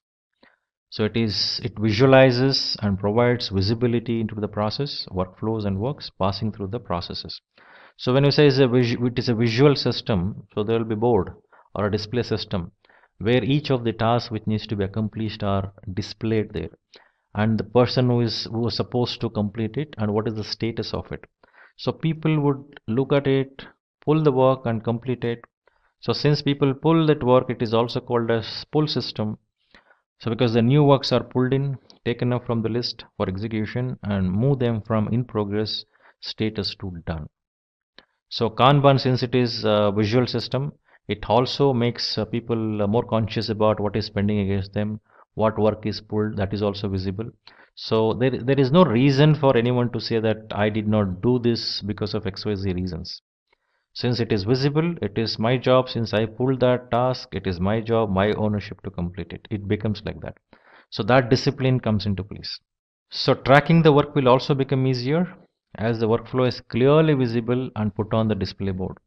Modern organization can also use the digital display systems. We're seeing this more adoption in many organizations today, because the value of using it, the contribution of it is seen by organization, and Kanban playing its roles in the organization, and it's very essential to have this practice. So the goal is identification of constraints, that is potential bottleneck in the process, and ensure they are addressed. This ensures that the workflow becomes smoother and more efficient. I think I mentioned the reasons. Question number 9, what are some popular agile tools? So some of the tools which we keep hearing today, whenever people say we do agile, is some of these are listed here, like GitHub, Jira Software, Trello, Zoho, Codex, Verizon One, and many more. I think before we choose a tool, it is very important for anyone to understand what is that they require first, and what tool can help them in terms of accomplishing it. So it requires a lot of analysis, assessment on the tools, and the comparison with what is being done in the organization and how this tool would suit that organization's requirement is very essential. So tool is not first, the requirements, the need analysis, and then what tools best suit the environment, that is the step. Only then selecting the tool makes sense. However, studying the tools and comparing the tools and the features functionality will also help defining what needs to be there in place in the organization when they become agile or adopt certain practices. What are the obstacles to the agile process? So some of the obstacles that one could face are not having the appropriate or sufficient tools and technologies. So it is quite obvious organizations struggle not having the right tools and technologies. As I mentioned earlier, it is very important to understand what is our need first and what tools suits best. At the same time, I also mentioned study the tools and technologies and what do they offer and what do we have. Do we really need that additional things, the gap, whatever we find? Do we really need those in our environment? Is that dynamics? Is there in our environment? That needs to be understood. The lack of active involvement from the customer. So when we say agile, involvement of all the stakeholders are very, very important because the changing needs comes from users and customers. Whenever the iteration is complete, working piece is delivered, if customer doesn't respond or explain or provide the feedback, then moving towards the next iterations will become difficult. It is very essential, the active involvement of the stakeholders, and very important stakeholders is users and customers. The team members lacking in skills and capability. So one has to ensure the team members are groomed with the right capability, and that should be evaluated on a continual basis so that organization can handle things in an agile way and contribute towards the projects what is being done and become agile. Some of the obstacles further, if you can look at, is the inability to design system based on unseen requirements. So this unseen requirement is very dynamic. So when they will crop up, we will not know. But however, the systems what we designed should be able to provide that opportunity. Whenever such variations happens, you can able to easily adopt or involve or take that particular new requirement and plug in. So otherwise, one cannot become so rigid. There should be flexibility. Adapting the agile culture to the organization. So culture plays a very important role. So a lot of resistance would come across to adopt the new way of doing things. People may not appreciate the agile way of doing things. So it requires a lot of effort, motivation, and making people to understand why the organization has taken up the task to make it agile, and building a culture where people would think in agile way and contribute to the organization. Question number 11, differentiate between agile and scrum. So the term agile, as I mentioned earlier, refers to ability to move quickly and easily by becoming more flexible and adaptable. Whereas scrum is an agile methodology which enables organization so organization can become agile. So Agile Manifesto and 12 Principles acts as guidelines to become agile, whereas Scrum is used in the projects where requirements are constantly changing, aligning to Agile Manifesto and 12 Principles. They should follow what is told in Manifesto and Principles. So Agile Manifesto mentions about the required collaboration interactions to become agile, whereas Scrum defines the roles, the Scrum Master, the product owner, and cross-functional self-organizing teams who are involved in making the project, delivering the project in agile way. So Agile Manifesto also mentions about the required focus on working software and focus on change, whereas a Scrum approach enables teams to react to changes quickly. So means how to become flexible. What is that we need to consider to become flexible is defined in Manifesto, means stressed on it, whereas Scrum follows with that approach, one can become easily flexible. So delivery, the Manifesto provides necessary guidelines on frequent delivery of software. So where Scrum with the sprints, it builds are delivered to users regularly and upheld agile principles. So collaboration, Agile Manifesto stresses upon individuals' interactions and customer collaboration. So Scrum does it through various events like daily stand-up meeting and other Scrum events like sprint meeting, sprint retrospective, whereas people are sitting and discussing about writing a user story, the epics, or selecting the product from the product backlog to the sprint backlog. So various events which happens in Scrum demonstrating that point which is stressed in Agile Manifesto about individuals' interactions and customer collaboration. are demonstrated with various different events in Scrum methodology. So next question, what are some popular Agile certifications? So some of the popular Agile certifications are PMI ACP certification, which is offered by PMI US, Scrum Master certification, then Certified Scrum Master, Prince2 Agile certification, then Scrum Product Owner certification. So next we will move to scenario based questions. So before we go and answer the scenario based questions, let us look at the scenario. What the scenario says. The manager X was having the discussion with the team about the upcoming event. The event was scheduled to conduct an online marketing campaign to increase the sales. Due to increased competition and rapidly changing customer behaviors, the campaign is very crucial and organization has decided to do it more often. This is done through the online platform. The organization has the requirement of integration with the organization's website with all the features and functionalities. The various roles involved in the marketing campaign are marketing manager, marketing team, campaign coordinators, creators of content and brochures for campaign, and the participants of the campaign. All of these roles should have access to platform through registration so that they can have the required access and make the marketing campaign successful. Besides, marketing manager has told the reports needs to be generated which depicts the number of campaigns conducted, responses, registrations, conversations, etc. So this scenario is speaking about the marketing challenges or problems what organization has, and through that problem statement they wanted to ensure to the marketing campaign, and also they want to have an online platform to ensure to make this marketing campaign successful, and also speaks about the various different roles involved in this. So let us look at what are the typical questions which would come across in such scenarios. So first question says, can you write a user story from the perspective of marketing manager and participant? So firstly, we need to understand what is this user story is all about. So in the perspective of marketing manager is something anyway, we will look at it, what it is. But user story is the one which depicts the requirements, assuming the role. As a specific role, I need to do this, I want to have this. It gives it an explanation so that one can easily understand about that requirement, what need of consumers or what need of business this particular features functionality is going to fulfill.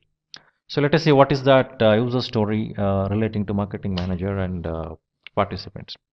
So yes, why not? Here are a few examples. Marketing manager user story says, as a marketing manager, I need to assign the activities tasks to the team members.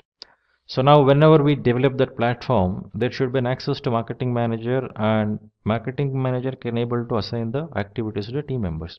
So what feature that particular platform should have has to be defined and designed accordingly, and this is the requirement. The participant perspective, as a participant, I need to register for the campaign. So now there should be a registration page, obviously, and then whatever the process needs to be followed to create that registration for the participant, that needs to be made.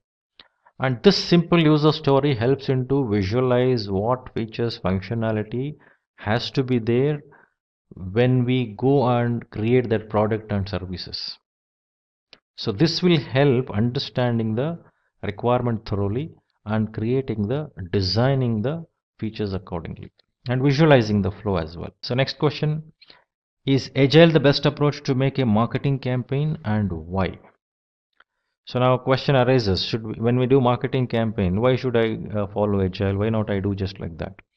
Now, why do we need Agile? What is that essential need? Because already I mentioned the need of agility requires, whenever there is an adaptability, whenever there is dynamics of changes, whenever I want to become someone who can able to become competitive, because competition is also responding to the dynamics of the market quickly, I should be there in that business. So obviously, does this question make sense? Can this marketing campaign can be done in the agile way? So obviously yes, because the agile approach is the best way to go with for marketing campaign. Reason being the rapidly changing behaviors of the consumers, which has to be understood, and detail should be put in their perspective, and accordingly the features has to be provided. So always in the consumer perspective, customer perspective. Secondly, with increased competition, the organization has to consider the unique differentiator to sustain and grow. There should be uniqueness. That needs to be understood. And that requires exercising continuously and creating the products accordingly. So this marketing campaign would help to understand that. So next question, what are the typical product backlog items? So for this, what could be the typical backlog items? Means the list of user stories, list of epics, which can help in terms of defining the features and functionality. The typical backlog items may include the features like registration page, login page, campaign contents, platform to conduct campaign, assess requirements. So likewise, we can keep writing. So user stories helps us to list what is that we may require to develop in this product. So this requires a lot of collaboration and discussion. Only then I think that will become more visible. Next question is, what are the some considerations made while selecting the items for product backlog? While selecting the backlog item to each iterations from the product backlog, the backlog item has to be prioritized. Definition of done for those items to be selected, value delivered, improvement considerations, etc. has to be made. So prioritization is very, very important. What features, functionality I should develop first, and how it makes sense to my business, how users will be helped, how customer will get benefited. So these will help in terms of having those features, functionality developed in such an order where for that moment that features and functionality are available. We're not just jumping into everything and doing it one by one in a order, in a prioritized list. So it is very essential to prioritize, defining the definition of done and selecting the items accordingly, and then what value it delivers, understanding that and improving. Next question is the involvement of marketing manager required during the project and why? It's quite obvious. Marketing manager involvement is very essential because it is a marketing campaign. Yes, the involvement of marketing manager is very important and crucial, and it is the role who will have the full visibility into the requirements to be fulfilled and on-ground realities.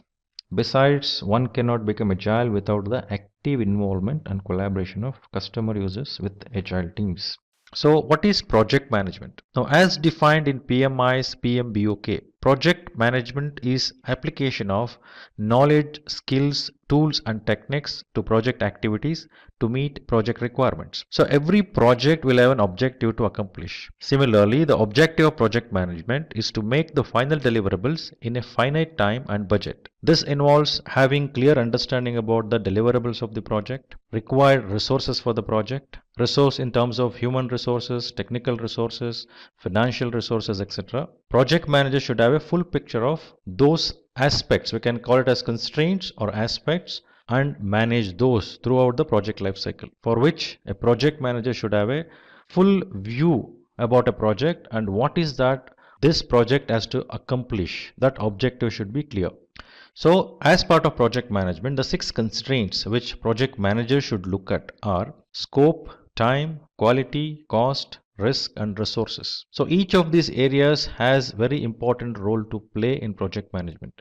The clarity in scope, the clarity in terms of schedule within which the project has to be delivered, the cost, what it incurs to that particular project. Once it is finalized, one cannot vary, one cannot change without any proper approvals. Similar to that, we have quality management, which has to ensure the scope, the specifications, what are defined, project output will be accordingly achieved. Risk, every project is taken up for a specific reason by organization. So organization should assess the risk associated with the project, and similarly as project progresses, various different risks has to be identified, like risk related to project management, risk related to technology area, risk related to resources, risk related to financial things. So broadly, risk management plays a very important role. So there will be something called contingency reserve kept for a identified risk above the cost what is estimated for various deliverables from the project. So every project require resources. Resources may be in terms of human resources, financial resources, technology resources, environmental resources. So all these resources are used to produce the output of the project. So these resources has to be managed with the sufficient optimization and standardizations required. Now let us understand the definition of a project.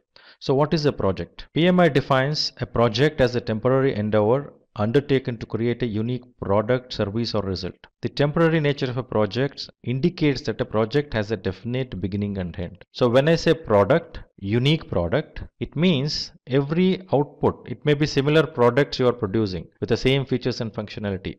But the output of every project is unique because it is unique in terms of all the 6 constraints what we just discussed now. Now when I say product, it is very easy for us to visualize. It may be a desktop, it may be a laptop, it may be a car, it may be a machine, etc. But how do I visualize a service? Now project's output is a service. Now it's about building a capability. Through a project, a capability can be built to ensure services can be provided. That's what the output of project is, service. For example, if I think about a taxi services, for providing a taxi services, I need a mobile app, I need taxi, I need a server, I need a data center. So all these are various different products and services. Here service example can be internet service. So combination of all these services and products builds the capability for an organizations who can provide the taxi services. So building that capability, we say it is an output of a particular project which is called service. Similarly, results can be improvement of something, improvement in customer satisfaction, increase in some specific objectives or specific results needs to be achieved in performance perspective. So output of every project will be unique product or a service or a result. This we need to clearly understand. So when we say there is a definite beginning and end, every project starts at a certain point in time and ends at certain point in time. So it has a definite beginning and end. That is the reason it is temporary in nature.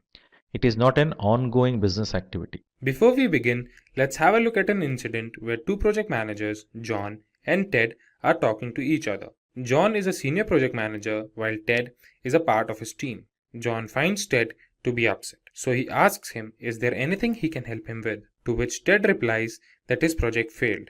John further asks him, what could be the possible reason for the project failure? Ted tells him that it's because he was not able to manage the time and budget. Now John asks him if he is PMP certified, to which Ted says he isn't. Then John suggests Ted that he must take the PMP certification, which will not only give his project better performance, but also help him upskill in his career.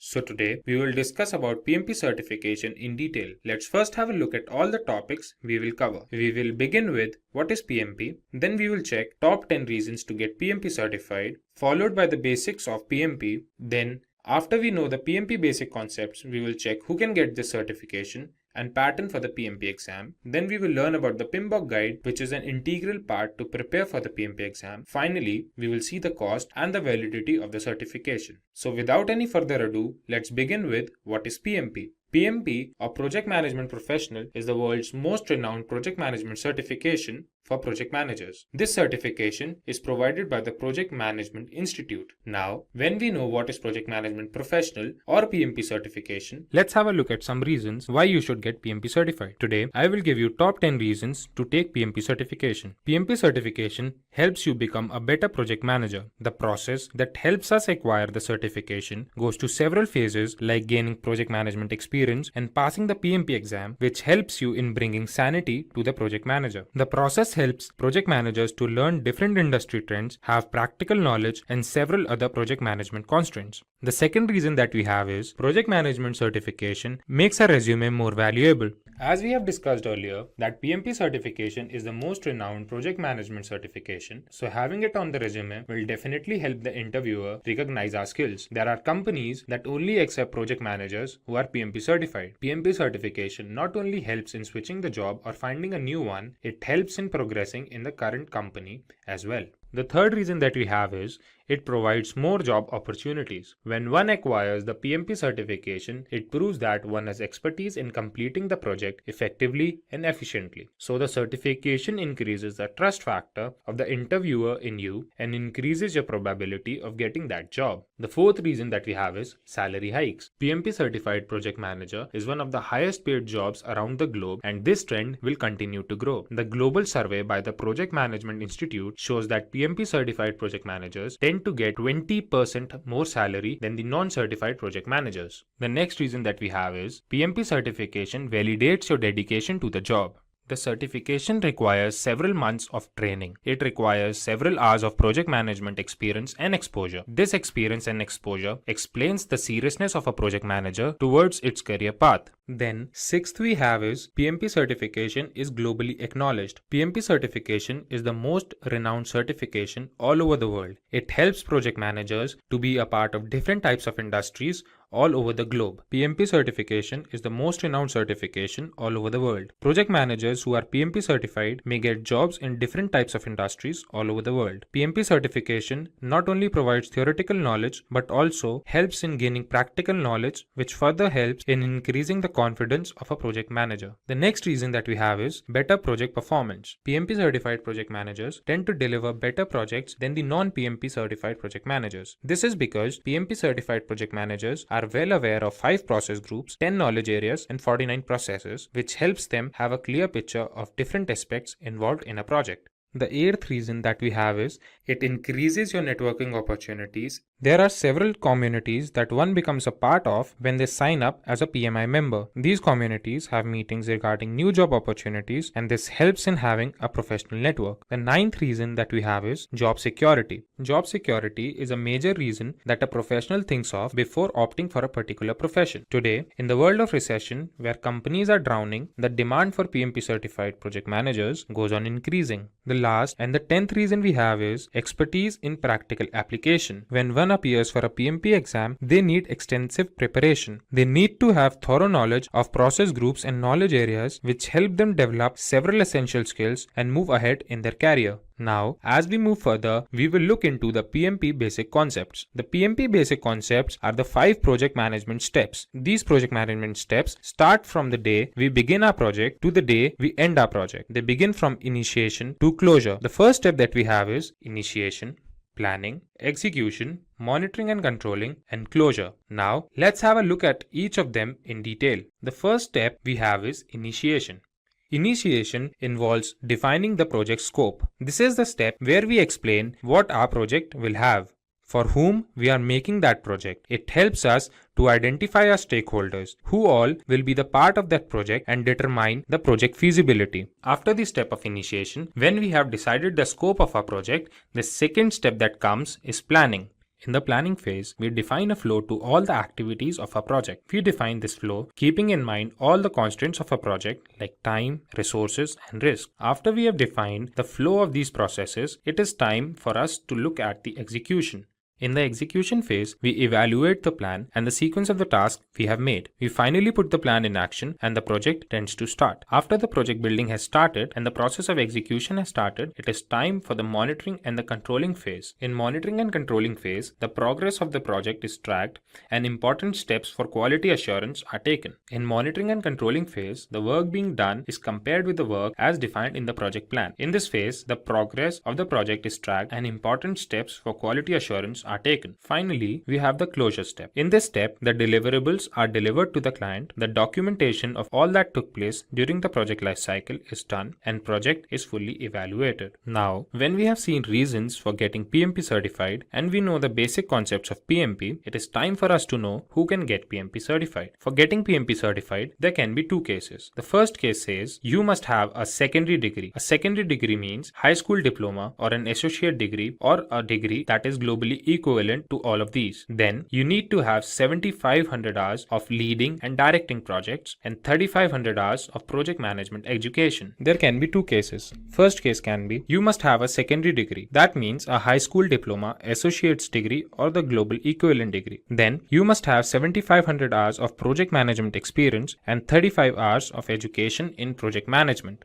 The second case can be you must have a 4-year degree along with 4,500 hours of project management experience and 35 hours of education in project management. Now, when we know who can get PMP certified, we will see the PMP exam pattern. The exam comprises of 200 questions, out of which 175 questions are used for evaluation. One can answer these questions if they have thorough knowledge of 5 process groups and 10 knowledge areas. The time provided to complete the exam is 4 hours. The questions that are asked are of different types, the most common type being formula-based, situation-based, and knowledge-based. based. Now, when we have discussed about the exam pattern, discussing about the PMBOK guide becomes very important. So the next topic that we have is PMBOK guide. PMBOK guide or project management body of knowledge is a book that comprises of several processes and different terminologies needed to crack the PMP exam. The whole syllabus of PMP exam is covered in the PMBOK guide by the project management and 10 knowledge areas. Apart from this, there are 49 processes that are divided amongst 5 process groups, 10 knowledge areas. Finally, let's have a look at the cost and validity of the PMP certification. When we talk about the cost of the certification, there can be two cases. The first case can be if we are not a member of Project Management Institute, the exam fees is $555 US. The second case can be if we are a member of Project Management Institute, the exam fees is $405 US. If we talk about the validity of the certification, the certificate is valid for a period of 3 years. After every 3 years, the certificate needs to be renewed. To renew the certificate, one needs to furnish a proof of 60 PDUs or professional development units. After so much information, Ted thanks John for his time and promises to take the PMP certification at the shortest notice. Now, let's have a look at the salary trends of a PMP certified project manager and a sample resume. If we consider the salary of a non-PMP certified project manager, it is approximately $91,000, while if we consider the salary of a PMP certified project manager, it is approximately $111,000, which is approximately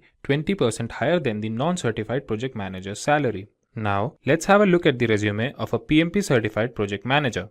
If you are somebody with PMP certification and looking for a project manager or a senior project manager role, your resume should look something like this. The summary in the beginning would include how much experience you have and anything that supports your claim of being a project manager. Like here, James Brown has written, he has more than 10 years of experience with generating and building projects. Then, when you talk about your experience, you should put something that emphasizes on the responsibilities that you had, your area of expertise, put something that shows your skill set for the desired post, and also something that you learned from your former job role. This shows that you have command over your work and also the determination to skill and upskill yourself. Like here, James Brown has 3 years of experience as an assistant manager training new associates and then more than 3 years of experience as a project manager where he not only led projects but also learned new project management tools like Trello and Primavera. After this, add relevant information regarding your education. Your resume must include skills that you have or you have gained in your years of experience. Like here, James Brown has divided his skills into 2 parts, where he has written his technical skills and non-technical skills. He has included a skill of Agile and quality assurance software, as well as he has his knowledge of different project management tools. Then putting your certifications play a major role. This proves that you are up to date and updated with current market trends. James Brown has his certifications in C and Java, and more importantly, he has his project management certification, project management professional. Here's Max, an assistant project manager who looks tensed and is pacing around the room. Then Jack, a project manager who works with him, walks into the room and asks him, why does he seem so tensed? To which Max replies, he's facing difficulty in estimating the budget. Jack responds, it might be because he's not planning the project properly. Jack reassures Max and begins to tell him about project planning. So without any further ado, let's begin with what is project planning. Project planning is the second step or phase of the project life cycle. Project life cycle has 5 different phases from initiation to closure. Today, we will be learning about this phase that comes immediately after initiation, in which the project plan is documented and further requirements are defined. Project planning includes the following things. The first and the foremost thing is describing the objectives or outputs we are expecting the project to yield. Second, we have is the elaboration of the scope to make sure what the project is all about and what all can be expected from the project. The third step we have is forming a schedule. This schedule is important to run or perform different tasks of a project, each task having its own start date and end date. This helps the project to finish in the scheduled time and limit. Lastly, we have making and generating progress reports, in which all that went during the tenure of the project is documented. This helps in evaluating the project and helps in the forthcoming projects. Now, let's have a look at the project planning fundamentals. The first fundamental that we have is the determination of scope, cost, and resources. The determination helps us in having a rough estimate about the time that is required to finish the project. It helps us in determining the number of people required and what should be their skill set. We can divide the project into smaller manageable sections, and this is made possible with the help of work breakdown structure. The second fundamental refers to identifying the problem. There are several techniques by which we can collect information and discover issues. There may be several problems in a project, And in that case, several risks or issues are prioritized, and the risk that requires immediate attention is dealt with first. Then comes identification of stakeholders. When we can identify the stakeholders, we can know who all will be affected and in what way, which helps us having a better understanding of the project. Stakeholders may be anybody. They may be the part of the project team, or project managers, or customers. They help during the project and contribute to its success. Then the last fundamental we will discuss is defining project objectives. A project plan is made keeping in mind the requirements of the project team and expectations of the stakeholders. If the project team can meet the expectations of the stakeholders, then only we can say that the project is successful. Now, when we know about project planning and its fundamentals, it's time to see why project planning is so important. Project planning reduces the cost and time of the project as every step is monitored and optimized in the best possible manner. Project planning increases employee satisfaction as every employee who is a part is engaged in the team for improved project performance. Project planning helps in the implementation of quality assurance as the output of every step is duly tested. Lastly, project planning helps in reducing project risk as planning helps to analyze, prioritize, and deal with that risk. Moving on, let's have a look at the tools for project planning. The first tool that we have is a Gantt chart. Today, Gantt charts are one of the most popular project management tools. They help in tracking the status of the work at a particular time and their dependencies on each other. Gantt charts help in showing different phases and steps involved in a project. The second tool we will talk about is Critical Path Method or CPM. Critical Path Method helps in scheduling the project activities so that the project runs properly. The Critical Path Method focuses on the longest stretch of dependent tasks and determines the time needed to complete them. The next tool is Project Evaluation and Review Technique or PERT chart. PERT provides a graphical representation of the project's timeline, explaining the interdependencies of different tasks. This tool not only helps in making a schedule, but also helps in coordinating with all the team members. The fourth tool we will check is Work Breakdown Structure. Work Breakdown Structure is a very common tool that makes it possible for the team to break its work into manageable sections. Work Breakdown Structure is a step-to-step process that helps in completing the project efficiently. The last tool we will see is Project Documentation. Project documentation is an integral part of the project lifecycle. Project documentation helps in understanding the mistakes done during the project and, more importantly, provides guidelines for the upcoming project. Now, when we know about different tools for project planning, it becomes essential that we know the necessary steps of project planning. There are 7 steps in project planning. Let's have a look at each of them in detail. The first step is identification of stakeholders. As we have discussed, stakeholders could be anybody. They could be a part of the team, or a project manager, or a customer. When we identify stakeholders, we can find out the expectations and requirements that are to be looked upon in this project. This gives us a clearer picture of the project and helps in establishing the project scope. So the next step we have is defining the project scope. This helps in determining a list of specific project goals and deliverables that are to be achieved during the course of the project. After we have defined the project scope, it is time to set project objectives and prioritize them. The initial ideas that were there before are now elaborated, and final steps to complete the project are defined. In the next step, the deliverables are determined. After all, project deliverables are the only reason why the project is being created. This step involves finding out what these deliverables will be and the deadlines of their delivery. Then the step that comes into picture is creating a project schedule. The project schedule refers to the guidelines when a particular task is to be started and when it is supposed to end. This helps in monitoring the growth of the project and later helps in generating progress reports. The next step is the step of risk analysis. This step plays an extremely important role in the success of the overall project. It helps in identifying the risk, prioritizing them, and taking steps to limit them. The last step in project planning is to generate progress reports. In this step, we update the stakeholders about the project growth, and it is done so that all the concerned team members can have a look at the progress of the project. After all this information, Max thanks Jack for the explanation and looks forward to plan projects within the budget and of better quality. So guys, let's start with what is Team Charter. So guys, a team charter is a document that outlines the purpose, goals, roles, responsibilities, and operating guidelines of a team. It serves as a blueprint for the team's success and also helps to establish a common understanding among team members. The team charter is typically created at the beginning of the project when a team is formed, and it is a collaborative effort involving all the team members. I hope so guys, you would have got a brief idea regarding what is team charter. Now let's move on and discuss about its key components. So guys, the key components of a team charter includes the team purpose and objectives. Okay. Next one we have the scope and deliverables. And third one we have roles and responsibilities. And fourth one as communication plan. Now let us discuss each one of them one by one.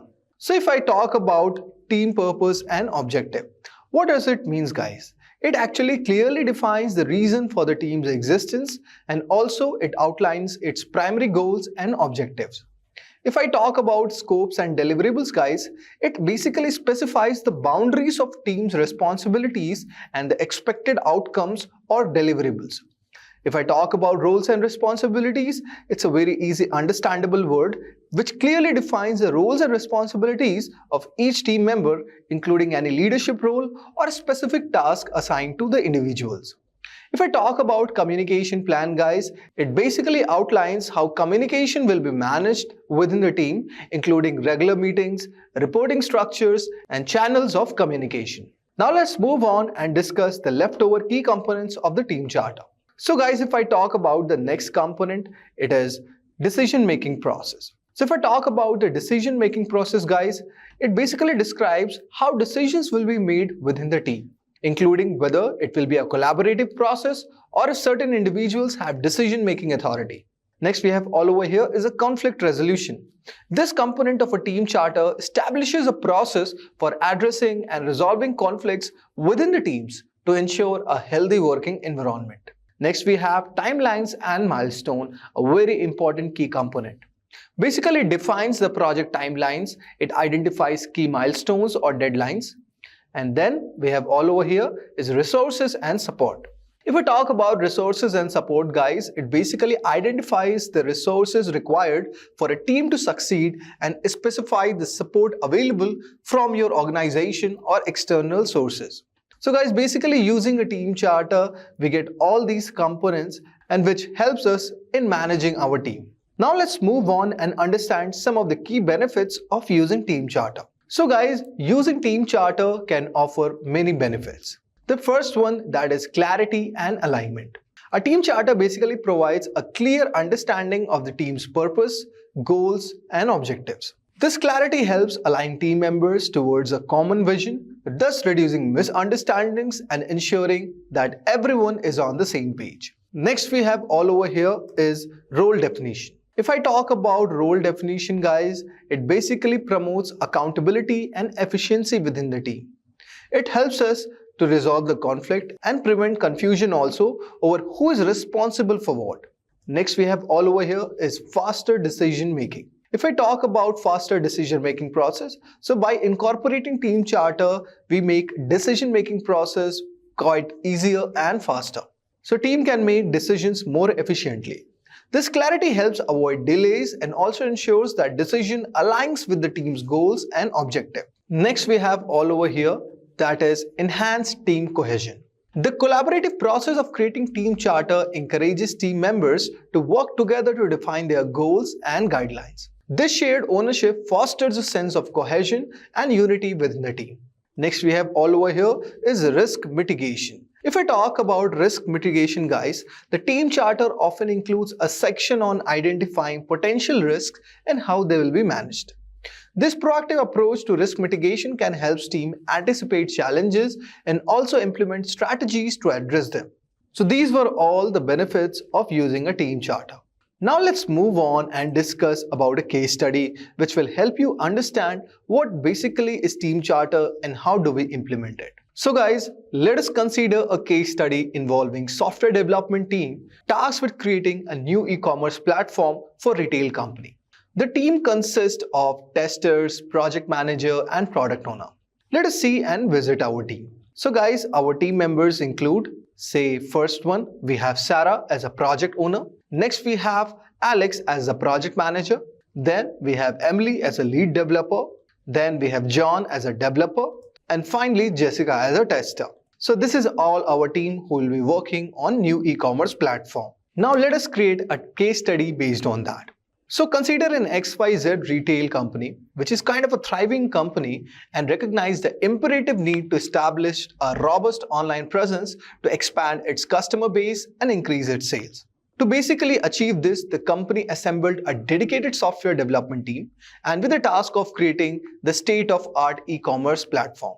So basically this case study delves into the team dynamics, challenges faced, and the pivotal role of meticulously crafted team charter in guiding the project success. So we have discussed about the team composition all over here.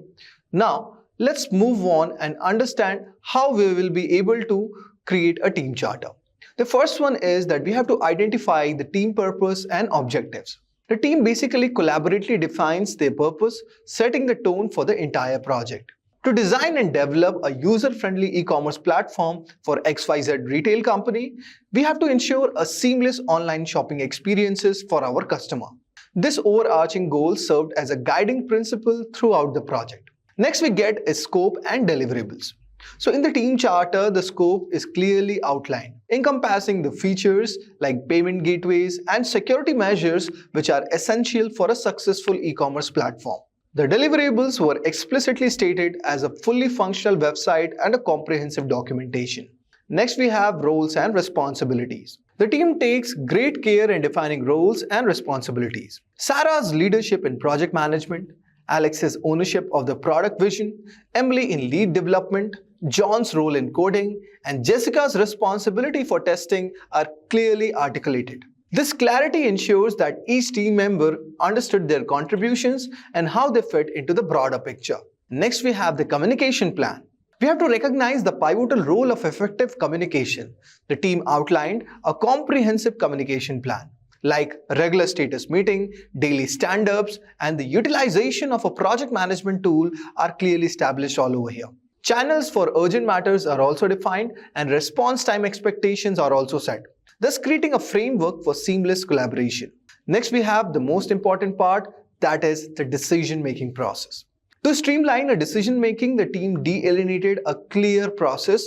Major decisions required consensus, fostering a sense of shared ownership, while minor decisions were delegated to their respective roles, such as if we talk about the technical decision falling under the Emily's domain. Unresolved issues were to be escalated to Alex and Sarah, ensuring a structured approach to decision making. Next we have is the conflict resolution. If I talk about conflict resolution, guys, we can be anticipating the potential reason for conflicts. The team proactively addressed this in the charter. A defined process for the conflict resolution is encouraged as an open communication. The team members committed to addressing conflicts directly and escalating it to Sarah, if necessary. And this proactive approach contributes to a positive team dynamic. Next we have all over here is timeline and milestones. Here team has clearly established a detailed project timeline, identifying a key milestones crucial to project success. These milestones include feature development, testing phases, and the final launch date.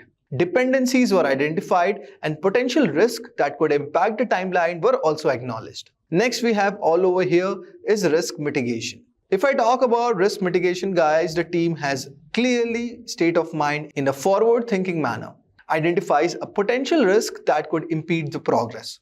These range from technical challenges to potential delays in the third-party integrations. So there are strategies for risk mitigation and contingency plans are also outlined in the team charter, which provides a proactive approach to address unforeseen challenges. And finally, we have given a room for continuous improvement. So guys, acknowledging the dynamic nature of the project, the team incorporated a commitment to continuous improvement in the charter. Regular retrospectives are planned to reflect on the process, identifies areas for improvement, and updates the team charter accordingly. So guys, this iterative approach allowed the team to adapt to the circumstances and apply lessons learned in the real time. So what is the result after applying team charter, guys? The implementation of applying team charter had a profound impact on the project success. The team successfully developed and launched the e-commerce platform within the specified time frame. Regular updates, effective communication, and adherence to team charter also contributed to a positive working environment. There is a commitment to continuous improvement, which also ensures that lessons learned from each phase were applied to enhancing efficiency and overall project outcomes. So in conclusion, guys, this case study underscores the significance of a well-crafted team charter in guiding multidisciplinary team through the complexities of a software development project. The team charter serves as a foundational document providing clarity, defining roles, facilitating communication, and also establishing framework for decision making and conflict resolution. The successful outcome of the e-commerce platform project stands as a testament to the effectiveness of a team charter in fostering collaboration, accountability, and ultimately the project success. In today's video, we will dive into something incredibly useful: Gantt charts for project management. We will start by understanding what Gantt charts are with a relatable example, explore their benefits, and then create a Gantt chart from scratch to manage our projects effectively. Sound exciting, right? Let's not waste any time and get started. Imagine having a crystal clear roadmap for your project where every task, deadline, and dependency is perfectly laid out. Sounds relaxing, right? This is exactly what a Gantt chart offers. A Gantt chart is a project management tool that visually represents a project schedule using horizontal bars to show tasks, their duration, dependencies, and progress over on a timeline. It helps team track milestone, deadlines, and overall progress while managing resources and ensuring tasks are completed in the correct sequence. For example, you are leading a project to launch a mobile app for an e-commerce brand before the holiday season. You need to manage tasks like designing the app, developing features, testing, and deploying it, all on a tight timeline.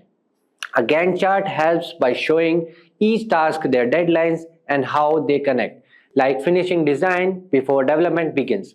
It keeps your team on track, avoid delays, and ensure the app is ready for the busiest shopping season.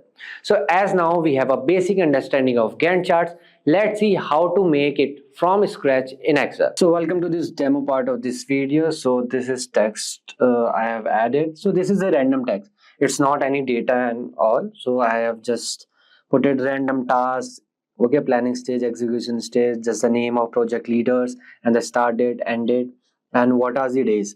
So if you will check here, so this is nothing but D9 minus 69 means end date minus start date. Okay, for task 1, how many days is needed, you can say, or in progress. Okay, this is the planning stage and progress is 90%. This is also random.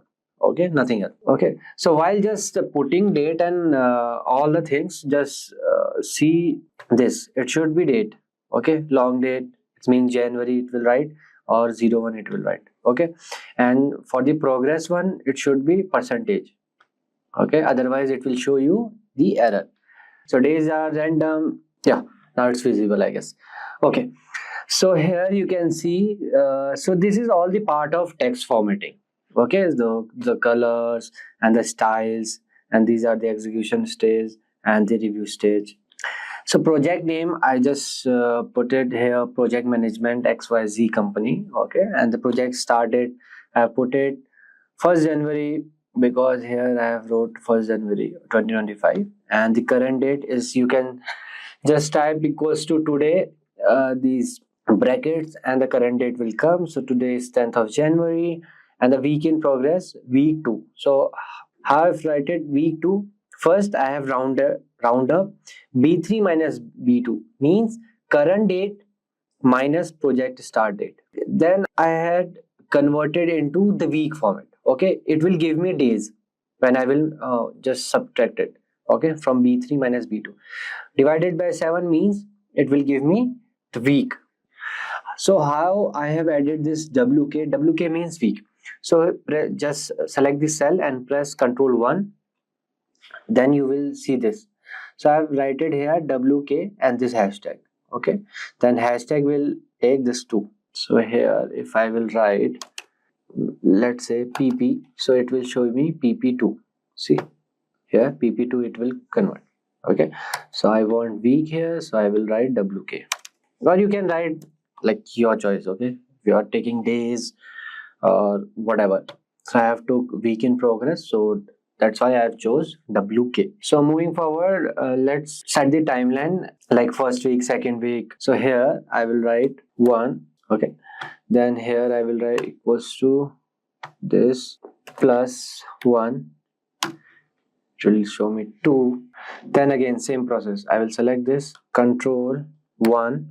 It will show me like this, and I will go to custom and I will go to here, this thing, it will show me week 1, week 2. Then I will go till week 59. Here what you can do, equals to you can put, and you can select this. Okay, just enter it. So 1st Jan will come. Okay, so here you will do equals to this, you will select H6, then plus 7. It's the same method, but what will happen, I will show you. But what will happen, okay, so if you will change this to, let's suppose 21, okay, so automatically every date will change. So now let's do the chart filling process. Let's go ahead and work here. Essentially highlight the areas that are in between these 2 dates. Okay, these 2 dates. Okay, so they should be dynamic, and that's where something like conditional formatting can come handy. So we will first select the whole area like this. Okay, till June we can select, and rows, yeah, correct. And just go to conditional formatting, and here you can select the new rule. Here use a formula to determine which cells to format, and here you will write the formula. Yeah, so just select this area, and here I will write equals to, and okay, then bracket, then I will select this, okay, starting, then it should be greater equals to this start date, got it, comma, then again I will start this, select this, and I will write it's less than equals to the end date. Okay, so now I will remove this dollar. Why? Because I want to go through all these end dates, because I am setting for all the task, not just for the first task. So same here, I will remove this because H1 is this, so I want to go all to the right ways. Okay, then again here for the start date, same thing. Okay, then for the start, same thing. Cool. Then I will bracket here, then I will go to format. You can select the color of your choice. Okay, then you will press OK, then yes. Okay, so here what you will see, from 1st to 28th of Feb. So first from 1st January it's going till 28th. Okay, here somewhere here, so it's like this. Okay, why it is blank? Because this is the execution stage, so there is no value here. Cool. So yeah, so what I will do, I will go again here, I will just select, I will edit the rule, manage rules,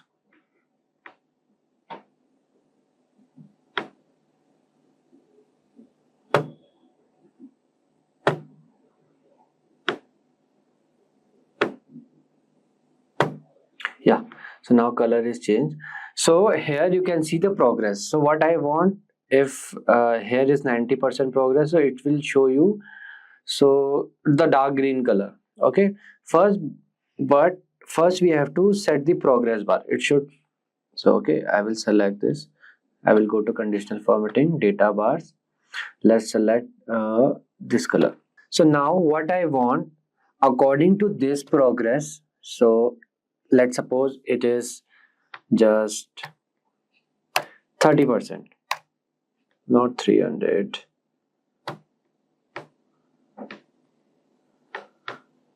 It is just 30%. Okay, so what I want, the 30% should be in dark green, rest should be in light green. Okay, so for this it's a little bit complex formula, so just look at carefully. So here I will write, and first I will select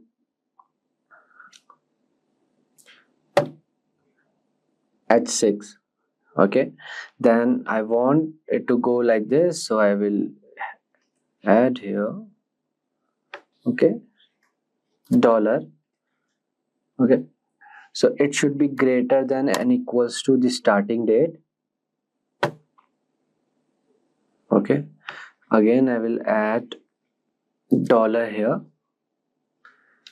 Okay, comma, then again I will select this H6, then here I will write again dollar sign equals to same formula like that. I will select the starting date.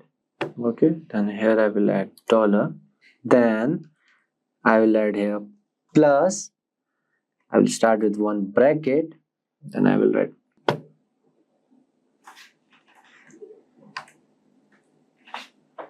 okay, then I will write multiplication, then I will select this, then here I will add dollar and here I will add dollar, enter. So it's true, means this part is, our progress is fine. So I will drag it to the last. So now you will see true and false. Okay, see true because 30% only done. False. What if I will change it to 70%? It will change automatically. True, false. So first what I will do, I will give the color here, whatever the color is, to differentiate because I can't see properly. Yeah, it's fine. So here I will select this and I will, because I don't need this true and false, I need the color value. Okay, so for that same, we'll go to conditional formatting, then same new rule, then okay, before that, okay, first I will show you something. Okay, what if I will select here 0? Okay, so everything is showing false, but here it is showing true, but I don't want, I want it show false here. Okay, so here go to formula bar, just type -1. Okay, my bad, just type -1. Okay, press enter, it will show you false. Now in 0%, because 0 is 0, it's not started yet, right? And 40%, now it will show you like this. Okay, now select this all, because I don't want any true values, I want the color. Okay, go to conditional formatting, then go to new rule. Okay, then use a formula. Okay, here just copy paste that, right, format, and I need the dark color. Just press okay. Yeah, so now what you can do, you can do this. Okay, now see, if you will just, I deleted those true false values. So now if I will write here 25%, it will come automatically like this. Okay, so this part is done, this part is not done. Okay, you can create a legend here and you can write dark green equals to done. Okay, just for the reference, light green pending. Okay, this is how you can create. Okay, you can give the same color like this later on, right? So yeah, so this part is done. So here, if you will change to here, just go here, just type 100%, it will show you 100%. Okay, for that part. So now it's not looking good, so we can, what we can do, we can select all this. Okay, we can select all this and we can go to insert. Basically I want to give some borders and all. Yeah, all borders. So now it's looking much better, right? Here I will remove the borders for these two. Cool, now it's looking good. So now what I want is that if I'm in week 2, so it should show you are in week 2 with some boxes or some, there should be something. So again I will select this. all my chart. Okay. Then same process, go to conditional formatting, go to new role, then select use a formula to determine. Here I will write manually. Okay, $7, this week 1 equals to this. Okay, $B, $4, right? And I will go to format, then I will go to border, fill option, border option is there, so I will take some border. Okay, I want full one box, so yeah. Color, it should be red. Okay, this side color should be red. I want full, basically outline. Okay, then I will press OK. Okay, it's selected 2 because week 2. Why it is coming like this? H7 plus 7. Okay, why it's duplicated? Yeah, let me fix this.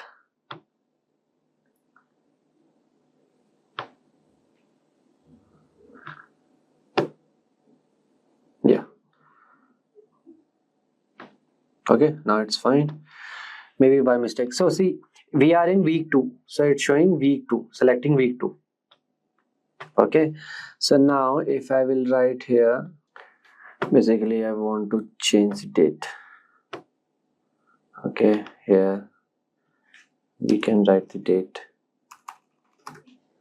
Here we will write, let's suppose 25/01/2025. Okay, it will automatically week 4 will come here and it will show, select the week 4. Okay, so this is how you can do 50%. It will come to 50%. Okay, so this is how you can create Gantt chart for any project. Okay, for XYZ company, or for your test, or for your reference, for your progress. Okay, and if you want this sheet, I can put it in description box. Just let us know in the comment section below. So, without any delay, let's get started with the Scrum Master interview questions along with the answers. So, the first question is, what is Scrum? And here is the answer. Scrum is an agile framework that can help teams work together. Scrum can enable teams to learn from experiences, self-organize while working on problems, to reflect on their victories and failures, to make improvements, and much more. It is basically a starter question to keep the interview going.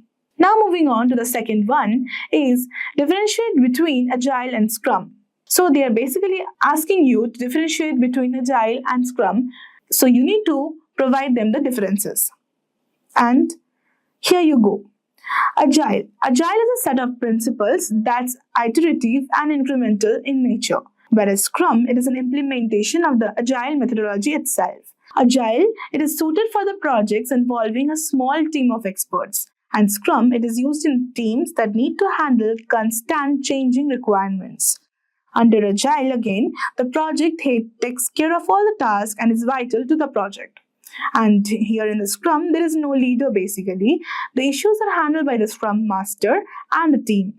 Then again under Agile, we have changes cannot be handled frequently. And in Scrum, the teams can react to changes quickly. And in Agile again, lastly we have it requires frequent delivery to the end user. And in the Scrum, sprints provide the workable builds of the final product to the user for feedback. Now, moving on, we have define the various roles of Scrum. And here is the answer. There are basically 3 roles: the product owner, the Scrum Master, and the Scrum team. So what do you mean by product owner? The product owner is an individual who is responsible for increasing the ROI by determining the product features, prioritizing these features into a list, what needs to be focused on the upcoming sprint, and much more. These are the constantly reprioritized and refined.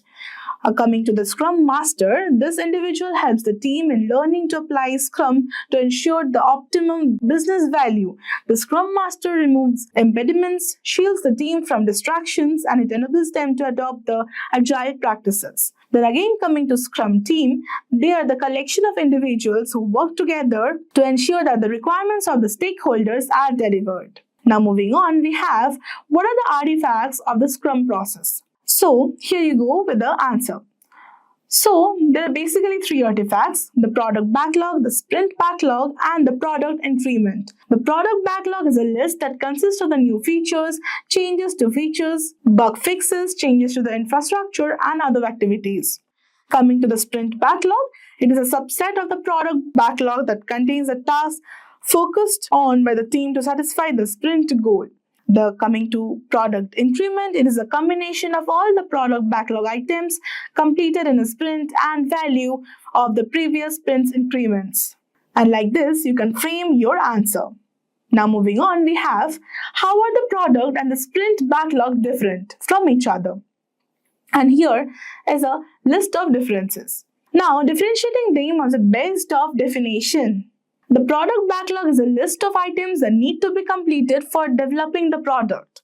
And the sprint backlog, it is again a list of items to be completed during a specific sprint. Now coming to the sources. Then, product backlog is collected from the customer by the product owner himself and assigned to the team. The sprint backlog is collected from the product owner by the team for a specific sprint. Now differentiating them on the basis of scope, goal, time frame, and ownership.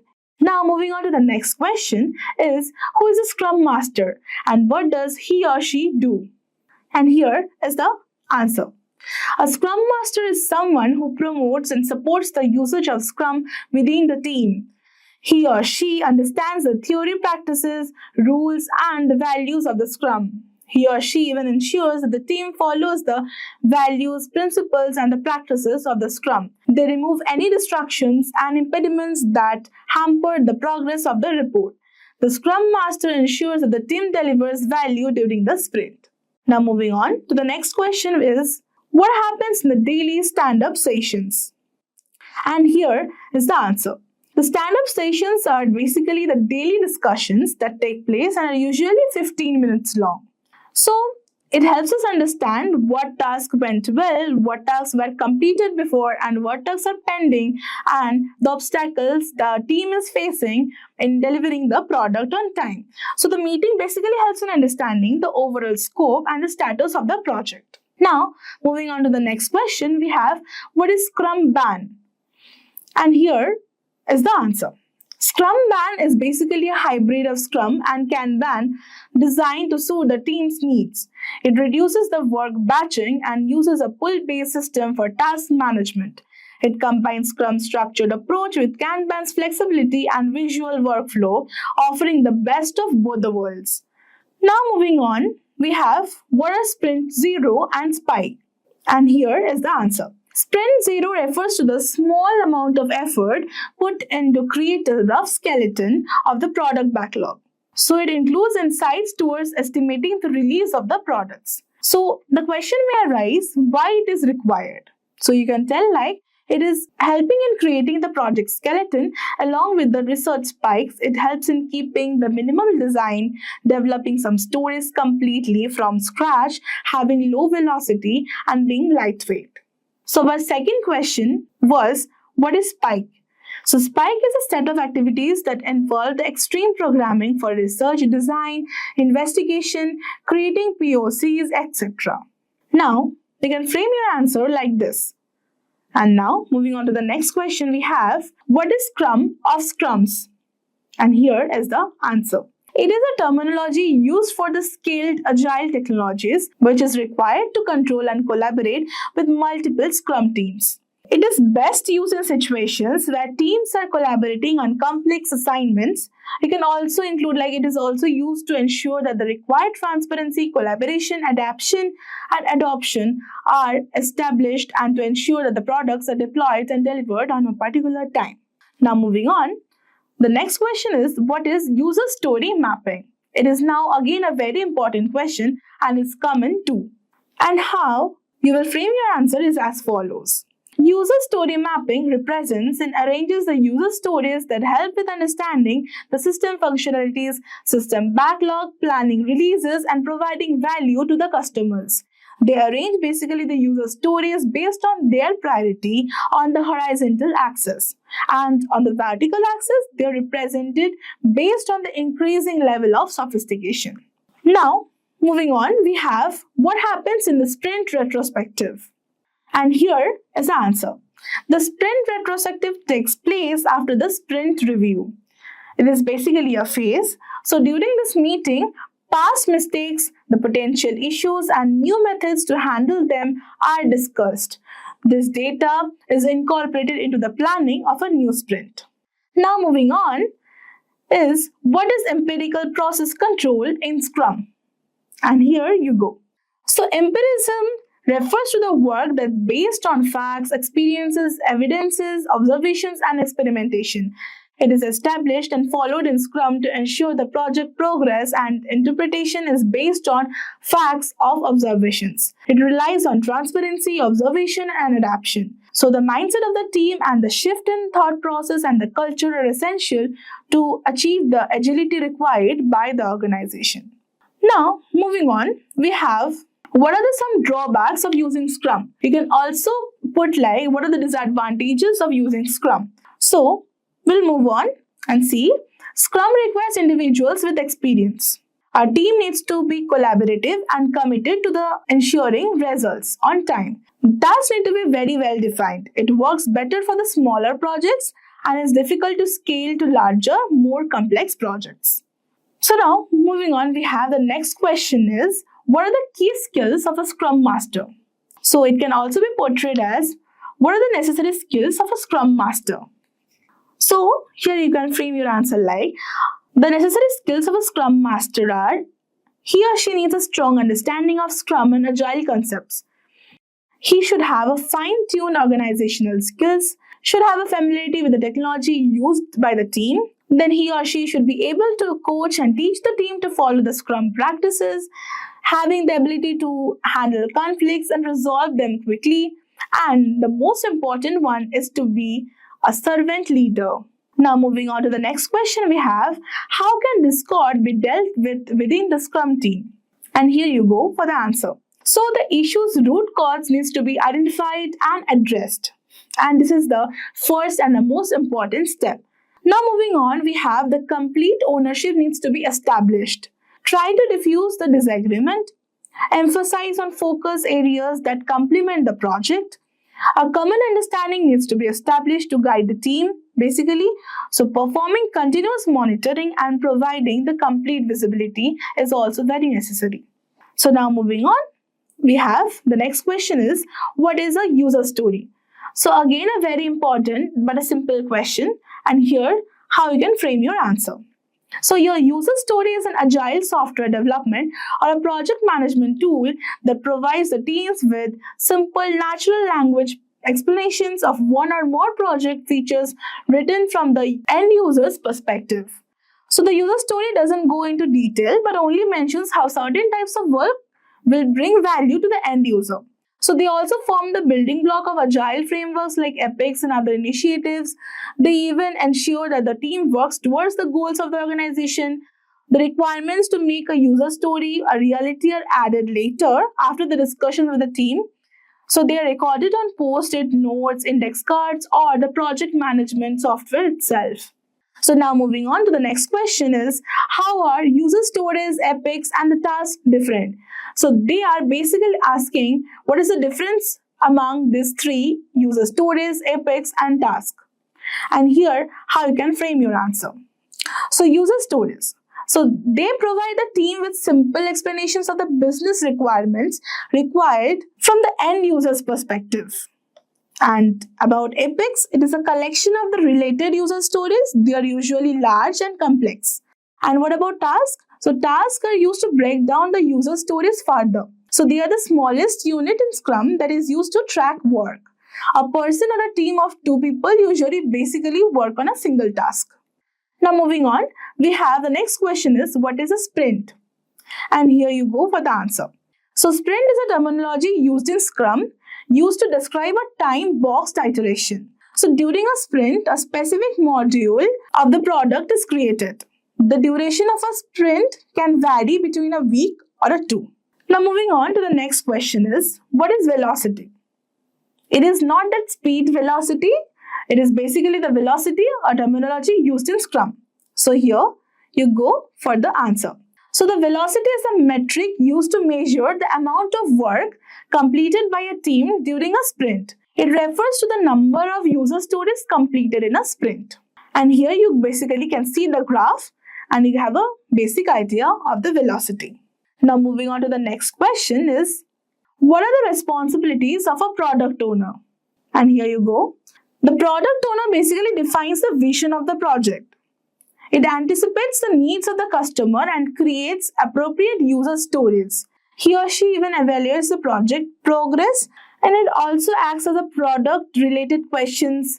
Basically, they can answer them. So you can frame your answer like this. Then moving on, we have what is burn up and a burn down chart. This is again can be a difference on the definition of a burn up and a burn down chart. So let's see. A burn-up chart is a tool that's used to track the amount of work that's been completed and to represent the total amount of work that needs to be done for a sprint or a project. And a burn-down chart represents how fast working through user stories is. It shows the total effort against the amount of work for each iteration. So now moving on, we have how is estimation done in a Scrum project. So let's see. The estimation of the user stories is done based on their difficulty. So a particular scale is used to access the difficulty of the user stories. Some type of scales are, you can even say this, that you have a numeric sizing that is from 1 to 10. We have even the t-shirt sizes we all see in the malls, that is from S, M, L, XL, XXL and so on. The Fibonacci series 1, 2, 3, 5, 8 and so on. The dog breeds, the Great Dane, examples and a lot more. Now moving on, the next question is, what are some of the risks in Scrum? So how are they handled? So let's see the answer. There are some type of risk in Scrum as well. So the first one is a budget. The risk of exceeding budgets. The people, basically the team members need to be appropriate skill and capability. Sprint, this is basically the duration and the deliverables. Exceeding the duration, addition of the scope of work. Then coming to the product related issues, there is a user stories and epics. Having the ill-defined user stories and epics can also be a problem. Then knowledge and capability, having the appropriate resources is very necessary for a Scrum. So managing risk involves identifying, accessing and analyzing the risk and monitoring them and continuously managing them. They are done on a continual basis right from the starting of the project until the completion. So it is very necessary to understand the impact of the risk is based on the proximity of the actual occurrence of the risk. So now moving on to the next question we have, how does a Scrum Master track the sprint process? And here is the answer. So they can track the sprint progress by daily Scrum meetings, the Scrum retrospectives, sprint planning, escape defects, defect density, the sprint burn down, and team velocity. And then moving on to the next question is how to deal with the score creep. So the score creep refers to the change that's uncontrolled and added without checking its impact on scope, time, cost, etc. To handle it, here's what needs to be done. So you can basically see close monitoring of work done on a day-to-day basis is necessary. Understanding and communicating the vision to the team and ensuring they're aligned. Then capturing, reviewing the project requirements regularly to emphasize to the team and customer about the requirements signed off. Then ensuring that any changes introduced go through change control and are implemented based on the approval for the change request. Then avoid gold plating. Then moving on to the next question we have, what are MVP and MMP? Now here is the answer. MVP stands for minimum viable product. It is a lean startup concept that stresses the impact of learning while performing the product development. This allows one to test and understand the idea by getting exposed to the initial version for target customers and users. To accomplish this, one has to collect all the relevant data and learn from the collected data. The thought behind MVP is to produce the product, to provide access to the users, and to observe how the product is used, perceived, and understood. Coming to MMP, it stands for Minimal Marketable Product. It refers to the description of the product, which will have a minimal number of features that addresses the requirement of the users. So now moving on to the next question. What does DOD mean? So here is the answer. DOD stands for Definition of Done. It refers to the collection of the deliverables. You can basically make it out from the definition itself, which includes the written codes, comments on coding, unit test, integration testing, design documents, release notes, and etc. So this adds verifiable and demonstrable values to project development. DOD is very helpful to Scrum while defining the deliverables to achieve the objective of the products. It helps with defining the steps required to deliver the iteration, the usage of the appropriate tools like burn down to make the process more effective, and so on. Now moving to the next question is, how can a Scrum Master be a servant leader? And again, a very important and a logical question. We will answer the question. The term servant leader mainly focuses on the service orientation which a leader should demonstrate. So the Scrum Master needs to be a facilitator, a guide, a mentor, etc. So this helps the team having increased involvement, empowerment, and etc. The next question we have, how can you coordinate between the multiple teams? And here is how you can frame your answer. So one of the most common approaches for this is the Scrum of Scrums, SOS, meeting where members representing each Scrum team discuss the progress, performance, issues, risk, etc. all together. So the frequency of these meetings must be predefined. Generally, Scrum Masters would represent a particular Scrum team besides having the Chief Scrum Master, who is basically responsible for coordination and collaboration among all the Scrums, who facilitates these meetings. So now moving on to the next question, we have, how would you handle conflict within the team? So here is the answer. So giving individual coaching to the team members is again very important, one of the effective strategies to resolve a problem. So it is imperative for a Scrum Master to maintain the positive relationships with the team members and provide guidance when they face challenges. So for a Scrum Master, paying attention to the source of the problem and listening and acting accordingly would go a long way. Any disagreements should be shared with other team members in a manner that would be open or to suggestions for resolving the issue. So you can even say about the following steps help in handling the conflicts within the team. Step 1 should be scene setting. Step 2 should be gathering information. Step 3 should be brainstorming to find a solution. Then final step would be solution conferring. This is how you can handle the conflict within a team. So now moving on, we have how would you deal with a difficult stakeholder? The 4 strategies by which we can deal with difficult stakeholders are listening to them very carefully. Number 2 is estimating their motivation. Number 3 is meeting them one after the other. And then the last one is watch the stakeholders closely by identifying them. And this can actually give you ideas about the stakeholder. Now moving on to the next question is, what are the 3 pillars of Scrum? Again, a very important thing to understand. The 3 pillars of Scrum are summarized as, it is adaptation, transparency, and inspection. So adaptation, the method being processed, must be changed if an inspector determines that one or more aspects of a process are outside of the permitted limits. Coming to transparency, it mandates that those elements be specified by a consistent standard in order for viewers to understand what they are viewing. Then again, coming to inspection, the Scrum users must check Scrum artifacts and progress towards a sprint goal on a regular basis to discover unwanted deviations. Now, moving on, we have the next question as explain the user story structure with an example.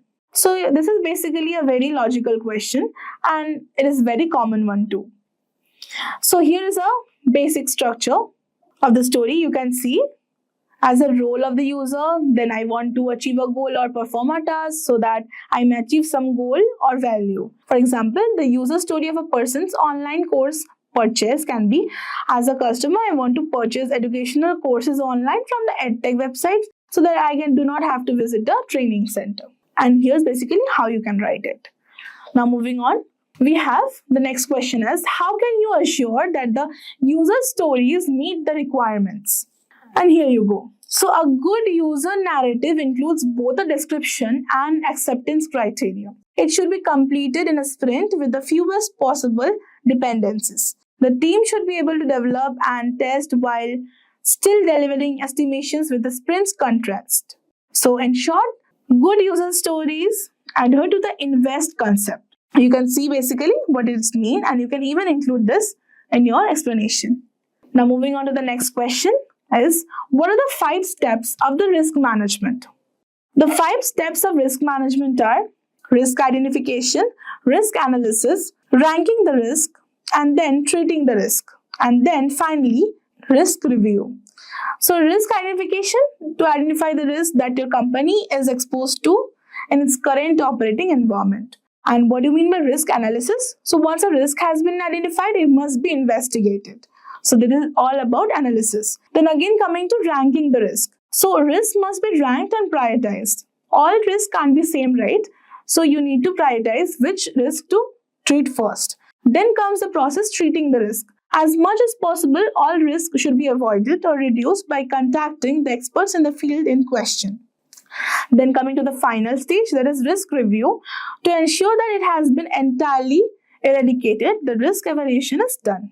Now, moving on to the next question we have, what do you mean by the time boxing in Scrum? When can a sprint be cancelled and by whom? So here you go. So time boxing is a practice of devoting a set amount of time to a single activity. A time box is a unit of time measurement. A time box must not exceed 15 minutes in length. So when can a sprint be cancelled and by whom? So a sprint can be cancelled before the sprint time box limit ends. Only a product owner can cancel the sprint. So now moving on, we have, what do you understand about the scope creep and how can scope creep be managed? To manage the scope creep, we need to use a change control mechanism to keep it under control. This includes the following: maintaining a baseline scope and keeping the track of the project's progress. To evaluate the actual work performance metrics to the baseline scope, that is, how different is the current project from the original plan, and we need to perform the variance analysis. Then identifying the severity and the source of the observed alterations. Then selecting whether to take the preventive or the corrective action in response to the request regarding changes. Then finally, to recommend the actions and manage all the change requests by using the perform integrated change control method, whether preventive or corrective. Now moving on, we have the next question as, when should a Scrum Master not act as a facilitator? Then again, a very important and interesting question. It is like, a workshop facilitator must be objective when it comes to the topics being discussed and should avoid contributing facts or opinions to the conversation. Even though a Scrum Master's job is to assist the team in achieving the best possible results, workshop facilitation can be challenging at times. So now moving on to the next question we have, how do you make the different stakeholders attend daily Scrum meetings? So the coordination of the business people and the developers defines the success of a project. So the Scrum Master should conduct the daily stand-up meetings and encourage all stakeholders to be a part of the call by explaining the impact it will have on the project. The motive of the daily Scrum is to know whether or not they will reach the sprint goal. So the next question comes, what is the structure of a good story? And here you go with the answer. So the structure of a good story is as follows. Who are we building it for and what are the users? Secondly, what are we building and what is the intention of building? So again comes, why are we building it and what value does it bring for the user? So well-formed stories will meet the criteria of Bill Wick's INVEST acronym. That is again INVEST, independent, negotiable, valuable, estimable, small and testable. And now moving on to the next question is, What is the role of a Scrum Master in a sprint retrospective? And here you go. The Scrum Master in sprint retrospective inspects the progress of the previous improvements. So with the help of team discussion, new improvements are also inspected and adapted. Scrum Master plays the role of a facilitator for the team. Now moving on to the next question. How can Scrum Masters ensure timely delivery of action items? So, the regular Scrum retrospective ensures the timely delivery of action items. An effective retrospective makes sure that the team has identified the action items. Some organizations use a retrospective tracker to monitor the action items. Here are the targeted categories like the priority, ownership, status, description, identified on, and type. So working on the action items gives the team a boost that they are moving towards improvement and enhances the sense of ownership. Now moving on, we have what do you exactly mean by sprint and Scrum? So a sprint is at the heart of Scrum. An incremental product is released every week or every month. So after the previous sprint gets completed, a new sprint begins. It breaks down large projects into smaller, more manageable chunks. Daily Scrum sprint planning, sprint review, and everything are a part of sprint. Now, moving on to the next, we have what does the concept of confidence vote mean in Scrum? Why is it vital? So the confidence vote is held at the program increment planning session following the risk analysis. It is when all the team members assemble, voice their opinions, and vote with their fingers on their confidence level in completing the PI targets. A vote of confidence can help create an environment where people feel comfortable sharing and expressing their ideas. So it boosts team morale because members should feel that their opinions are valued. Now moving on to the next question is daily meeting suggested for all teams irrespective of their size or experience level? Explain. So here is the answer. During the daily meeting, a team can evaluate its progress, is sticking to the sprint goal or not. To ensure that everyone is on the same page, all agile teams should meet frequently. So there are various ways they can conduct the meeting: small and experienced, small and inexperienced, large and distributed teams. So you can frame your answer like this. Then moving on to the next question, we have, can Scrum team members participate in the product development process as well? If it is so, then please explain how. And here is the answer. It is very advantageous to involve the Scrum team in the discovery phase stage of the product development lifecycle. The agile teams collaborate with the stakeholders early in the development cycle to ensure that both the parties are on the same page. And you can basically see the points over here and then basically frame your answer like this. Now moving on, in Scrum, what do you mean by user stories and what benefits come from using them? So a user story is an informal, generic description of a software feature written from the end user's perspective.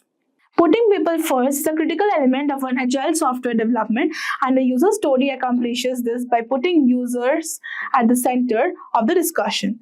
There are some benefits of using user story. So the primary benefit of user story is the user-centric definition. The syntax of the user story ensures that the user's desired goal, benefit, or the value gets captured. Then again, because the acceptance criteria gets included in the story, the Scrum team will benefit from them. So user story can change at any time during the project's execution. So now moving on to the second last question we have is, name some other agile frameworks. So there are other frameworks besides Scrum, such as Kanban, test-driven development, and feature-driven development. Mentioned frameworks you have followed and provide the scenarios how you have used it. So now, moving on to the next one is, when we should use Waterfall over Scrum? And is again very important question. So we should use Waterfall if the requirements are very simple, predictable, fully defined and understood, and will not change in the meantime. So you can basically, all the interview questions that are very important, there can be millions of questions on Scrum Master, but I have provided this top 50. It's a pleasure to welcome you to our new video discussing the top 10 tools for product management. In this video, we will discuss what considerations should be taken before choosing a tool for product management, and then we will look out at the top tools for product management. But before we start, let's brush up on your knowledge. So here's a question for you all. What does a tool stand for? Do let us know in the comments below. Software for product management is an administrative tool used to produce and enhance a company's goods rapidly and effectively, along with successfully enhancing business profits. These tools allow product managers and their teams to gather fresh concepts and develop detailed strategies to turn them into actual products. Although these technologies are typically utilized by product managers and product teams, they also give other departments, such as marketing and sales, additional clarity and insight into product development. Product management is used for product analysis, development tracking, and road mapping. Whenever we concern tools for product managers, we often mean the basic handful of tools that the majority of us use daily. These product management tools typically consist of software for product analytics, development tracking, and road mapping. However, a product manager's duties go beyond simply gathering product perspicuity, surveying the backlog, and evaluating the product plan. Whether you are a beginner or an experienced product manager, you should utilize the right tool to ensure you are not overlooking a crucial aspect of your job. Product managers are frequently in charge of organizing the examination, choice, and purchase of product management solutions for usage inside their company. It might be challenging to choose the best product management solution, though. Now let's move ahead in our session and know what considerations should be taken before choosing tools for product management. Depending on the requirements of the business, each product firm will have a unique collection of tools in its accumulation. The set of tools that the product team employs to manage their operations is known as product management tool accumulation. These tools are frequently integrated, where they perform well together and complement one another. The product development efforts may succeed or fail greatly depending on the choice of product management tools. So, to have a successful product, there should be some considerations to follow up on before choosing a management tool. So, let's take a look at the concerns one must heed before choosing a product management tool. The very first consideration that should be taken is to recognize the demands of your product management staff. Making a charter with a list of questions for your new product management tool is an intelligent method to assess the requirements of your product management team. The charter will aid in outlining particular demands and may be used as a benchmark for assessing items. The next consideration that should be considered is to do some product research. It's time to research the various product possibilities after you have a clearer idea of your demands and criteria for a product. Reading product reviews and seeing product demonstrations are the most significant ways to accomplish this. You will have a deeper grasp of the features and how each product functions by doing the research for the product. Moving on, we have to consider items depending on product needs. Following your research, it's time to analyze the items in light of your unique needs. Start by grading each item according to how effectively it satisfies your needs. To rank the various items, you may add a column to each need to rank the various items. This stage will enable you to evaluate and contrast several solutions and decide which product management suite is best for your team. The next consideration is to aim to stay within your budget. When looking at product management solutions, budget is always an important consideration. But if you work for a startup or a smaller firm, it's much more crucial. Keep in mind that some of the top goods could have steep asking prices as well as ongoing costs. The simplest method to achieve this is to set a predetermined budget for your product tool and use it as a guide when weighing various possibilities. Then we have to make sure that the tool is with effortless use. Make sure the tool you use is simple to use before you buy it. Although it should be obvious, certain technologies are quite complex and need users to undergo many days of training. The technology that works best for you and your team will be the one that you find simple to use. Many tools allow you to try them out for free, so you may decide whether to buy them before you use them. The next consideration is reporting in real time. Find a product tool that offers real-time reporting to save time. Creating reports that reflect the product's current condition will gather data from many parts of the product management systems. Moving on, we have a reputable interface.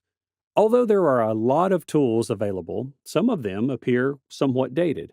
Expandability needs to be your main criterion when selecting a tool. Opting for something attractive looking doesn't hurt either. The last consideration that should be taken is security.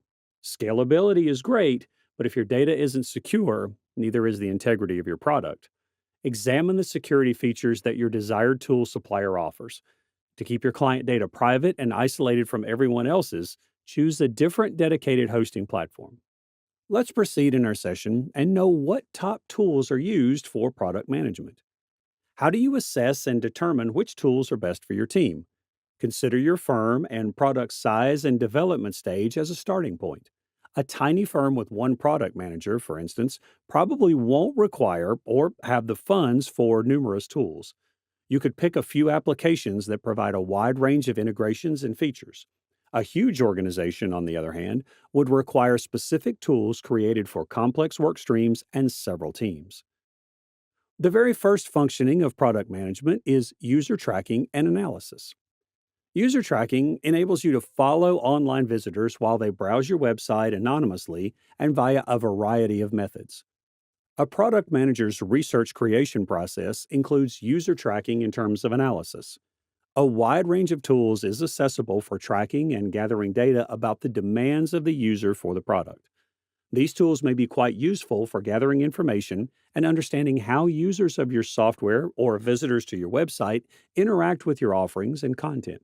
Platforms for product analytics collect and assist you in analyzing what those customers do, but merely what they say and think. You'll want a product management platform, such as Done, that provides distinct analytics and insight into how customers utilize your product. User tracking and analytics can be done using Pendo. The tool used for user tracking and analytics is Pendo. Pendo assists businesses in determining who is using the features and products they are developing. You can find out which features people like and don't like, as well as how they move across your product range with the help of our product analytics tools. Additionally, you may examine how product adoption differs depending on an account, a user's job, or their attitude. Their objective is to provide product teams with the knowledge they need to do their duties more effectively and make daily decisions with less difficulty. Although in-app messaging provides our customers a method to quickly and simply put these insights into action, product analytics are fascinating and powerful. In the end, your capacity to experiment and influence behavior change within your product is what will help you grow your company and give your consumers better experiences. Apart from Pendo, the other tools that can be used for user tracking and analytics are Amplitude, Gainsight, and Google Analytics. The next functionality for product management is product strategy and road mapping. So product strategy and road mapping is a basic exercise in product management. Even though PMs are renowned for their adaptability, mapping out your course reveals the type of stakeholder negotiating abilities and data-driven planning that make product management so successful. Our knowledge of PM's experiences indicates that Product Board goes toward the making things easier side. AHA is also practical and founded on reliable theoretical understandings of how product managers operate. When choosing your road mapping tool, remember that product managers are reportedly trusted by Airtable, Airfocus, and RoadMonk.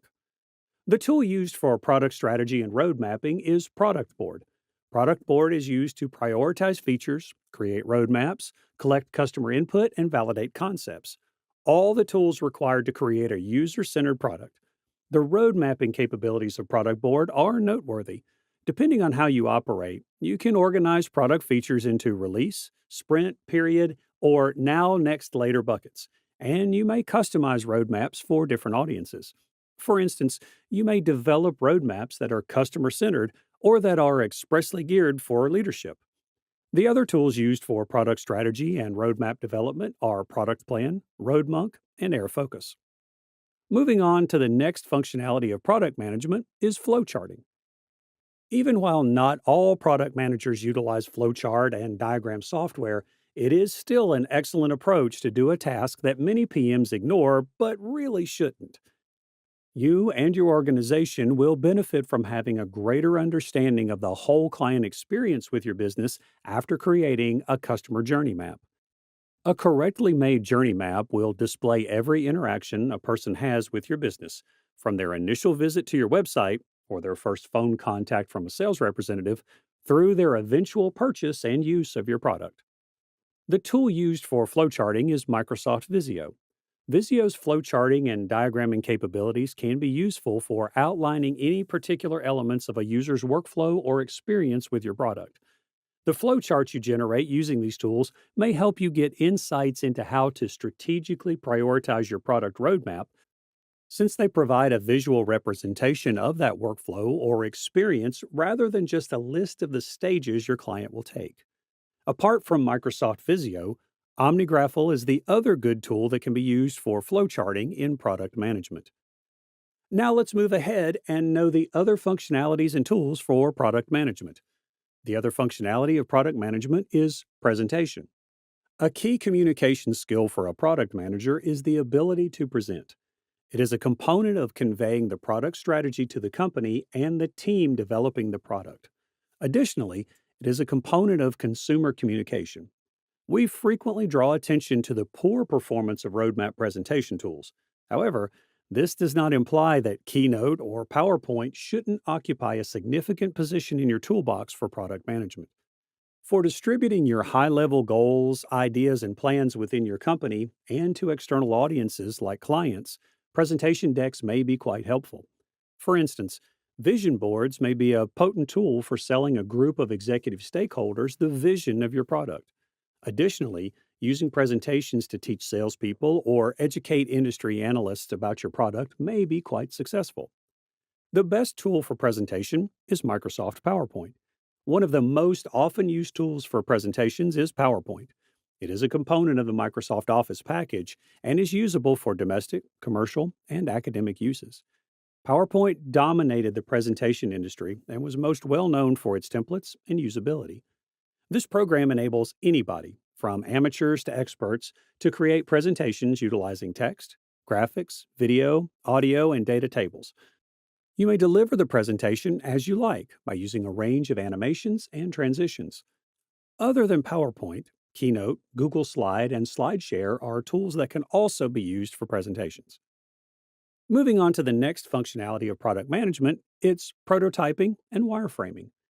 Design teams experiment by turning their ideas into physical prototypes, which might range from paper to digital. To capture design concepts and user testing, teams create prototypes with varying levels of realism. You may improve and evaluate your ideas using prototypes, allowing your company to release the proper items. You must put a lot of effort into demonstrating that your product concept can be realized before bringing it to fruition. More technologies are emerging as a result of the growing significance of user design and easy consumer journeys. They also employ techniques to minimize discomfort and streamline the delivery process. The number of web-based apps available has increased due to this popularity. Some, nevertheless, are a little questionable in terms of usefulness. Most people are using multi-purpose applications that may be used for prototyping, designing, and whiteboarding. If you're searching for a versatile tool that is also great for prototyping, we may suggest Figma. The best tool used for prototyping and wireframing is Balsamiq. Balsamiq Wireframes is a quick, low-fidelity UI wireframing tool that simulates sketching on a whiteboard or notepad while using a computer. It effectively pushes you to put your attention on structure and substance rather than wasting time on early debates about colors and details. With wireframes, you may quickly produce new ideas, discard the subpar ones, and identify the best solutions. The alternatives of Balsamiq for prototyping and wireframing are Sketch, InVision, and Adobe XD. The next function of product management is product development. Product development involves bringing a new thing or item to market or enhancing already available goods to boost sales. A product is initially merely a sample. For a firm to become something that can be sold on the market, a lot of time and money must be invested. The idea, design, development, and marketing of newly developed or freshly renamed goods or services are all phases in the process known as product development, sometimes known as new product management. The entire process of creating a product, from conception through market launch, is referred to as product development. Product research makes the difference between a product's success and failure, both at launch and throughout the product lifecycle, by helping you understand the requirements and desires of your consumers and keeping an eye on the competitive landscape and environment of your product. The best tool used for product development is Rally. The foundation of value stream management is Rally. By enabling business leaders to address challenging issues like how to prioritize capabilities related to development, how capabilities relate to development outcomes, how to track capabilities progress from planning to delivery, and how to find opportunities to optimize flow, Rally's insight contributes to value stream management. Rally is used by value streams to make complicated processes transparent and enable swift business pivots based on data-driven choices. The alternative to Rally for product development is Azure. Moving on, we have project management as the next functionality of product management. A project manager oversees several projects that are necessary to achieve the various goals that a product manager sets for it in terms of vision, goals, and business trajectory. The project manager is therefore more of a man of action, whereas the product manager is more of a master strategist. Making a distinction between projects and products might be helpful. Though product management and project management are two different jobs, still there would be some interactive work. No product manager can operate without zero work support of a project manager. The tool used for project management is Jira. Jira brings teams together for everything from agile software development and customer service to startups and companies. Jira assists teams in planning, assigning, tracking, reporting, and managing work.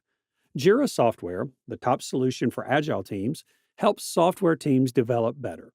A workflow is the first step in managing projects and tasks in project management software. Workflows outline your procedure and make task tracking possible for your team.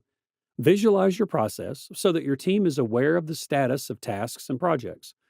Projects frequently contain checkpoints or milestones that must be met to maintain the overall project's direction. Versions are milestones in Jira Work Management. After creating versions, you may group work into several versions. Other than Jira, Pivotal, Monday.com, and Diagrams.net are the tools that are used for project management. So moving on from project management, collaboration is the next functionality of product management. Working in the product sector offers some of the most intriguing opportunities for cross-functional collaboration. Although there are difficulties, which we'll discuss momentarily, it exposes everyone engaged to every step of the product development and launch process. UX designers have the chance to learn more about marketing, and engineers have the chance to learn more about UX design. The tool used for collaboration for product management is Trello. Trello is one of the more powerful project management applications that aims to improve teamwork inside and between departments. Trello allows you to manage several projects and arrange various activities by allowing you to create boards, lists, and cards. To get a clear picture of everything that is happening, you may also set up calendars, make checklists, and assign productivity indicators. Trello has built-in automation for the best processes and the least amount of manual effort, like many other top products today. Trello is an essential component of your product management stack since the job of the product manager involves coordinating a lot of various moving elements. The alternatives for Trello for collaboration are GoToMeeting, Dropbox, and Zoom. The next functionality of product management is user experience and testing. In the field of product management, the phrase user testing is frequently used. Usability testing is frequently used interchangeably with user testing. During the user testing phase of the design process, you analyze your product or service using actual customers to develop user-centered designs. Through this technique, you may learn how your target market behaves when using your product, giving you useful information for the development process. The best tool used for user experience and testing is Adobe Target. Adobe Target is a rule-based testing and targeting tool that can be integrated with analytics and provide reports for marketing offers, customization, and UX testing. This feature enables marketers to determine which offers, experiences, and messages are engaging customers. It has a user interface, integrated best practices, and powerful features for tracking site traffic. It allows for more conversion and properly filters results according to its self-learning algorithmic methodology. The tailoring of consumer interactions across all marketing channels and business contact points may also be automated. Other tools that can be used for user experience and testing are Helio, Hotjar, and UXCam. In the end, the last functionality of product management is customer feedback and survey. Getting feedback from customers involves talking to them and asking them what they think of a good or service. To properly comprehend their behavior and demands, it is crucial to pay attention to their thoughts and feelings. It is crucial for product managers because before you can offer a helpful solution, you must embrace your people and understand the suffering caused by their issues. It's helpful to have a defined goal before pursuing a certain feedback technique. Outlining your learning objectives can help you concentrate on your study and choose which potential or current clients you should contact. This is particularly important if your product or service appeals to a wide range of demographics. And this is because various client segments may experience your product in drastically different ways.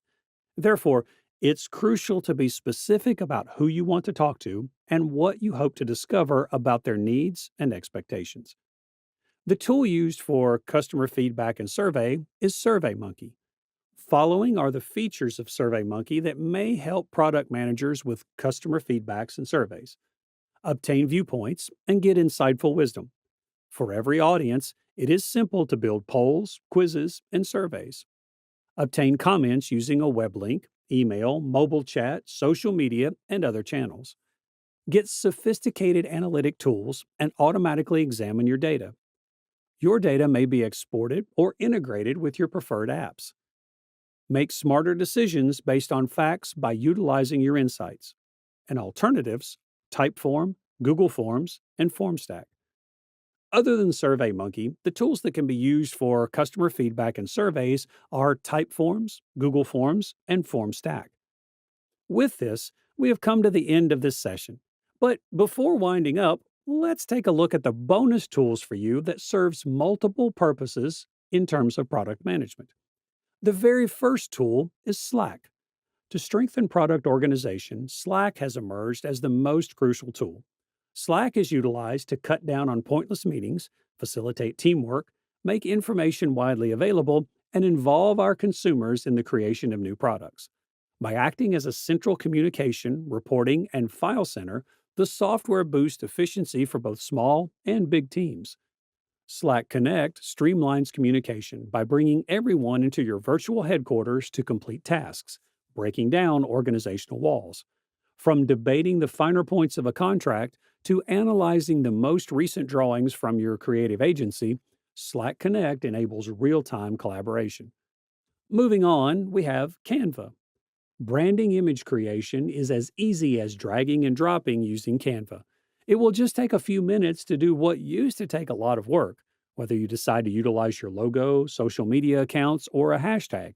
The transparency option in Canva also makes branding your product seem slick and unobtrusive to the viewer. You can maintain brand management with Canva for Teams while enabling anybody on your team to generate on-brand visuals, even without design skills. Your team may quickly create and distribute branded designs using the thousands of professionally created templates at your disposal. Even if you have little to no experience with graphic design, Canva enables you to generate that content fast and effortlessly. Now with that, we have come to the end of our Agile Scrum full course. If you have any doubts or questions, you can ask them in the comment section below. Our team of experts will reply you as soon as possible. Thank you and keep learning with Simplilearn. So guys, we have come to the end of our full course. If you have any doubts or questions, ask them in the comment section below. Our team of experts will reply you as soon as possible. Thank you and keep learning with Simplilearn. Hi there, if you like this video, subscribe to Simplilearn YouTube channel and click here to watch similar videos. To nerd up and get certified, you can check the description box below.